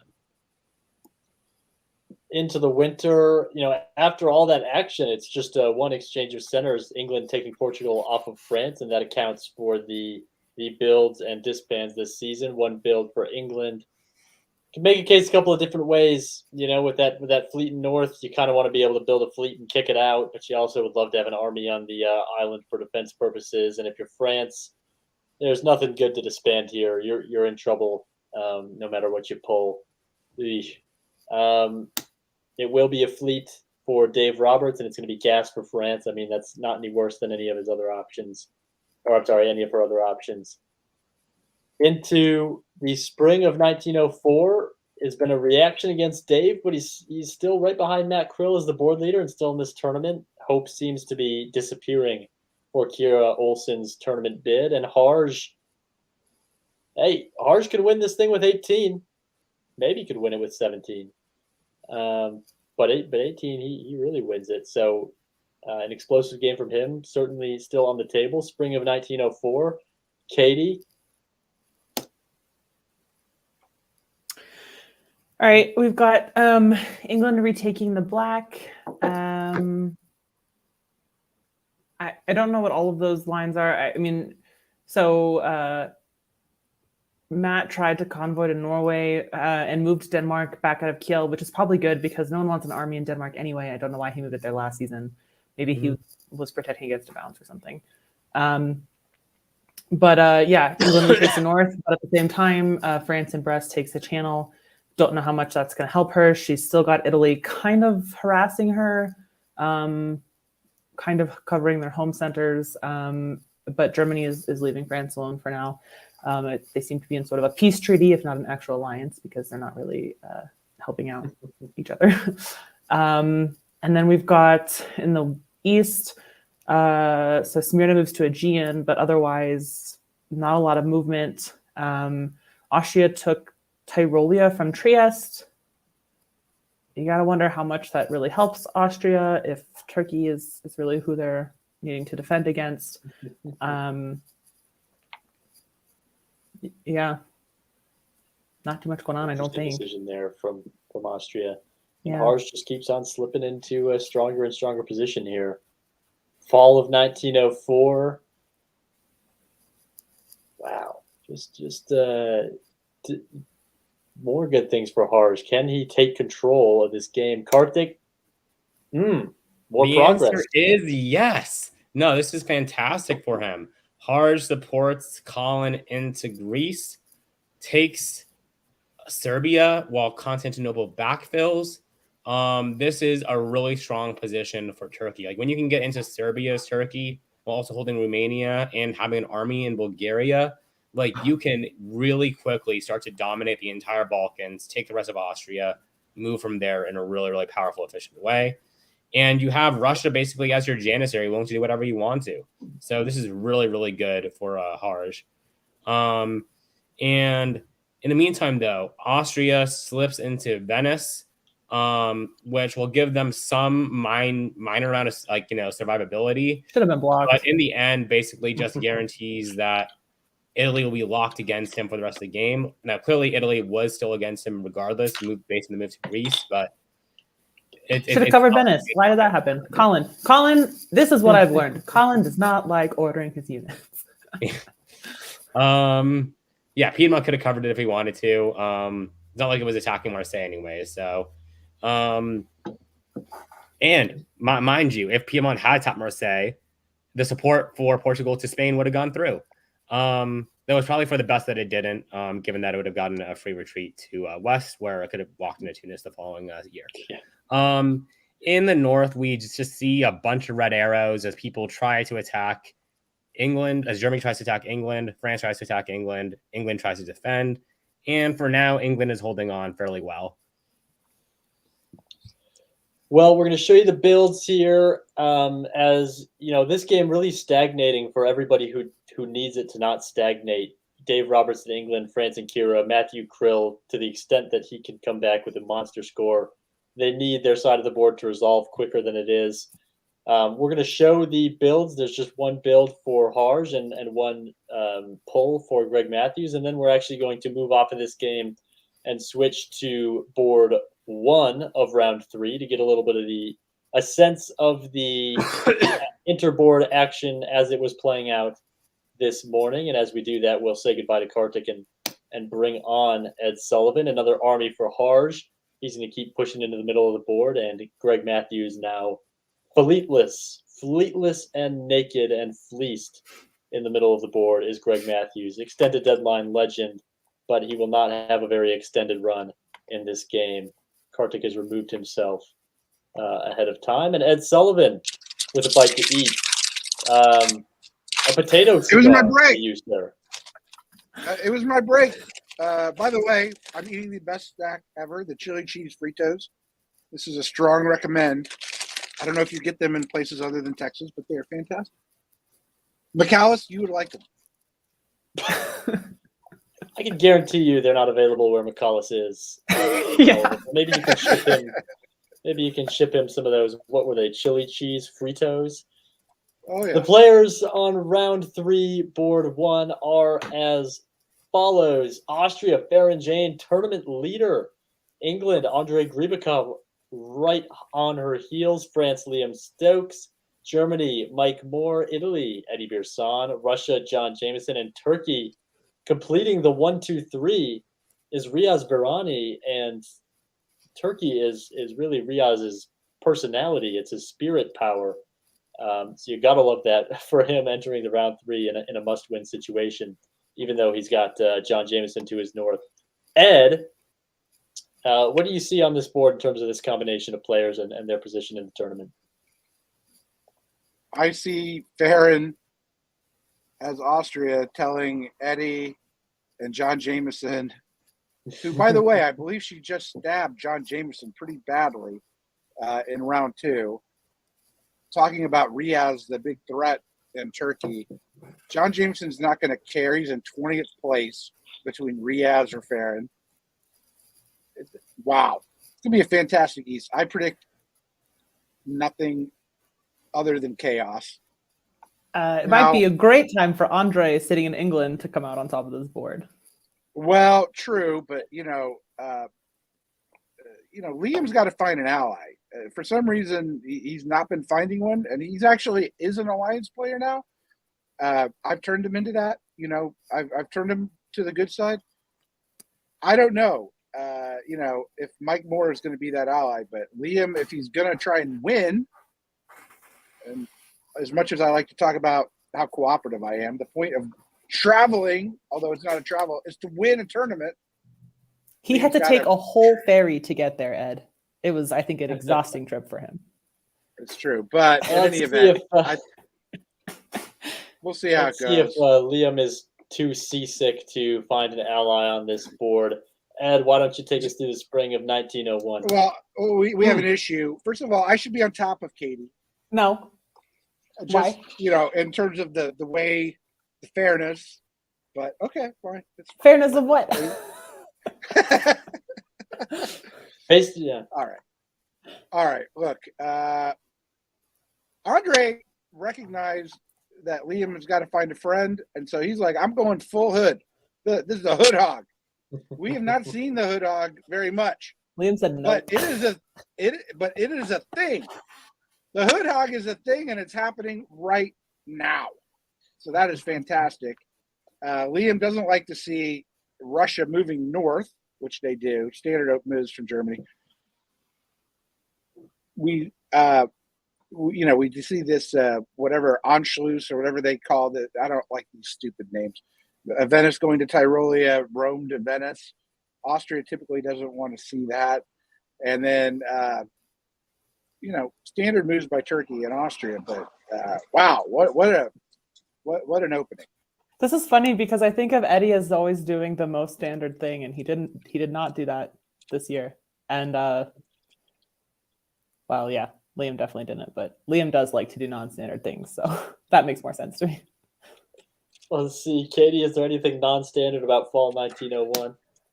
Ooh. Yeah, I mean, you've got Germany already in North, which I actually don't like as Germany. I mean, he's not getting the build. Yes, North is a cool place to be, but he doesn't have the build, and he's also got a bunch of eyeballs on him. It's not fun. Things are looking pretty good for John Jameson. He got Romania while opening North, which, the last game, clearly we saw that didn't work out. There's some IT bad blood here. It looks like... Yeah, Farron. So Riaz recognizes Farron as his competition, and Riaz is helping Eddie against Farron in Greece. So Farron is staying even, I believe, losing Vienna and gaining Serbia, whereas Eddie gets Vienna, which is, I don't know if I've ever seen a game where Italy's only build in 01 is Vienna. It's pretty weird. I think it looks good for Russia. That's what I think this board looks like. Oh, I also don't like Liam completely abandoning Iberia. I'll just say that. I don't like that. But he got Belgium at least, but that was risky, and I guess he's willing to put risks in, but he's got to pick them up at some point. So his builds aren't going to go north anyway. Oh, okay, a few things. One is I apologize to our viewers. I'm going to blame Zach, but I had Andre and Liam mixed up, obviously, in my comments. I did not realize that. I thought Liam was England. Okay. I love everything here for Liam and for Riaz. The hood hog is going to work because North Sea gone. This was, by the way, Germany correctly follows up into Denmark. It's a great sea line going here with no pressure on France. None. Okay? Eddie gets a build. He's going to build Fleet Naples. That's it. So I love Liam. What's happening here? Look, I kind of feel for Farron, but, kind of not. It was a battle for Eddie Bresson. The relationship between Riaz and Eddie probably a little stronger, but that's probably, what went down. All right, coming into the winter of 1901, you gotta love it for people not named Farron and Andre. We have one build for Liam's France. We have one build for Andre's England. It's going to be one build for Riaz in Turkey, one for Eddie in Italy, nil for Farron Jane in Austria, 2 for Russia, 2 for Germany. And the alliance structures are pretty simple. It's a triple against England in the north. It's a triple against Austria in the south. So far, well, you could maybe debate whether Russia's opposing Austria in the south. The builds are Army Fleet for John, Army Liverpool for Andre. It's going to be a Fleet Brest in France, Fleet Army in Germany, and what you'd expect from Italy, Turkey. Love that from John Jameson. He's going to let the south kind of play out as it may, and he's going to go capture some centers in the north, which is not a bad plan of action if you're Russia and you're looking to get big. Spring of 1902. Katie Gray, does it stay good for Riaz? Does it stay good for Stokes? It does stay good for Riaz because Farron has decided, well, Eddie ruined her game, and so she's going to help Riaz. I mean, this turn, nothing came of it, but we're clearly seeing Farron preferring Riaz to get her centers over Eddie, so that's definitely good for Riaz. John moves Moscow down to Ukraine, which makes sense. I'm sure he doesn't want Austria to get killed before he can get anything out of it. At the same time, he takes Norway. Definitely not good for Andre, which is probably good for Liam. Liam covering Burgundy is interesting. I don't know. I don't know if that tells me that much. I mean, no, he's covering Marseille. He's covering Marseille because Venice went to Piedmont or something. Yeah, if you maybe. think about it. Okay, well, Yep. maybe, yeah. Eddie is not bothering with the West right now. Eddie is fighting Farron. So Right, yeah, right. coming up, Liam. You buried the lead. What's Holland doing? I was waiting for dramatic effect, Ed. I definitely didn't just miss it. Okay, I know how to play this game. Congrats to Mike. Mike made use of being in North Sea and convoyed Holland to London, which I think is really great. It's really exciting. I also know that an extended deadline player that I respect very much told me that as Germany or France, he always wants to ally with that other player and attack England. And as soon as the other person convoys to England, he stabs. So we will see if that is the playbook that Liam uses here to go after Mike more. But maybe not, because Berlin is covering Munich. But good for Mike. Convoying to England is fun, if not risky, and maybe it'll work out for him, and that'd be cool to see. And John Jameson saying in the comments that the Romania order was a misorder. It appears as a hold on our screen, but it was supposed to support Balta Serbia, which would have worked. It obviously said something else, so it didn't work. And too bad for Riaz, who could have really used that. Fall of 1902. We are going to, what are we on? Ed, is this you? I'll take it. Yeah. Bless you. So, okay, let's we should all give a golf clap to Liam for exercising restraint. He's got a solid ally in Germany. He doesn't take Holland. He doesn't need to. He's got all of Iberia. That's right. So now he's in Liverpool. So in any event, Yorkshire. good moves. Yeah, same thing. Good moves all around. He's somewhere. He's somewhere in Britain. Somewhere where they don't have Cheeto Fritos or whatever. I know. Zachary made me stop chewing them because apparently they were being picked up on the mic, and I've given in. Despite the Frito-Lay company being the only company that would give me an appearance fee on DBN. Meanwhile, Riaz takes Greece. That's excellent news for Riaz. But It's not Mr. Jameson slips that Sev fleet into Armenia while Ankara takes Black. I mean, this is just life with playing John. Maybe he was saying build an army and just blow it up, or I don't know. John thinks on a different plane than I do, so I think he's having a good game. He's building in Norway. Things are going good. All right. Hey, Farron kept everything. So good turn for Farron. Very well could have been an 0-2 elimination, but she kept herself alive, kept herself useful, and Jameson has conveniently cleared Sev for a fleet build if he wants to go full Jameson. That's what he's doing. That's what he's doing. For Germany, a build for France, and night for Andrei Gribikov. Thanks for playing. Your tournament is over. He and Farron can have a drink by the bar in about 30 minutes real time when they're both out of this game. Builds for John. I mean, this is the interesting part. You can see Liam building Fleet Brest or Army Paris. It's probably Fleet Brest. For Jameson, most people would build an army here, or maybe a Fleet North, but I'm really curious to see if this move down to arm is going to bear a fleet in Sevastopol, and it does. But I would have Riaz bet. was ready. I would have bet all the money in the world on Fleet Sev. Just no other reason to move that down to arm. And it is a fleet Brest for France, and it's going to be an army in Kiel, kind of in convoy position, I suppose, for Mike Moore. Not really poking either Russia or France, and I think that's the logic behind putting it there. Is you just don't want any suspicion from either one of them. It's Riaz versus really nobody for the tournament win on this board. I mean, Riaz is the threat to win the tournament unless somebody solos or goes wild. He is the one in position to do this, and he's got the relationships to make it happen. Spring 1903, Katie Gray. How will John Jameson throw a wrench into this turn? I mean, very predictable. Ankara was clearly there to protect Black Sea. The move to Baltic from Sweden, did he support Hell into North and is also moving to Baltic? Okay. Yep. That's fun. Why not? Picked up Budapest with support from Italy.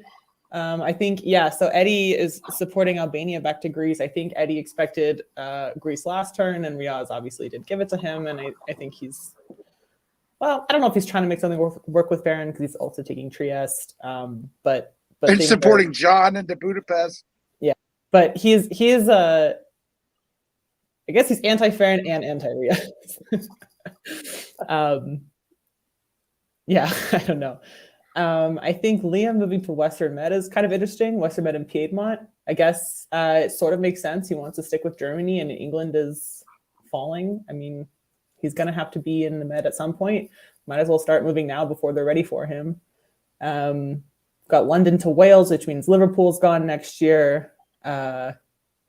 So Hell is in North. North is in Norwegian. I think there's guesses over Berlin and Kiel, right? Or Berlin and Denmark. But and Kiel, I suppose. I guess kind of Kiel too. Yeah. You guys, this is great for Liam. I know Riaz is the big name, but he's my son. Okay, I would say that, and my son is doing well. Riaz is embroiled in problems. I don't know who Farron is janissarying for now, but she's janissarying for somebody.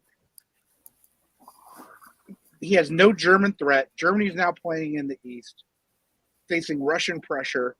He's got no pressure. Loving it. Some of Squares is a scoring system where, a solo is 100, but the right 17 can be 70. 16, 17, you get in that 60 to 70 range. So Liam doesn't need a solo to bring himself back into the mix for this tournament, but he does need, I would say, at the very least 15 to have a realistic shot. And to your point, Ed, your little boy has done a great job slithering his way into position. My question, and you're going to call this out in a moment. He slithered, Ed. You're biased, but he slithered. And is he going to take Portugal this turn, or will he do the courageous thing and go to NAF like he should, leaving Portugal in the bank? Ed, call it out in a second. Now. I was like, my man Liam ain't giving a free center away. Like that's not you don't get my man Liam. And he takes Liverpool, and he takes Portugal, and he's got Germany into Venice. Wow. Germany helps England into Sweden. Germany loses Berlin. I mean, this is great. My ally is struggling, and I'm building. Meanwhile, in the East, let's see. Riaz gets Greece back Eddie takes Tunis. Oh, I forgot Tunis was unhomed. Yeah. No neutral. A lot of neutrals in this game. Follow three. We'll just go for that. had the little German-French problem, but it might be bad news for Eddie Brisson here with pressure all the way around. I'll tell you who it's not bad for is John Jameson. What a turn. Talk about bearing the lead. He loses Norway.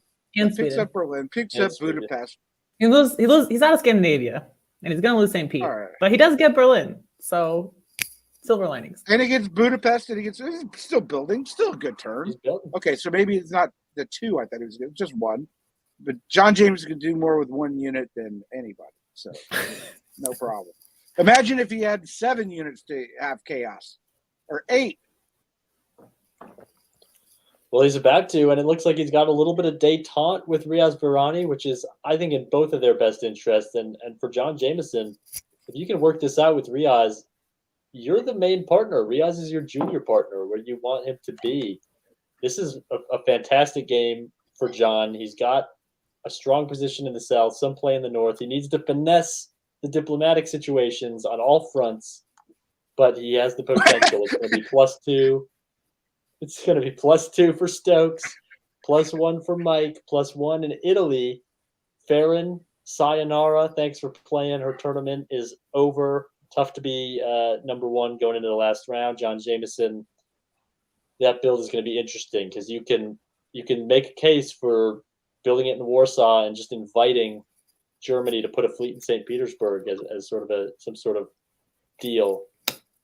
Looks like that's what's going to happen. Fleet army for Stokes. He's preparing to flood the Med. It's going to be an army for Mike. I think that's going to take Berlin back and then maybe try to cross the line. And an army for Riaz, who is presumably going to continue healing his relationship with John and pushing into the middle of the board. Spring of 1904. I believe we're on Katie Gray here. And what a turn to call Katie Gray. Will John and Riaz stick together? Will Liam use this year to break out? He's got to break out soon. Call it out. Yeah, so I guess John and Riaz are sticking together. Well, is that preventative supporting himself to Romania? Maybe. I'm not sure, but it's definitely less threatening to Turkey. So maybe it was sort of safe, sort of whatever. We've destroyed. Was that the Russian fleet in Armenia? It's gone now? Yep. I mean, probably agreed. Yeah, because why would. Yeah, so Should've I'm never sure been there. get rid of that second Southern fleet that he doesn't want. He has been kicked out of Berlin, though, John. So Mike Moore takes back Berlin from Munich, and they support. Okay, I guess they'll lose it. This is a spring, right? Okay, so France and Germany support Germany to Tyrolia. Tyrolia retreats to Munich. I think he doesn't hang on to that in the fall, though. Right. So why are they making that move? I don't know. Because Munich is going to Berlin. I don't. You messed up on that one, son. I'm putting you in your room tonight. No dinner. I think this little zigzag is really fun. The France-Italian fleet zigzag, where Tyrrhenian Sea goes to Lyon, Western Med goes to Tyrrhenian, Tunis goes to Western Med, and Liam's other fleets are just like, bye, I'm going north. Which probably doesn't bode well. Well, I don't know. How worried can Mike Moore be about a fleet in the English Channel when there's no armies on his border? So it's probably fine. Let's see. Italy and Trieste goes back to Venice. So, yeah, I don't know. The East looks like everyone's moving away from each other. So maybe this is a response to a strong alliance. And maybe this is everybody against the FG. I don't know. I think the West looks more messed up than it is. I don't think this is a stab. The East or the West? I think the West. I don't think the West looks messed up at all. Okay, well. Okay. Good for you. Well, I thought you were responding to what I was saying. Well, no, I was responding to your issue on I don't think Germany have a problem with the English Channel. Like at some level, I think it's that Liam will put York. Thank you. Into Edinburgh for London. But now with the loss of Munich, maybe that won't happen. But they can take Munich back, right? It's tricky. You But got a lot of Russian units. No, they gotta protect Berlin, I guess. it's complicated over there. Well, just when Ed was, trying to crown his golden boy Liam and disparage Riaz in Turkey, Riaz has taken that personally and come up resurgent. Katie, it's fall 1904, or is this Ed? It's fall 1904. Ed gets all the your falls. boy Yeah. Liam is in a tough spot. Call it out. Ooh. So we got big goings on in the East. This is what I'm looking at. Right, Oh, which man. is for John.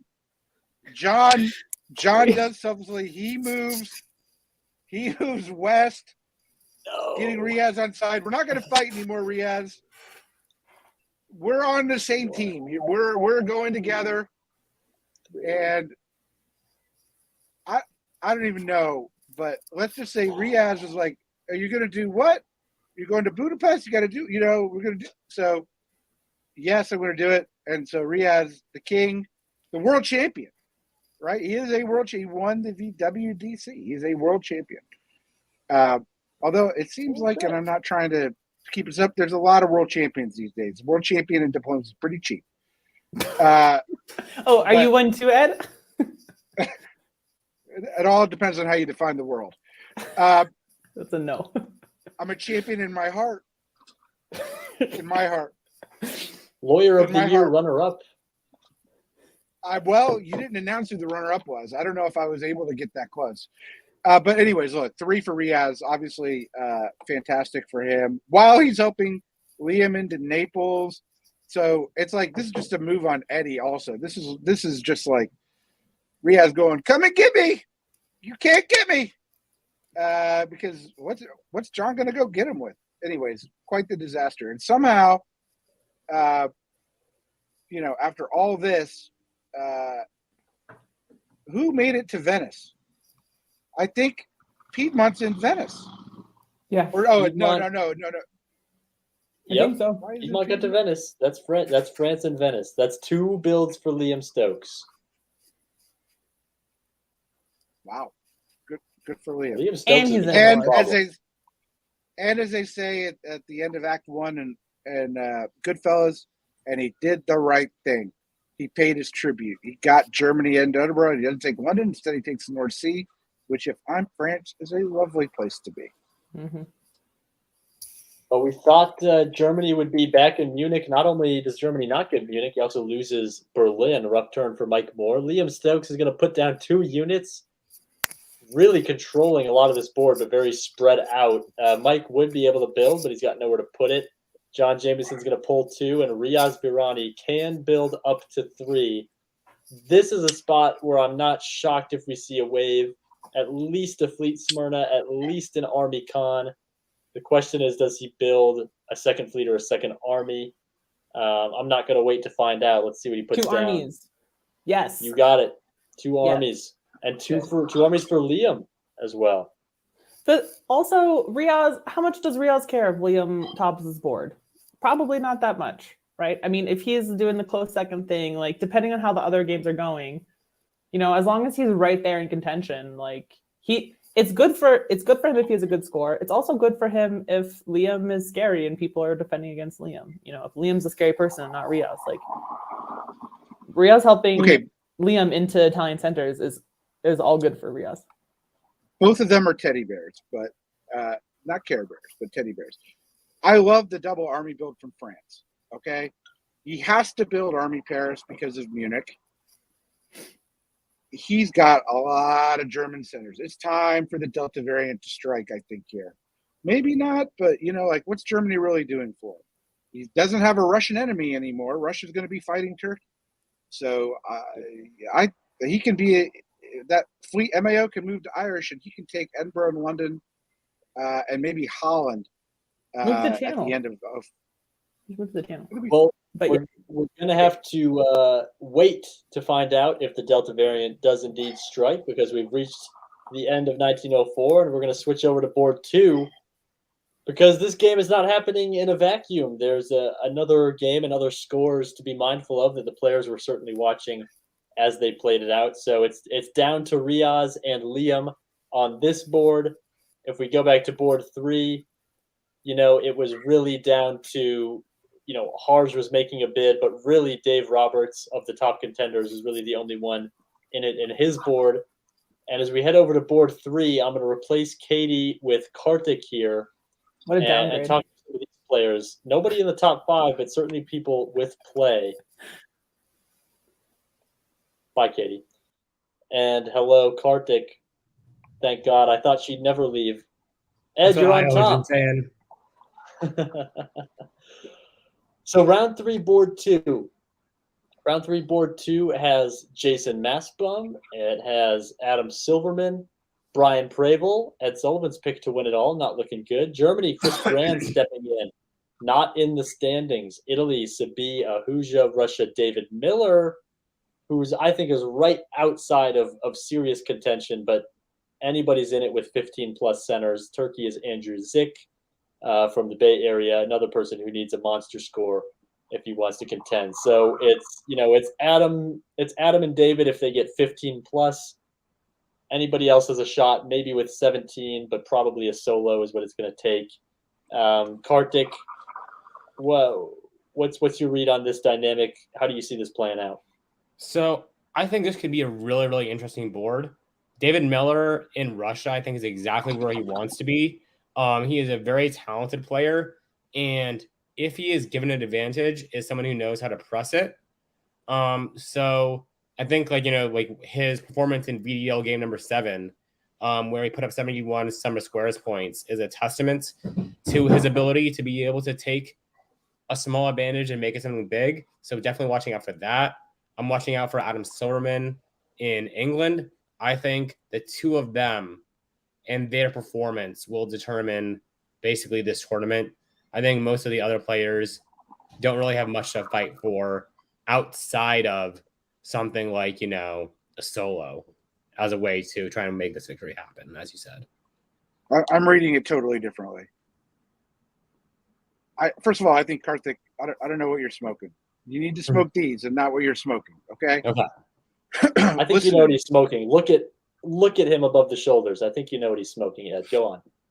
First of all, I know. I didn't want to stereotype him like that, but it's obvious. Look, the West, the winner's not coming out of the West.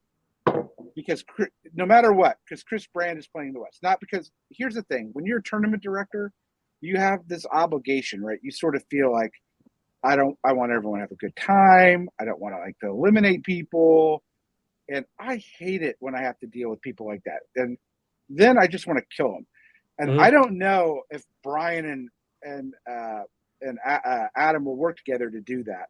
But you don't want a tournament director, messing things up. But the real winner here is probably Andrew Zick, Pixie. He gets into a little bit of history, which I'll go over quickly, but they are long-time buddies on the Nexus Leagues. They have a really good administrative and working relationship. Neither has had a good, or should I say great tournament. Subby's an alliance player. Andrew wants a good score. This is IT. I can't see Subby and Jason really working that well together. So I think, that relationship is going to be difficult for the other players to crack. Do you not think that David and Jason can work together? Oh, they can work together. Unlike you, I'm not saying this sarcastically. I have not managed an AR relationship well, even though I saw your interview or how much you love AR. I think I'd rather be an IT versus AR than the opposite, but you probably have some excellent I agree with you. I think IT issue. AR. Well, that's a lot of fun words, guys. Kartik, why don't you call out Spring 1901? All right, we're behind into this game. We're losing our audience. Well, so first steps first, we do have the DMZ of what's it called? Of Galicia, which is good. I wish that Warsaw was doing something more useful than holding, but that's okay. We have Andrew moving Ankara to Khan. There's no Armenian fist bump, so Sevastopol gets just let into the Black Sea, which is wild. I did not see that coming at all. So I'm very, very curious to see how this board will play out going there. The East is very, very interesting, very different than the North, very dynamic. The North, same old, nothing to note there, other than Paris going to Picardy and Marseille going to Burgundy, suggesting that Brian really wants to play for Belgium. All right, heading into the fall of 1901. What a big tournament for DMZs in Galicia. I think we had one bounce on the first board and then emptiness after that. Ed Sullivan, call out the fall. Still empty. Well, Russia takes Romania, keeps the black. I can say in my few years in diplomacy, I've never seen a self-bounce in Cannes in fall 1901, but I've seen it now. And these are the problems one faces when they let a fleet into the black if you're Turkey. Yep. Meanwhile, we definitely have IT strife. Not IT, I mean AI strife with Tyrolia trying to snag Venice, but Apulia following up into Venice. So that is usually good for RT, right? When those two fight, that's what you want to see. But they have to manage this fleet now in the black. that has to be managed. I mean, you said IT strife and then correct yourself, but I think you're right. I mean, if you have a fleet, RT can't be good for RT. No. I would say it is good for RT. I mean, if you have a fleet Aegean, as Turkey in 1901, like that is a clear sign to me that IT is not happening. The AI fight is a sign that AI is not happening. This looks really good for David Miller. All right. And he has a black sea to boot. In the winter, we got two builds for Russia, Austria, Germany, and England. A lot of two-build Englands this tournament, and a lot of one-build Frances this tournament, which will be the case for Brian Preble. In Italy, there's going to be one build, and in Turkey, there's going to be one build. Some decisions to be made for both of them. It's going to be Fleet Khan for Turkey, Double Army Russia, Fleet Army Germany, and a Fleet Marseille in France. Friendly builds from England, so EF seems to be the order of the day early. We'll see if tournament director Chris Brand can change his luck there. Kartik, spring 1902 is honesty hour. Spring 1901 is introductions, shaking hands. No, fall 1902. Fall 1902 is honesty hour. Well, fine. So one more year of bald-faced lies, and then we'll get to honesty hours. You just want it to be honesty hour because you're calling it. Kartik, tell us about spring 02. Spell that honesty. Ed. Oh, I think this is some good honesty right here. And unfortunately for Pixie and Sabi, the AR seems likely to roll them. We have the convoy of Sevastopol to Ankara, which goes as Ankara goes to Armenia. The tap of the Black Sea does nothing. The support for Bulgaria to Greece is overwhelmed by Romania and Serbia supporting Greece to Bulgaria's south coast. Fantastic tactics by Jason Massbaum right there. And Austria supports themselves to Tyrolia. Sabi holds that, but that hold doesn't really accomplish much. Tunis moves to Ionian. Naples moves to Apulia. This is just going to be too little too late for any hope of opposition in the south for the AR. I would say it's game over, honestly, at this point. Like, I just don't see them coming back from this. The only way to make this happen is if Italy or Turkey can get one of them to diplomatically flip on each other. But I honestly see zero reason for either of them to do that right now. In the north, we see some really, really good diplomacy by David Miller once again, keeping basically the north relatively, non-aggressive. Now we have Germany coming for him, but that's okay because England and Germany are at war with each other. So what's likely to happen here? If I'm England, I say, fuck it. I don't want St. Petersburg, North Coast. I'm supporting Sweden to hold. And this is just exactly what you would want to see if you are David Miller trying to fight for a big board top or a solo that could, vault you into first place. In the West, kind of just bland, but yeah, nothing special going on there. So let's move on to follow 2. For Ed Ed's Sullivan, honesty maybe hour. something. Yeah, this is the Ed Sullivan Honesty Hour. Maybe something special will happen in the West. Call it out, Mr. Sullivan. So I'm just going to give a little props to Karthik's right about what happened. And in the world of the old school face-to-face players and the young gun virtual players, old school face-to-face did pretty well. So except we have this loss of Greece. So, but okay, I'd rather have Ankara. Yeah. Let's see, in that world. Russia's so confident in moving Ukraine to Moscow. Pulling it from the front on AR.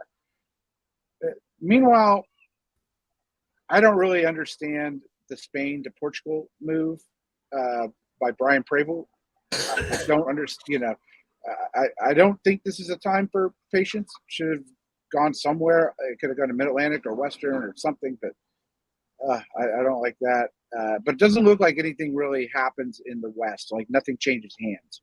Yeah, there's definitely everyone against Chris Brand, the tournament director, but Chris isn't going to be easy to crack, especially with 3 armies, 2 fleets. It's going to take a while. Well, it's the winter of 1902, and France will get to add to that total, building 1. David Miller in Russia looking very strong with a build, and Andrew Zick also going to build, losing Ankh, grabbing Greece, but having that piff and a rebuild on the way. And it will be probably an army from Zick. No, it's going to be a fleet. So seems like a Janissary offer there, and it's going to be an Army Sev for David Miller's Russia, Army Marseille for Brian Preble. Maybe a little protective there, nervous about EG collaboration around Burgundy. Kartik Coneth, spring 1903. I mean, Adam Silverman's England. These games go through 1909. That's what I heard from the players. 1909, end of 1909 is the hard stop. If you're Adam Silverman, you're in 6th place in this tournament. You don't have much time. If you don't go this year, it's got to be next. Call it out, spring 03. Okay, so if the previous hour was honesty hour, I would say this hour for David Miller is happy hour. We see him moving in effectively, using Pixie as a good Janissary. Andrew as a good Janissary, putting the fleet into Khan, getting Khan out to the Aegean, having Smyrna bounce Italy out of the Eastern Med. In the meantime, Sabi tries to make a supported attack on Trieste that goes nowhere. Austria moves in position to deny the convoy to Albania. Just all good for Russia there. In the north, David sees the English transition happening before it does and moves into position to defend against that very well. And as a result, we also see German pressure being applied to the English despite this reversal of position. So I don't think that David Miller will necessarily be on the back foot that he otherwise may be in the north. So that's looking really good for him. And then France is moving south, sliding into Lyon and Western, which is going to pose even more issues for Sabi while dealing with an RA that has Turkey as a Janissary. I just do not know. David has pulled off some wizardry. Kudos to him. I don't think Andrew's a Janissary. I think he's given up. Because I don't think Jason's going to not take Smyrna. I just don't see that happening. Okay, let's see what happens in the fall. Ed, you are right. He takes Smyrna. But leaves Constantinople. He does leave Constantinople. He does. Okay, so this is the reckoning. This is the reckoning hour. What's going to happen here? And to me, Zach, the question you raised about Adam Silverman needs centers. But where can he get them? He can't get them against Germany easily. He can't get them against France. He's going to try for Russia. Now I think he did get Sweden, and he convoyed the army into Norway. So I guess we'll try up there. But I think you are right. The issue here is the only real player to threaten this is Adam. He has to do something. He does have to do something. He loses Belgium. He replaces it with Sweden. So kind of, stalling out. But at least he has a direction. If he can seal the corner of the board, and you wish that was a fleet in Sweden because of the dynamism that would provide. An army Sweden is just ugly tactically. But it's going to be +1 here for David Miller. That makes Adam's job all the more difficult. David has a corner of the board, the southeast corner.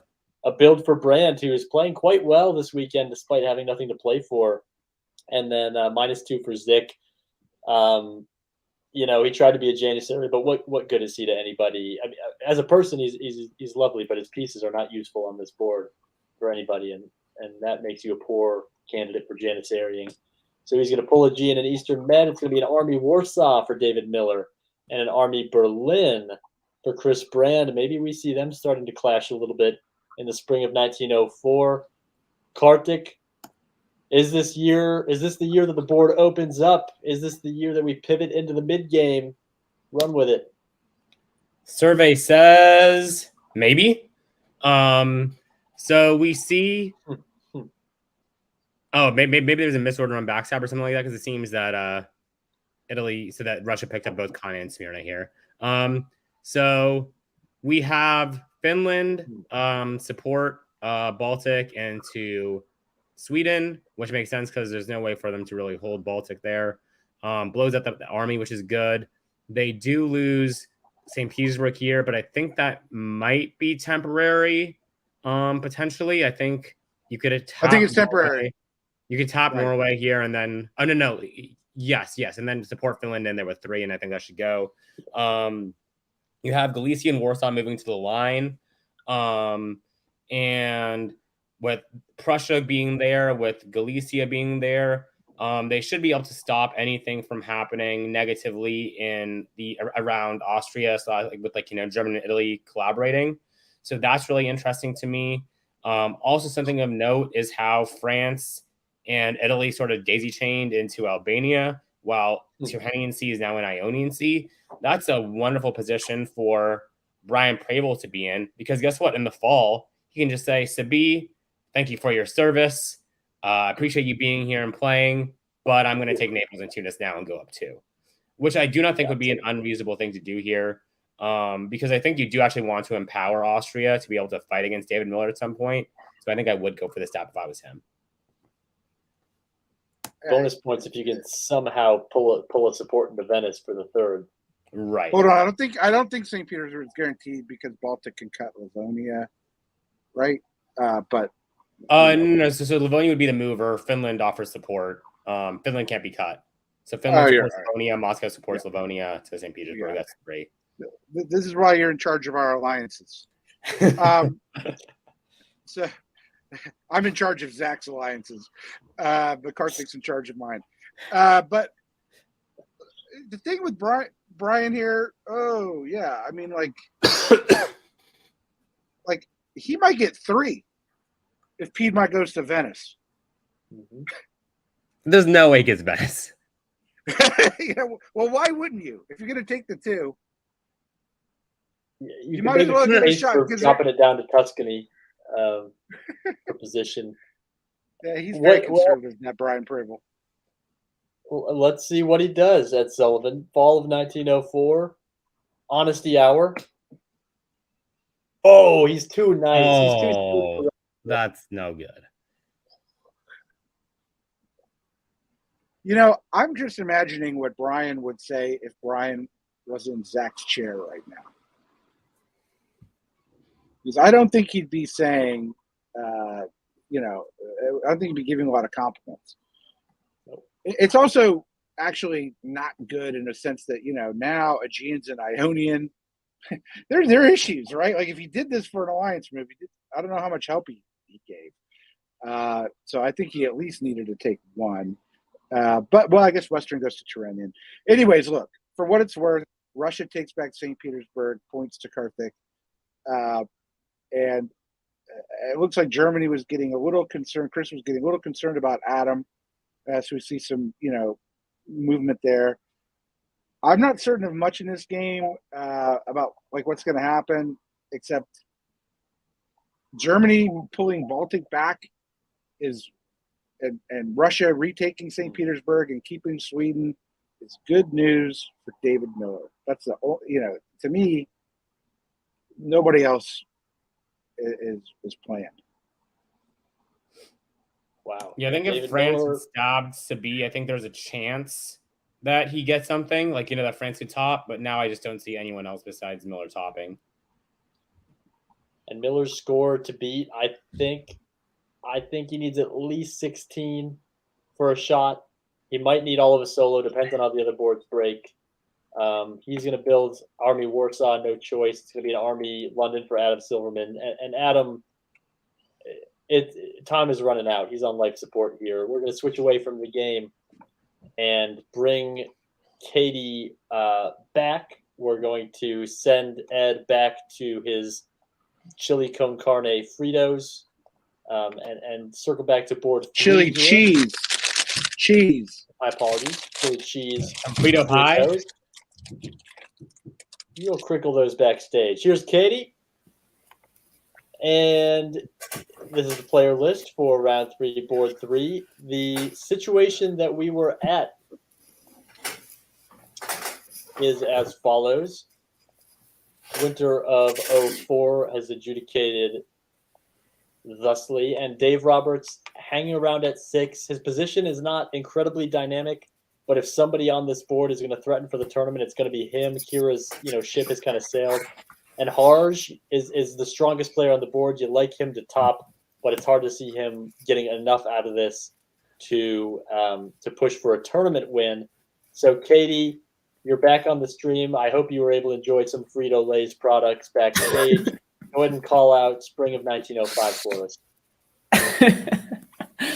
All right.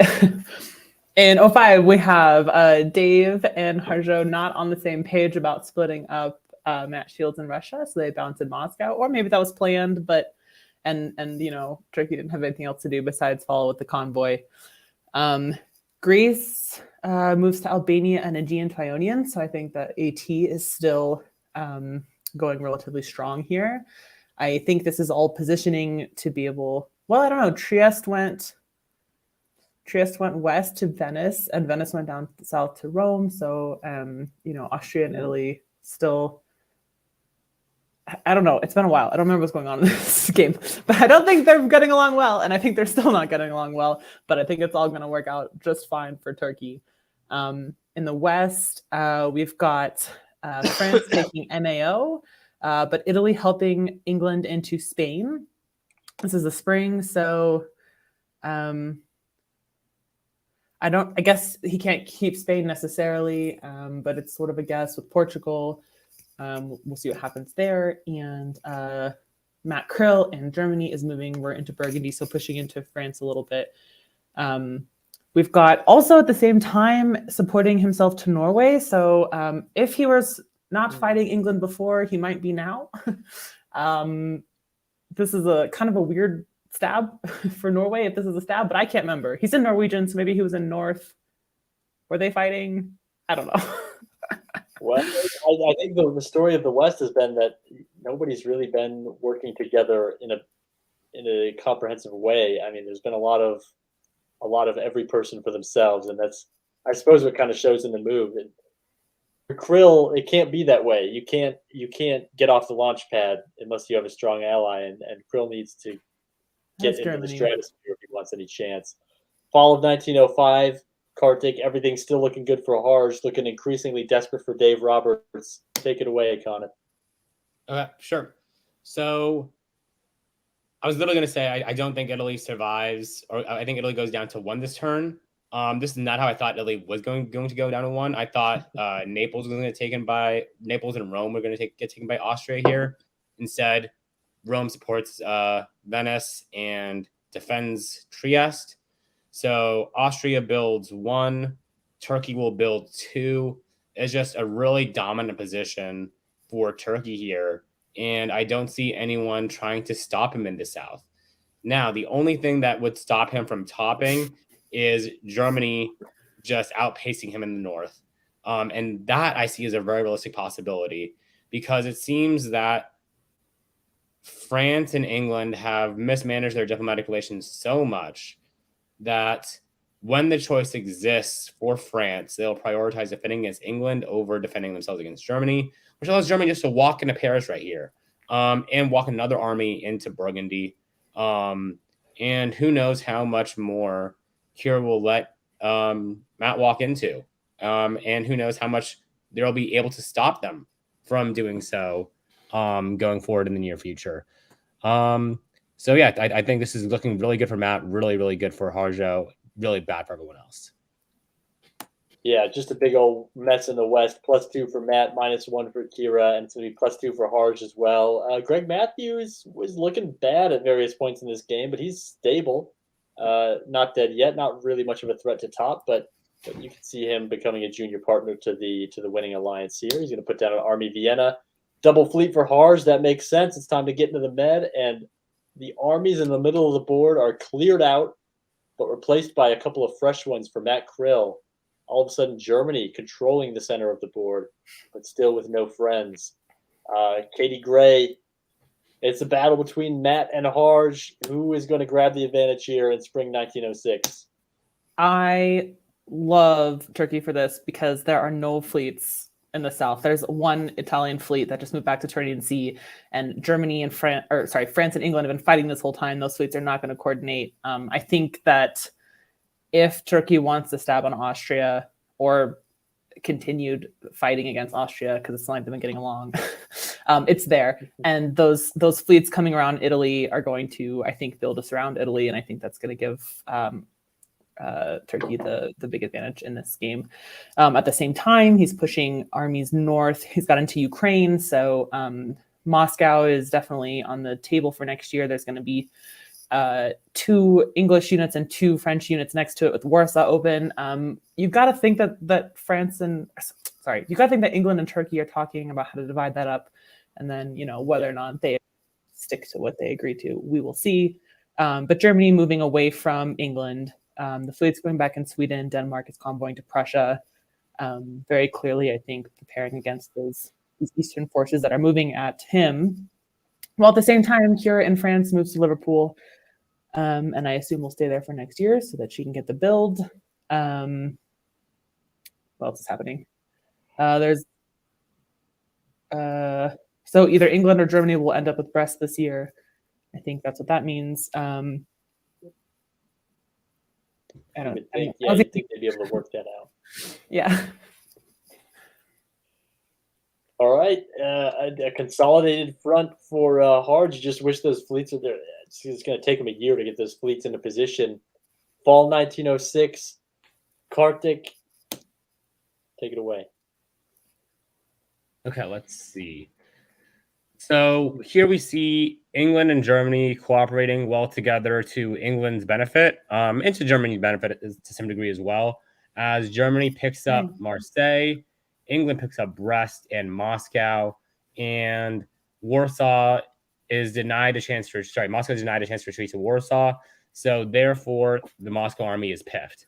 Then we see Turkey giving Austria sort of the space necessary to act as an effective, junior partner to defend against Germany, which I think is really, really smart by Turkey. And I think if I had to guess, in the spring of next year, the deal is that Rome will support Turkey into Naples, which is yet another good deal worked out by Harjo and by Greg. So I think all around, both Germany and Turkey are playing really good games here, and I'm curious to see how it will play out in 1907.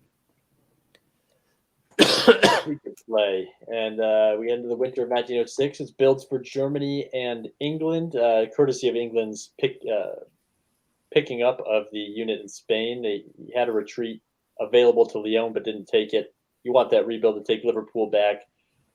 It's 3 more years to make a play. Dave Roberts probably wants to get a board top with 10 centers to have any chance. Still on the board if he can position himself for a stab late, but looking tough. And if Matthew Krill or Harge is going to make a run at the type of score they need to start picking up multiple centers per year starting now. It's an Army Berlin from Matthew Krill. It's an Army Eddie from Dave Roberts. No surprises there. Katie, take us into spring 1907. Things got to happen. I don't think that much happens. We've got Black moving to Rum, which is sort of a bummer. That really limits Turkey's ability to continue moving, west. Rum goes up to Galicia. I think they're, bringing units west and north to finish off Russia, to, defend against Germany. Austria has been pretty much is not doing what Karthik suggested might be the arrangement, which is being a spearhead against Germany. Instead, Austria is holding himself in place and saying, nah, I'm out of this. I'm just going to wait this out and I think hold on to as many centers as he can. But Turkish fleets are moving west. We've got Ionian, Tunis, and Western Med, all belonging to Turkey with fleets. We'll see if he can sort of get centers out of that pretty strong position. England takes MAO. Germany takes Gascony. Looks like we're going to start seeing France sort of not hang on to Iberia for that much longer unless Turkey's there to help.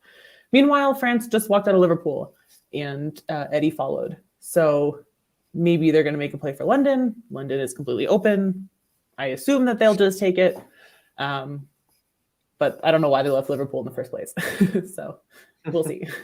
Maybe they thought they were going to bounce with the channel, but I think it was a good move of Dave to not bother and to get MAO instead. Yep, indeed. Good, strong tactical guesswork from Dave Roberts, and that'll be his 7th center. Can he find an 8th? Kartik Connaught into spring 1907. Will anybody take Naples? Will anybody take another center off of France?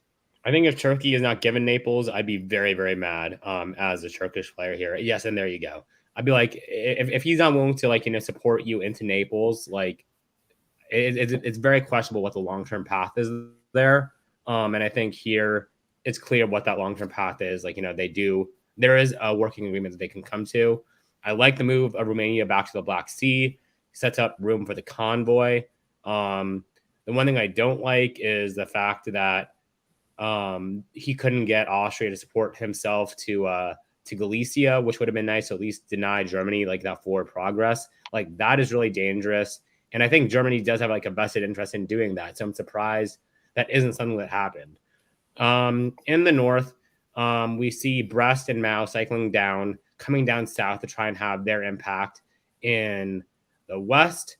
And also in the north, we see a tactical misplay giving Turkey a chance to get a build out of Warsaw. It'll be taken back next turn, but it does mean that Turkey gets a build where they otherwise would not have. Whereas they could have forced Galicia to retreat to Romania had things gone otherwise. Other than that, pretty interesting is that Wales goes to London, so it was a little shuffle. I'm not sure what the purpose of the shuffle is, though. Yeah, tough for Dave Roberts, and that's just curtains for Dave Roberts. He needed more out of that year. He couldn't have just a swap on the island. He needed Warsaw. His tournament is done, and it's now, Harsh has 2 years to get to 16. And if it's 16-10, that's great. If it's 16-15, that's probably not enough. But this is the game right now. It's how many centers can Harsh get? Can he somehow talk Greg Matthews away from his centers? Because that's who it's got to come from. He could maybe get one from France, but even that's optimistic. The center of the board is where his victory comes from. It's going to be an army and a fleet, and obviously Tyrrhenian comes off the board as we say goodbye to Colin. Into the spring of 1908, can Harge make a run? Go Harge, go. Katie Gray. All right, we've got the convoy from Romania. Warsaw to Galicia. I think that was smart because Warsaw, I think they could have supported it to Moscow, but it's always a guess, right? They could have supported Moscow to Warsaw. This way, at least, Warsaw isn't disbanded. So he's losing Warsaw, but at least keeping armies up there. I don't know where he's going to get one back. It doesn't seem like Austria is the kind of person who'd be like, yeah, take Budapest. But we'll see. We've got Germany moving to Spain, actually. So Spain becoming German is definitely not good for Turkey's board top. I think if this stays this way, they'll be even at the end of this year. No, Turkey would be down 1 because they lose Warsaw while Germany goes up 2. Yeah, and they're up by 2, right? Why is 2? Oh, Warsaw. Okay. Yeah. Yeah, so down 1, and then I think that that French fleet in London is just kind of trolling. I think it's really funny because now that they're in Wales, they can go back to Liverpool. They can be like, now England's got to make a guess. Dave Roberts is just got to be so frustrated with what's going on his island as his tournament slips away from him. Fall of 1908. Horge is looking like he's going to fall down 1, which is the wrong direction, but has some positional play in the center of the board. Is he feeling stabby? Is he feeling greedy? Kartik Khanif. We'll see. We will see. Here it is. He's not feeling very greedy. Just a lot of holds. Nothing much going on. Turkey does get into Mid-Atlantic Ocean, which is cool. Will not be relevant, but it's always fun to see Turkey in the Mid-Atlantic Ocean. Germany does keep Warsaw, does keep Spain. So Matt Krill is atop the board. But not by much. Not by as much as he needed. Yes, not enough to win the tournaments. Yeah, you could think, he's not going to get Portugal. You could maybe try to play for Brest. He's going to throw down a few armies here. Maybe could backdoor Norway, probably not. St. Petersburg, if he catches Dave Roberts a little too trusting. But you certainly don't see 5, and Harge's time is come and going. So I think we're going to speed through 1909 here because unless something wild happens in the spring, the tournament winner is not going to come out of this game. Spring of 1909, and there's no orders. So they've kind of accepted that. It's a draw. Matt Krill with the top, that could be, maybe enough for podium position. Probably not even that, but might be best well Germany. Done. Maybe best Germany. They've had a tough run this weekend. All right. Well, that is. Did it not draw? 3. It did draw, right? No, it drew here. That's the draw. Okay. Let's look at the standings with this game. I'm going to bring Ed on here. And I really should have looked at these before I finished the game, but this is what we've seen so far. This is the standings with every move that we've seen so far, including the end of this game. You can see, even regardless of Matthew Krill's score, he gets up to 4, and that's without considering the gains that other players can make. Riaz Birani is the clubhouse leader if he can hold on. Dave Roberts is done, so no threat there. Dave Miller with a strong Russia, though. Closer than I would have guessed.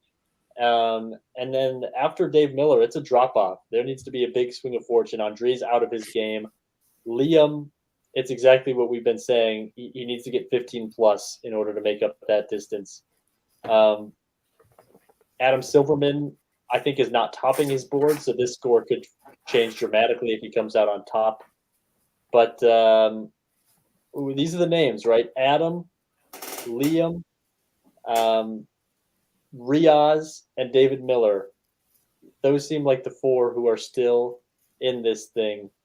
And we are going back to board 1 to finish that up. I don't remember which one of you I say goodbye to for board 1. Is it? Yeah, come on, Ed. You can come on the stream. Kartik, are you with Ed on board 1 or is it Katie? Who am I sitting around? I have no idea. What's board 1? We don't know. Let me show you board 1 and you tell me. Board 1 is Farron, Andre, Katie. Liam, Mike. Yeah, this is me. Katie is in. Katie is in or Katie's out? I'm in, obviously. She's always in. And Ed found his way on top. Good for you, Ed. Well, here's our state. Through winter 1904, Liam Stokes is topping, and we just saw the situation. He's only 10 points behind Riaz Virani in the standings. So, to be honest with you, It might not even take 15. He could maybe do this with 12 or 13, as long as Riaz moves backwards as part of that in Turkey. That is the battle. It's Liam versus Riaz on this board versus maybe Adam or David on the other board. And keeping that in mind, we will move into the spring of 1905, and Ed, try to quickly before you hit it. Bearings. Yep. I have my bearings. If you remember correctly, Riaz just made this move on John Jameson. So the answer to your question is, how does John Jameson react? Does he move back? No. He presses forward in Farron Jane-like fashion. He's moving to the west. Go west, young man. He doesn't care that Riaz is stabbing and taking centers at will. That is huge. That's could be enough to win it for Riaz if you're correct, Ed. Why don't you call this one out, Spring 05? You're right.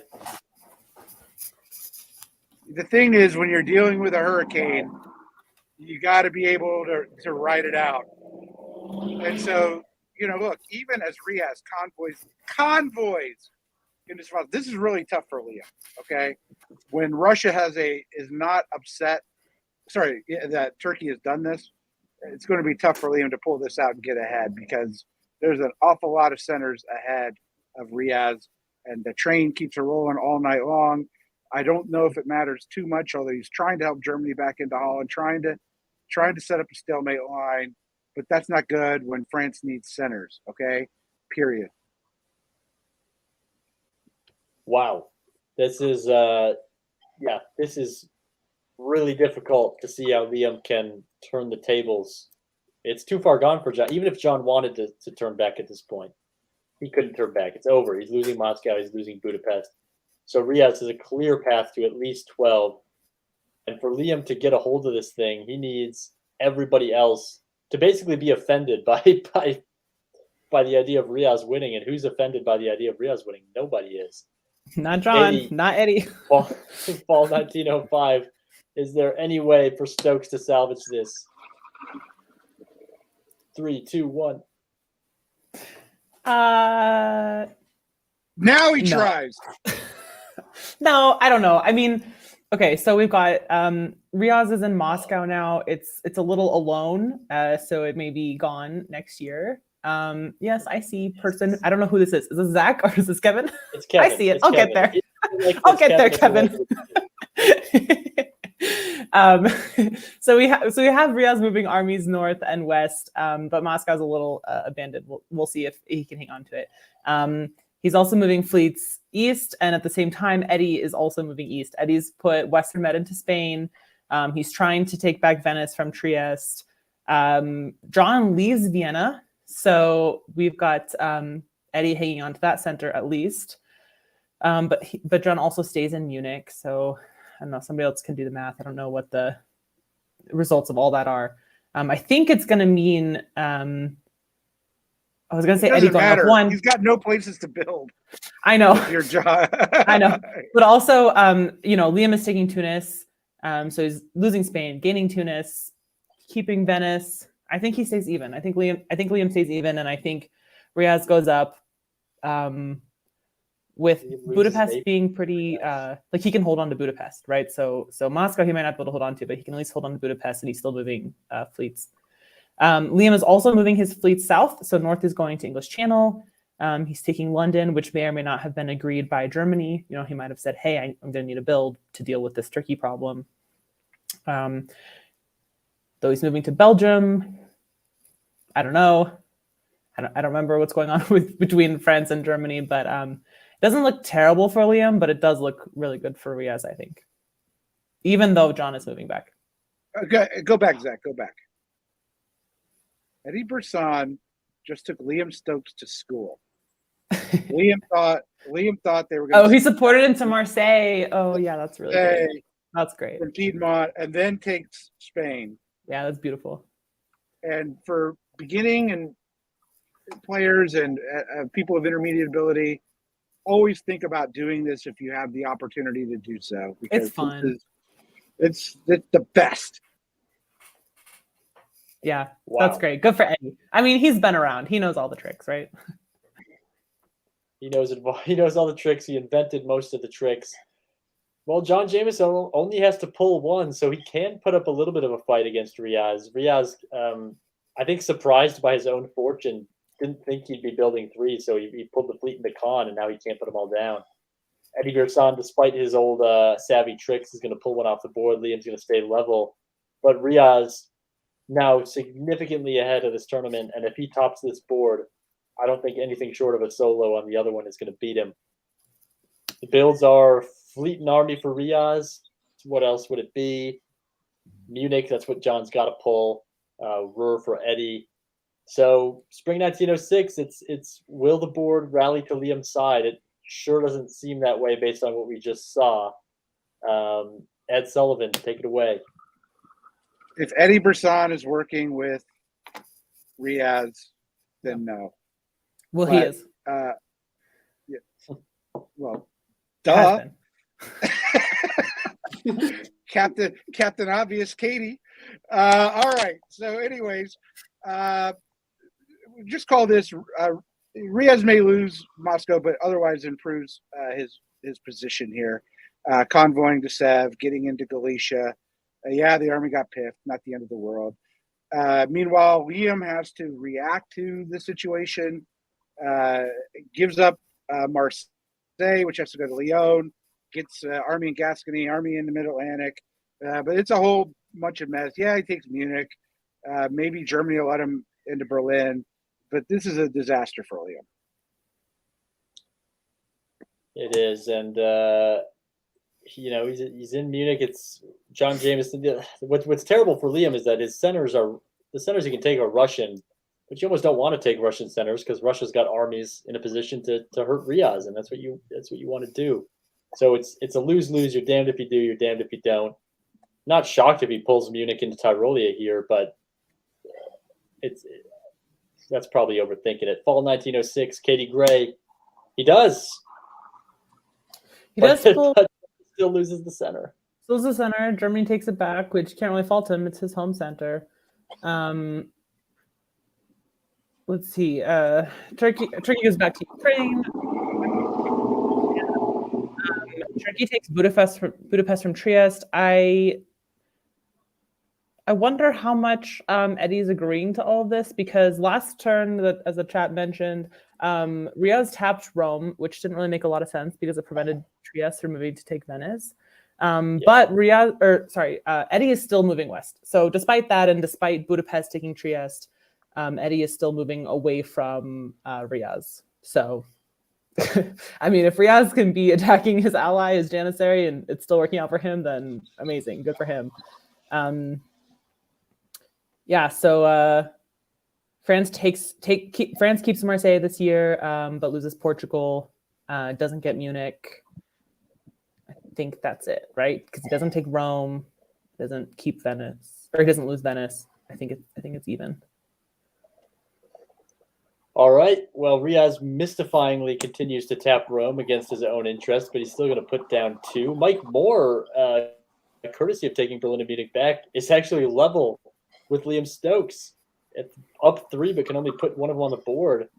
And Eddie Bierson is heading to the deli pretty soon to go get himself a sandwich. I don't think he drinks. It's just an army for Riaz. Who needs units when you're trying to win a tournament? And army in Germany for Mike Moore. This is a little bit bizarre. Riaz is winning this tournament. It feels like he doesn't even know he's winning the tournament based on some of these moves. Spring of 1907. Spring of 1907. Ed Sullivan. Will he put them out of their misery? Not quite yet. So Liam will. Nothing. Yeah. So yeah, Liam takes Rome. Liam takes Portugal. I'm surprised Liam didn't move to York because I think Liam needs Edinburgh. Let's see. Nothing. Riaz just still going in position here. I think the German army's there now to sort of help Russia. It's going to be tough. Like there's 4 fleets from Turkey. There's 4 fleets now approaching the Med from France. Unless we see an FG war, it's pretty locked. These games end after 1909. You know, I could see maybe some sort of convoluted, arranged, three-legged stool balancing act from Riaz if this was a game that was not time limited, not year limited. Supporting Liam into Rome, given the constraint of time, doesn't add up at all to me. Katie, No, I think it's a three-way thing that they're going to do. yeah, and No, they're not. That would make sense. Go ahead. You tell him why it doesn't make sense, Katie. He's drunk. I mean, you can tell them they're going to do that. I But am if drunk. I'm Riaz and I'm second in the tournament, I'm not doing a three-way whatever. Absolutely not. Well, I don't know. maybe he takes 12. They'd only have 2 more could years. take- They're not going to get to 11, 11, 11. But, well, I guess maybe they might. I don't know. Are there enough armies around Russian centers? Maybe. I don't know. I don't think that far ahead. Maybe they can. I don't think they're going to. I don't think Riaz should. He's basically winning the tournament at this point for sure. And if he just decides to do some sort of draw, that would be really disappointing. I don't think he Let's should see do if he continues to disappoint us all. Katie Gray, here are the moves. that. Okay, so he gets Moscow.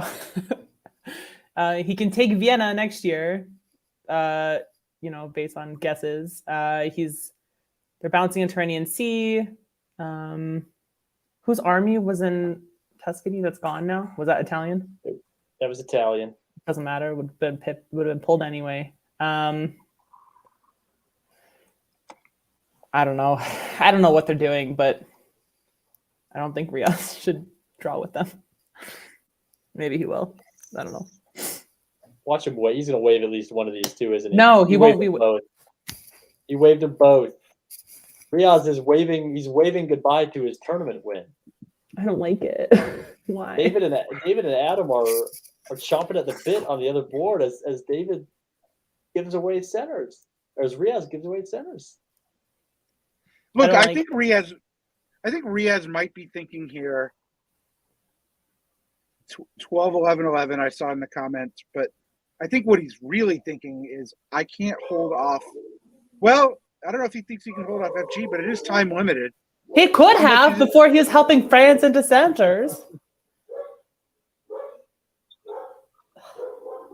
1909. Whose dog is that? That's Let's get mine. a muzzle on that dog. It's mine. Sorry. You can mute me. I think that we know that Katie's upset. The dog thinks you're being attacked. You're actually. I'm the victim of your attacks. The dog should be helping me. All right, let's see All if right, let's Riaz can make moves that'll calm the dog down. Ed, talk us through spring 1908. Oh dear God! And Don't they say let anything. Andre. They're letting Andre Okay. live at the 1. Andre's going to live. It's 11, 11, 11, 1 for the last game of a disgusting. tournament. Oh, okay, no, he takes the 13th. This feels like doing the math. Then maybe I don't know why you want to do the margin so slim, but it. I mean, the way that he grabs He this takes 13th center. So he takes Venice. I'm against this on many ways, right? Which is if this wins Riaz a tournament and it's legitimate, right? Because Eddie always says, I mean, he says it on the back channel, not that I'm promoting it, but Eddie always says the best way to get a console is when conceded to you. So the principle sort of holds that if Liam is giving Venice to Turkey, that's a diplomatic way of doing it. But on the other hand, like in the last game, I like to fight for all my centers. Maybe that's just me. No, I think I was going to make a joke about the reason you don't like it is because it's not an 11, 11, 11. But I think you're right. I also think McCullis made a good point that they're just like waiting for other rounds to end, probably. I think that's very possible. Because, yeah, I don't know where else this game goes from here.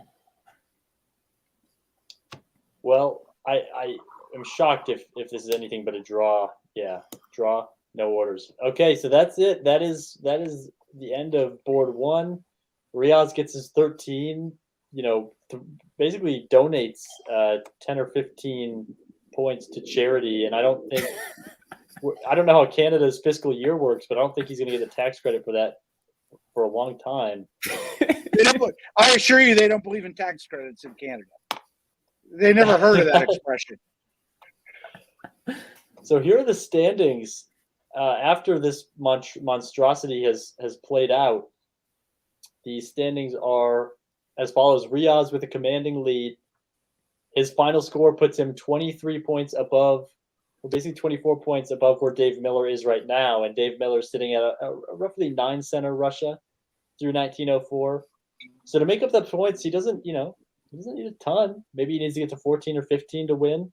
And Riaz was obviously watching that closely. And the other person in the game is Adam Silverman, who is also on that board, who's not topping right now. So the difference looks huge, 40 points. But if he climbs on top and then gets to 13, 14, 15, all of a sudden Adam's in contention too. And that's the drama that will follow on round 3, board 2, which I believe will include Ed. Is this an Ed and Kartik board? Yep. Bye.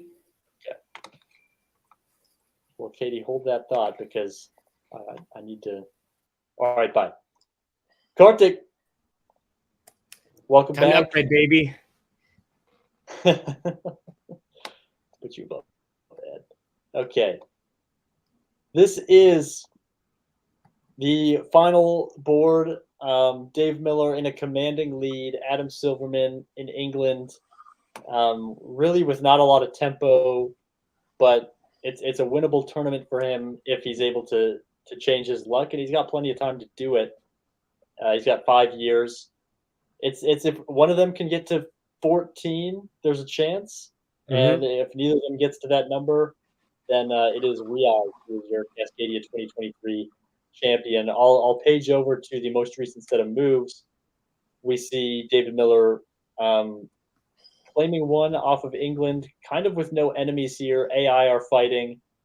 Brian Preble just passed up a stab for reasons unknown and really took himself out of the running for this board in doing so. It's an army in Warsaw for David Miller, an army in London for Adam Silverman. And those are the two we're going to watch. Kartik into spring 1905.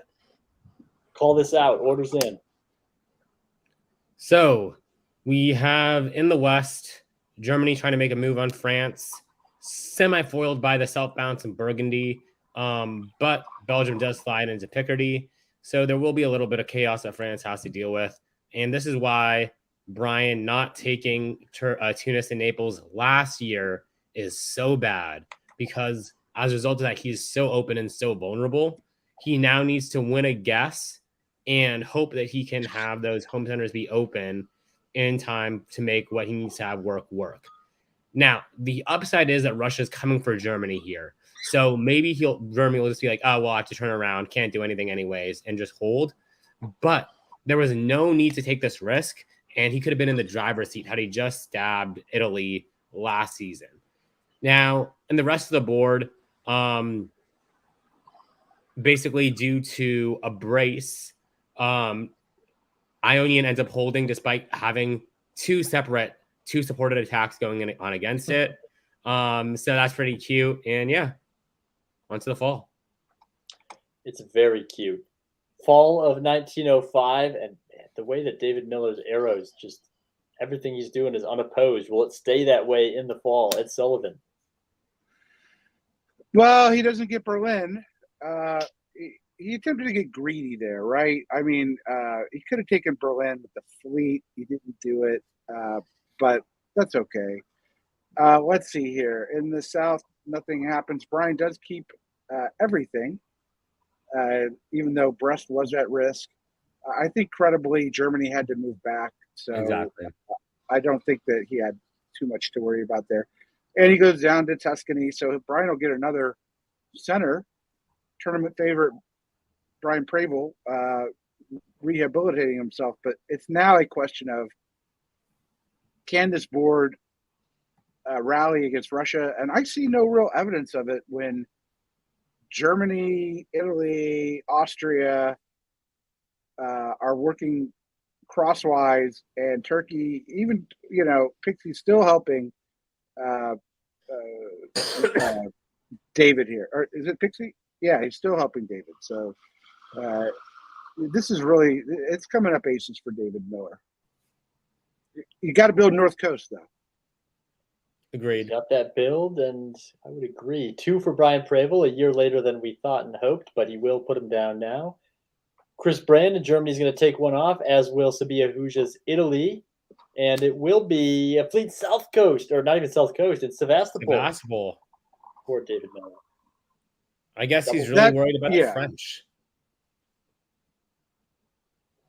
Yeah, well, I don't think he's worried so much about. Maybe he's worried about the French. That could be true, but also it's like I can't think that Jason Massbaum wants to see this. I think David thinks his easier centers are in Austria than doing anything else. Makes sense. And that could be, and maybe if you're David Miller, you feel like you got Adam on side. You supported him in Denmark last season, and maybe the thought is don't poke the bear, keep him on side. If his emotions are running hot and he wants to go ram into Brand, don't discourage him. So we'll head into the spring of 1906 and see if any sort of resistance pops up against David Miller, because this could turn into a solo run pretty soon. Kartik, call it out. 3, 2, 1. Okay, so we have Russia. Like once again, everything is coming up aces for David Miller as Silesia makes it into Berlin. Warsaw successfully backfills into Silesia. Ukraine goes to Warsaw. A man can write a daisy chain, and yet everything still goes well. Greece supports Aegean, Eastern into the Ionian. That goes. Sevastopol goes to the Black Sea. Austria moves all the way west. Nothing in Budapest. Nothing in Serbia. He is as wide open as open can be. The entire everything he wants to have happened this turn happened this turn. In the west, France is starting to move in a pincer type attack on Germany, taking advantage of Germany's fraught position and also trying to take Rome off of Sabie. But instead, it seems that Sabie has chosen to defend Rome, and in doing so, makes it likely, that Austria will get a decent chunk of this pie when all is said and done. This is a big mistake by Brian. He saved the Ionian in fall 1905. He needed to do that again, even if he lost Naples in the process, right? I mean, I think maybe the thinking, that would have been better outcome for him. His enemy is not Sabie. His enemy is David. Okay, he's got to be thinking that, and he needs all the units he can get to help him against David. And why he's doing this, I don't know. Because if he wanted to attack Sabie would have been there in the fall. Because one has to think Jason's going to, go for Venice, and that will cut support. And so I think losing the Ionian here is not great. Mm-hmm. Also, just a little, okay, yeah. Well, wait, go back. Well, that's weird. All I of think there was a player. 1906. Okay, we see I got it. Venice is surrounded. Rome cannot be held. Well, there's guesswork around Rome because of exactly what you said. Ionian has fallen to David Miller. Right. And there's still no two people on this board are coordinating in any way against the pink pieces. Now at 10, and so far looking like 10 out of a potential 18. Fall of 1906. Oof. Well, I think it sort of was inevitable this was going to happen. I was debating whether this should have happened in 1907 or 1906, but it doesn't really matter. This is losing Bulgaria.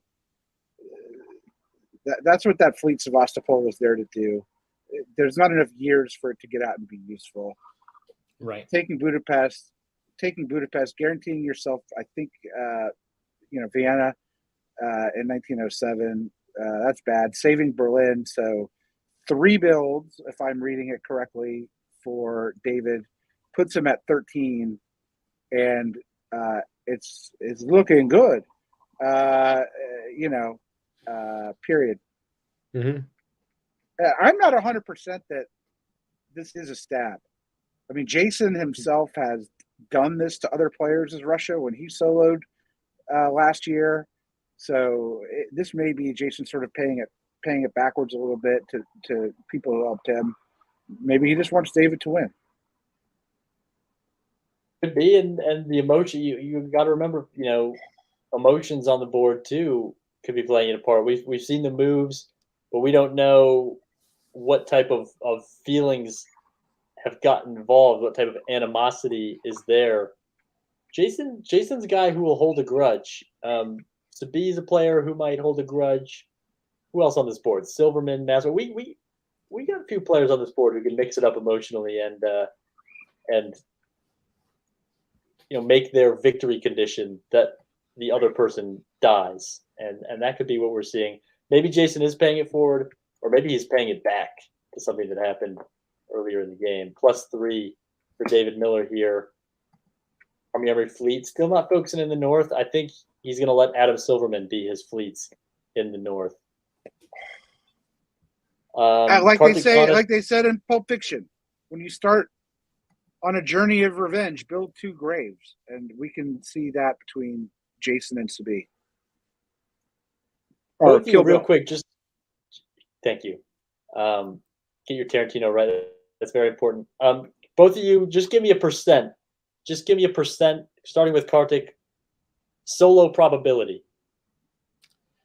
The only issue I have is time.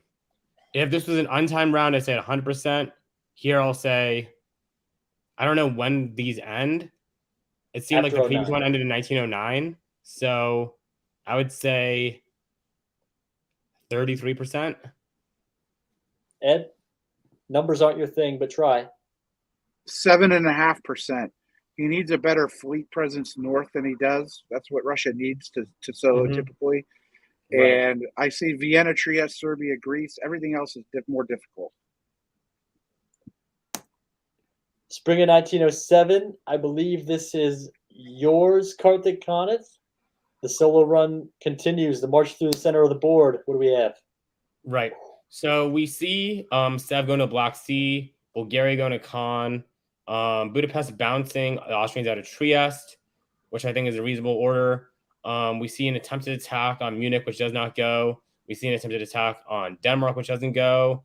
We see basically, looking like David is about to get pushed back in the north, which is why I think it was so important that he built a fleet north coast a couple of years ago when we were talking about how important that was. And then that way he can build a fleet south coast now and have the necessary fleets sort of to be in position to do something here. Now I think, unfortunately, it's going to be too late. He'll probably lose both Norway and Sweden in relatively short order, which is not great. Now, Ionian also forced retreat. Turkey is no longer on side. What that means for him, who knows? The good thing is, at least for David Miller, that is Vienna and Serbia are both guaranteed in the fall. I just don't see what value Sevastopol holds when the game will end before it can get to a useful tile. I really think he needed a fleet here. I think he needed more armies to center the board. Yeah. We agree there. Fall of 1907. Another logistical problem he has is St. Pete can't vacate for another build because it needs to support Norway. Right, exactly. So, some issues for him in the north, but he can't hold on to that for a little bit. Ed Sullivan, it's the fall. I think we know that Vienna and Serbia are falling, but tell us about what else he tries to go and get. Oh, a different tack than we expected. Well, Trieste, Vienna, that'd be better for him anyway. So he's more than happy to do that. He's got to defend in the south here, but no problems there. No issues in the north. So he'll take his 2. He'll get to 15. I don't know how he's going to get a solo, but I think he can. I think he'll get 16. Jason got ultimate revenge. Jason won. Jason outlasted Sabi in the last longer bet. So good for you, Jason. Congratulations on your victory over Sabi. The bad news is you have no home centers. Champion of a certain battle. 15 for David Miller. Serbia in his back pocket, going to lose Norway, and then in turn going to lose Sweden. So still a little bit of drama here. What do you say we take a look at the standings as it is right now? That'll give us a sense of how high the stakes are with this turn. I mean, David Miller could move backwards. He's losing Scandinavia, and 15 I think is right around where he needs to be. So every center crucial, and through this turn, he is 7 points shy. I think a 16th center is enough. I think a 16th center makes up the 7 points. The sum of squares math is a little tricky, but each center is worth more than the last, so it's going to be worth a lot of points. Well, this is Army. I'm sorry, what are you saying, Ed? This explains the behavior on the board that we just covered, where we saw a lot of holds, and then we see Riaz suddenly go from 11 to 13, because that was at the end of 07. So we now know that board was probably in a reaction to what happened here. Yeah, would agree. Some board watching maybe on both sides. And Michaelis, should be all-time commentator, because I think he's always so insightful. But boy, wouldn't Russia rather have an army in Bulgaria right now than a fleet? Right, which is exactly the point I was going to make. Is actually the army would not even be there. It would be in Serbia right now, which is what I was going to say before. Before you made your point, Ed, was that if he built an army in Sevastopol, it would have been Rum and then Sir. So he'd be on 16 right now, possibly in the lead, and he'd be in a position where he'd be building 3 here, which, I mean, the builds wouldn't be supremely useful, but it could at least maybe get him a chance at Greece, put him at 17, and that's a tournament winning score for certain, unless even more is thrown to Riaz. Well, does Venice go here? No, I was thinking if Jason was going to throw him the center. Maybe. Can he get Serbia? Can he force Venice? He can't. Greece. If Jason's willing to throw in Venice, then he could have soloed here if he had built the army, which would have been that's definitely a tournament win. So I think that was a huge mistake not doing so. Oh, let me actually correct this. Okay, so that was not that previous standing score was not including the most recent year. So this is where we're actually at with him at 15, 1 point behind. So a lot of very exact math being done on the other board. So that center was truly the difference then between winning and losing if he doesn't get another center here. Yep. I don't know. Wow. I would probably do this. If anyone who knows me knows I would be doing cross boards, but it does seem a little weird, right? Like which board can help the other board's player win? I've lost tournaments doing that. I think I won a tournament doing that, but I don't like it. Right. Worth noting, per Kevin backstage, Riaz got his score a year later. So at this point, David, in real time, David is in the lead in his brain. He doesn't know that Riaz is at 13. So as he sees it right now, he's in the lead. No, correct, because Riaz went in 08. He got the center, assuming that the times are simulcast. I mean, boards are roughly all at the same time. So we go into 1908 then? Spring 1908, the mad dash for Serbia. Oh, double. That's exactly what I was talking about in the north. Though that was an unfortunate order that he wrote. If he had them support, that would have been much smarter. And then Serbia. Yes, Sweden didn't have to fall. Yep.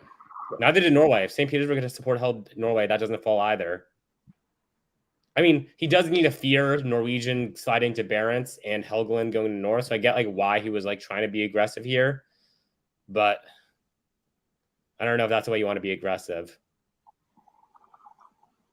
Wow. So that's catastrophic. He now needs to find 2 new centers in the south and an additional one. And Jason's definitely working against him. Yep. Greece. Oh, Bulgaria is on the wrong coast. I mean, this goes back to what we're saying about the fleet. Right. Ball South Coast can take Greece. Ball Right, East Coast exactly. cannot. Because if Eastern tapped Ionian, Greece falls, Serbia falls, and then just needs to find one more. But now it's looking like, it's over. Wow. Well, I mean, everything in the center of the board is locked. Scandinavia is unsalvageable. Serbia and Greece, even if he can get those, he's still short. Still needs to pick up one more. Don't see where that comes from. And there's no orders in fall 1908. So he's going to stop at 15, and that is the end. That is the tournament. You're victor by a margin of exactly 1 point. Riaz Virani, Cascadia champion, first tournament champion of 2023, and a home tournament for him. Very, very well done. He will be in DBNI as the 3 seed later this month. So, one event into the 2023 season, he's already most likely qualified for next year's DBNI. Maybe the only player in history to be qualified for 2 Diplomacy Broadcast Network invitationals at the same time, depending on how the numbers shook out there. But we have him. We've got him backstage, and we'll bring him on now. Your tournament champion, Riaz Virani. Congratulations. Hey, thank you. Where's the fez? You know what? Just 1 second here. Yeah, these are the top nation prizes. Yep. And oh, beautiful. Very nice, very nice.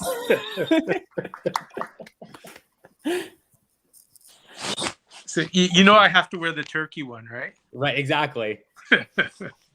I will say this beanie is a lot fancier than the ones that we got last year. This one has like a tassel on top. It's like a Santa hat almost. Very cute. It is. I think this is going to be the go-to every year now for Cascadia. I like it.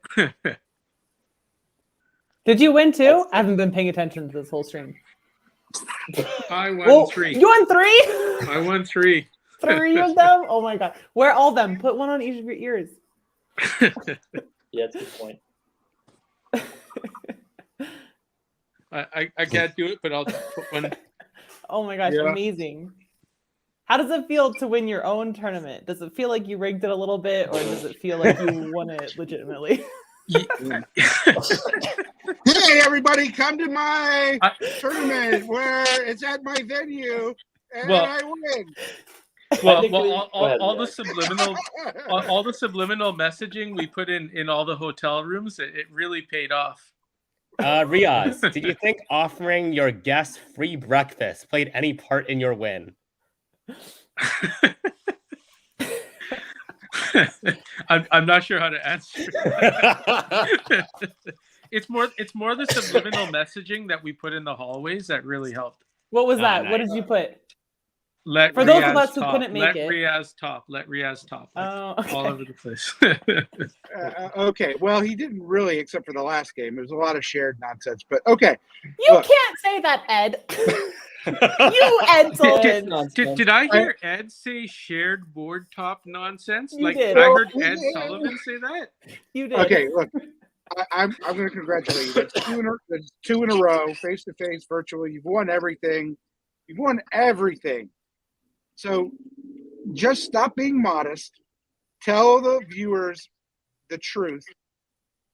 You are going into DBNI number 3 seed, but clearly everyone should be ganging up on you at the DBNI given this power run you're on, correct? No, because Brandon's the number 1 seed. Right. Look, I'm going to be semi-serious here, which is this was won diplomatically. You are known for your tactics and have won lots of tournaments on your tactics, but just like you won the World Championship last month or 6 weeks ago, diplomatically, all of your games you won diplomatically. The last game was particularly impressive with what was going on, but you stabbed John Jameson very hard, and he still moves away from you. Mm-hmm.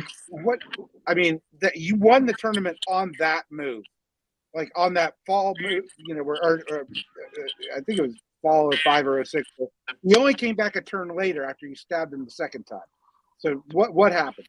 So basically, first of all, I was never working with John. I tried to work with John in that game. I'll just give you a very brief summary. But what ended up happening was John and Eddie, who was in Italy, they decided that it would be really funny if everybody ganged up on the players who were in 1, 2, and 3 in the tournament standings, and knock them down to like 5, 6, and 7.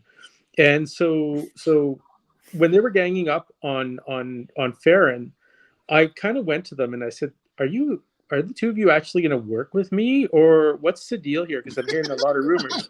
And John Jameson is a very direct but very nice guy. And he came to me and he said, "No, you know what? Eddie and I have decided that we're going to take you out next, right after we take out Farron.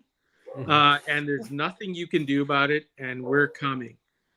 And first of all, I was really impressed with I mean that's a pretty gutsy statement to make. And I'm like, secondly, I'm shocked that you're making that to me when I know Mike and Liam on the other side of the board fairly well, and they're just about to clean up England. And so all of a sudden, I felt no loyalty towards them when they started coming in south, and they came in and hit the two of them. And I said, well, why should I show them any loyalty? I'm trying to win this tournament. I've got to make my play, right? And I did that. And then the next turn, John came around and he said, "Well, are you going to take Moscow?" And I had to lie to him and said, "No, I'm not going to make a play for Moscow." And I wasn't, but then I just realized that I didn't want Germany to get beaten up any further, because that was only going to play to Liam's hands in France. So I thought, you know what? Yeah, it's a lie, and I don't like doing it, but I'd better make sure that John starts dropping centers. What happened at the end of 1907? We were looking at this on the board where Sure. it looked like there was a 12-10-10, or you were going to top, but a lot of holding. Were you board watching and watching David Miller? By the way, congratulations to David Miller. That was a heck of a run. Yeah, maybe we could have had it built differently, but that was an amazing. Deserving second place winner with that Russian performance. Dave put the pressure on, and we're actually good buddies. We talk all the time on Discord, and we were roommates this weekend as well. So I was really happy to see him do really, really well as well, and put up that huge score and that impressive performance. But I was looking at their board once we got to the point where only 3 or 4 of us left, and we all kind of figured out what we wanted to do. We were doing very little diplomacy on our board, and I was basically watching the other board to see what happened over there, for the most part, just to see if I had a chance to win the tournament.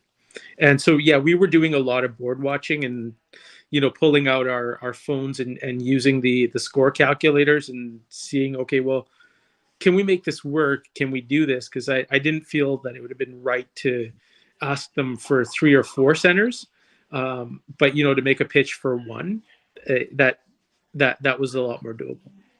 How many centers did you win by? Out of Venice. For the other people in the audience who don't like scoring systems, it was 1 center. It was 1 center was all I needed. Just wow. 1 center. That's really impressive. Thank you. Was there well, a you can thank Liam. Was there a moment? I thank your son.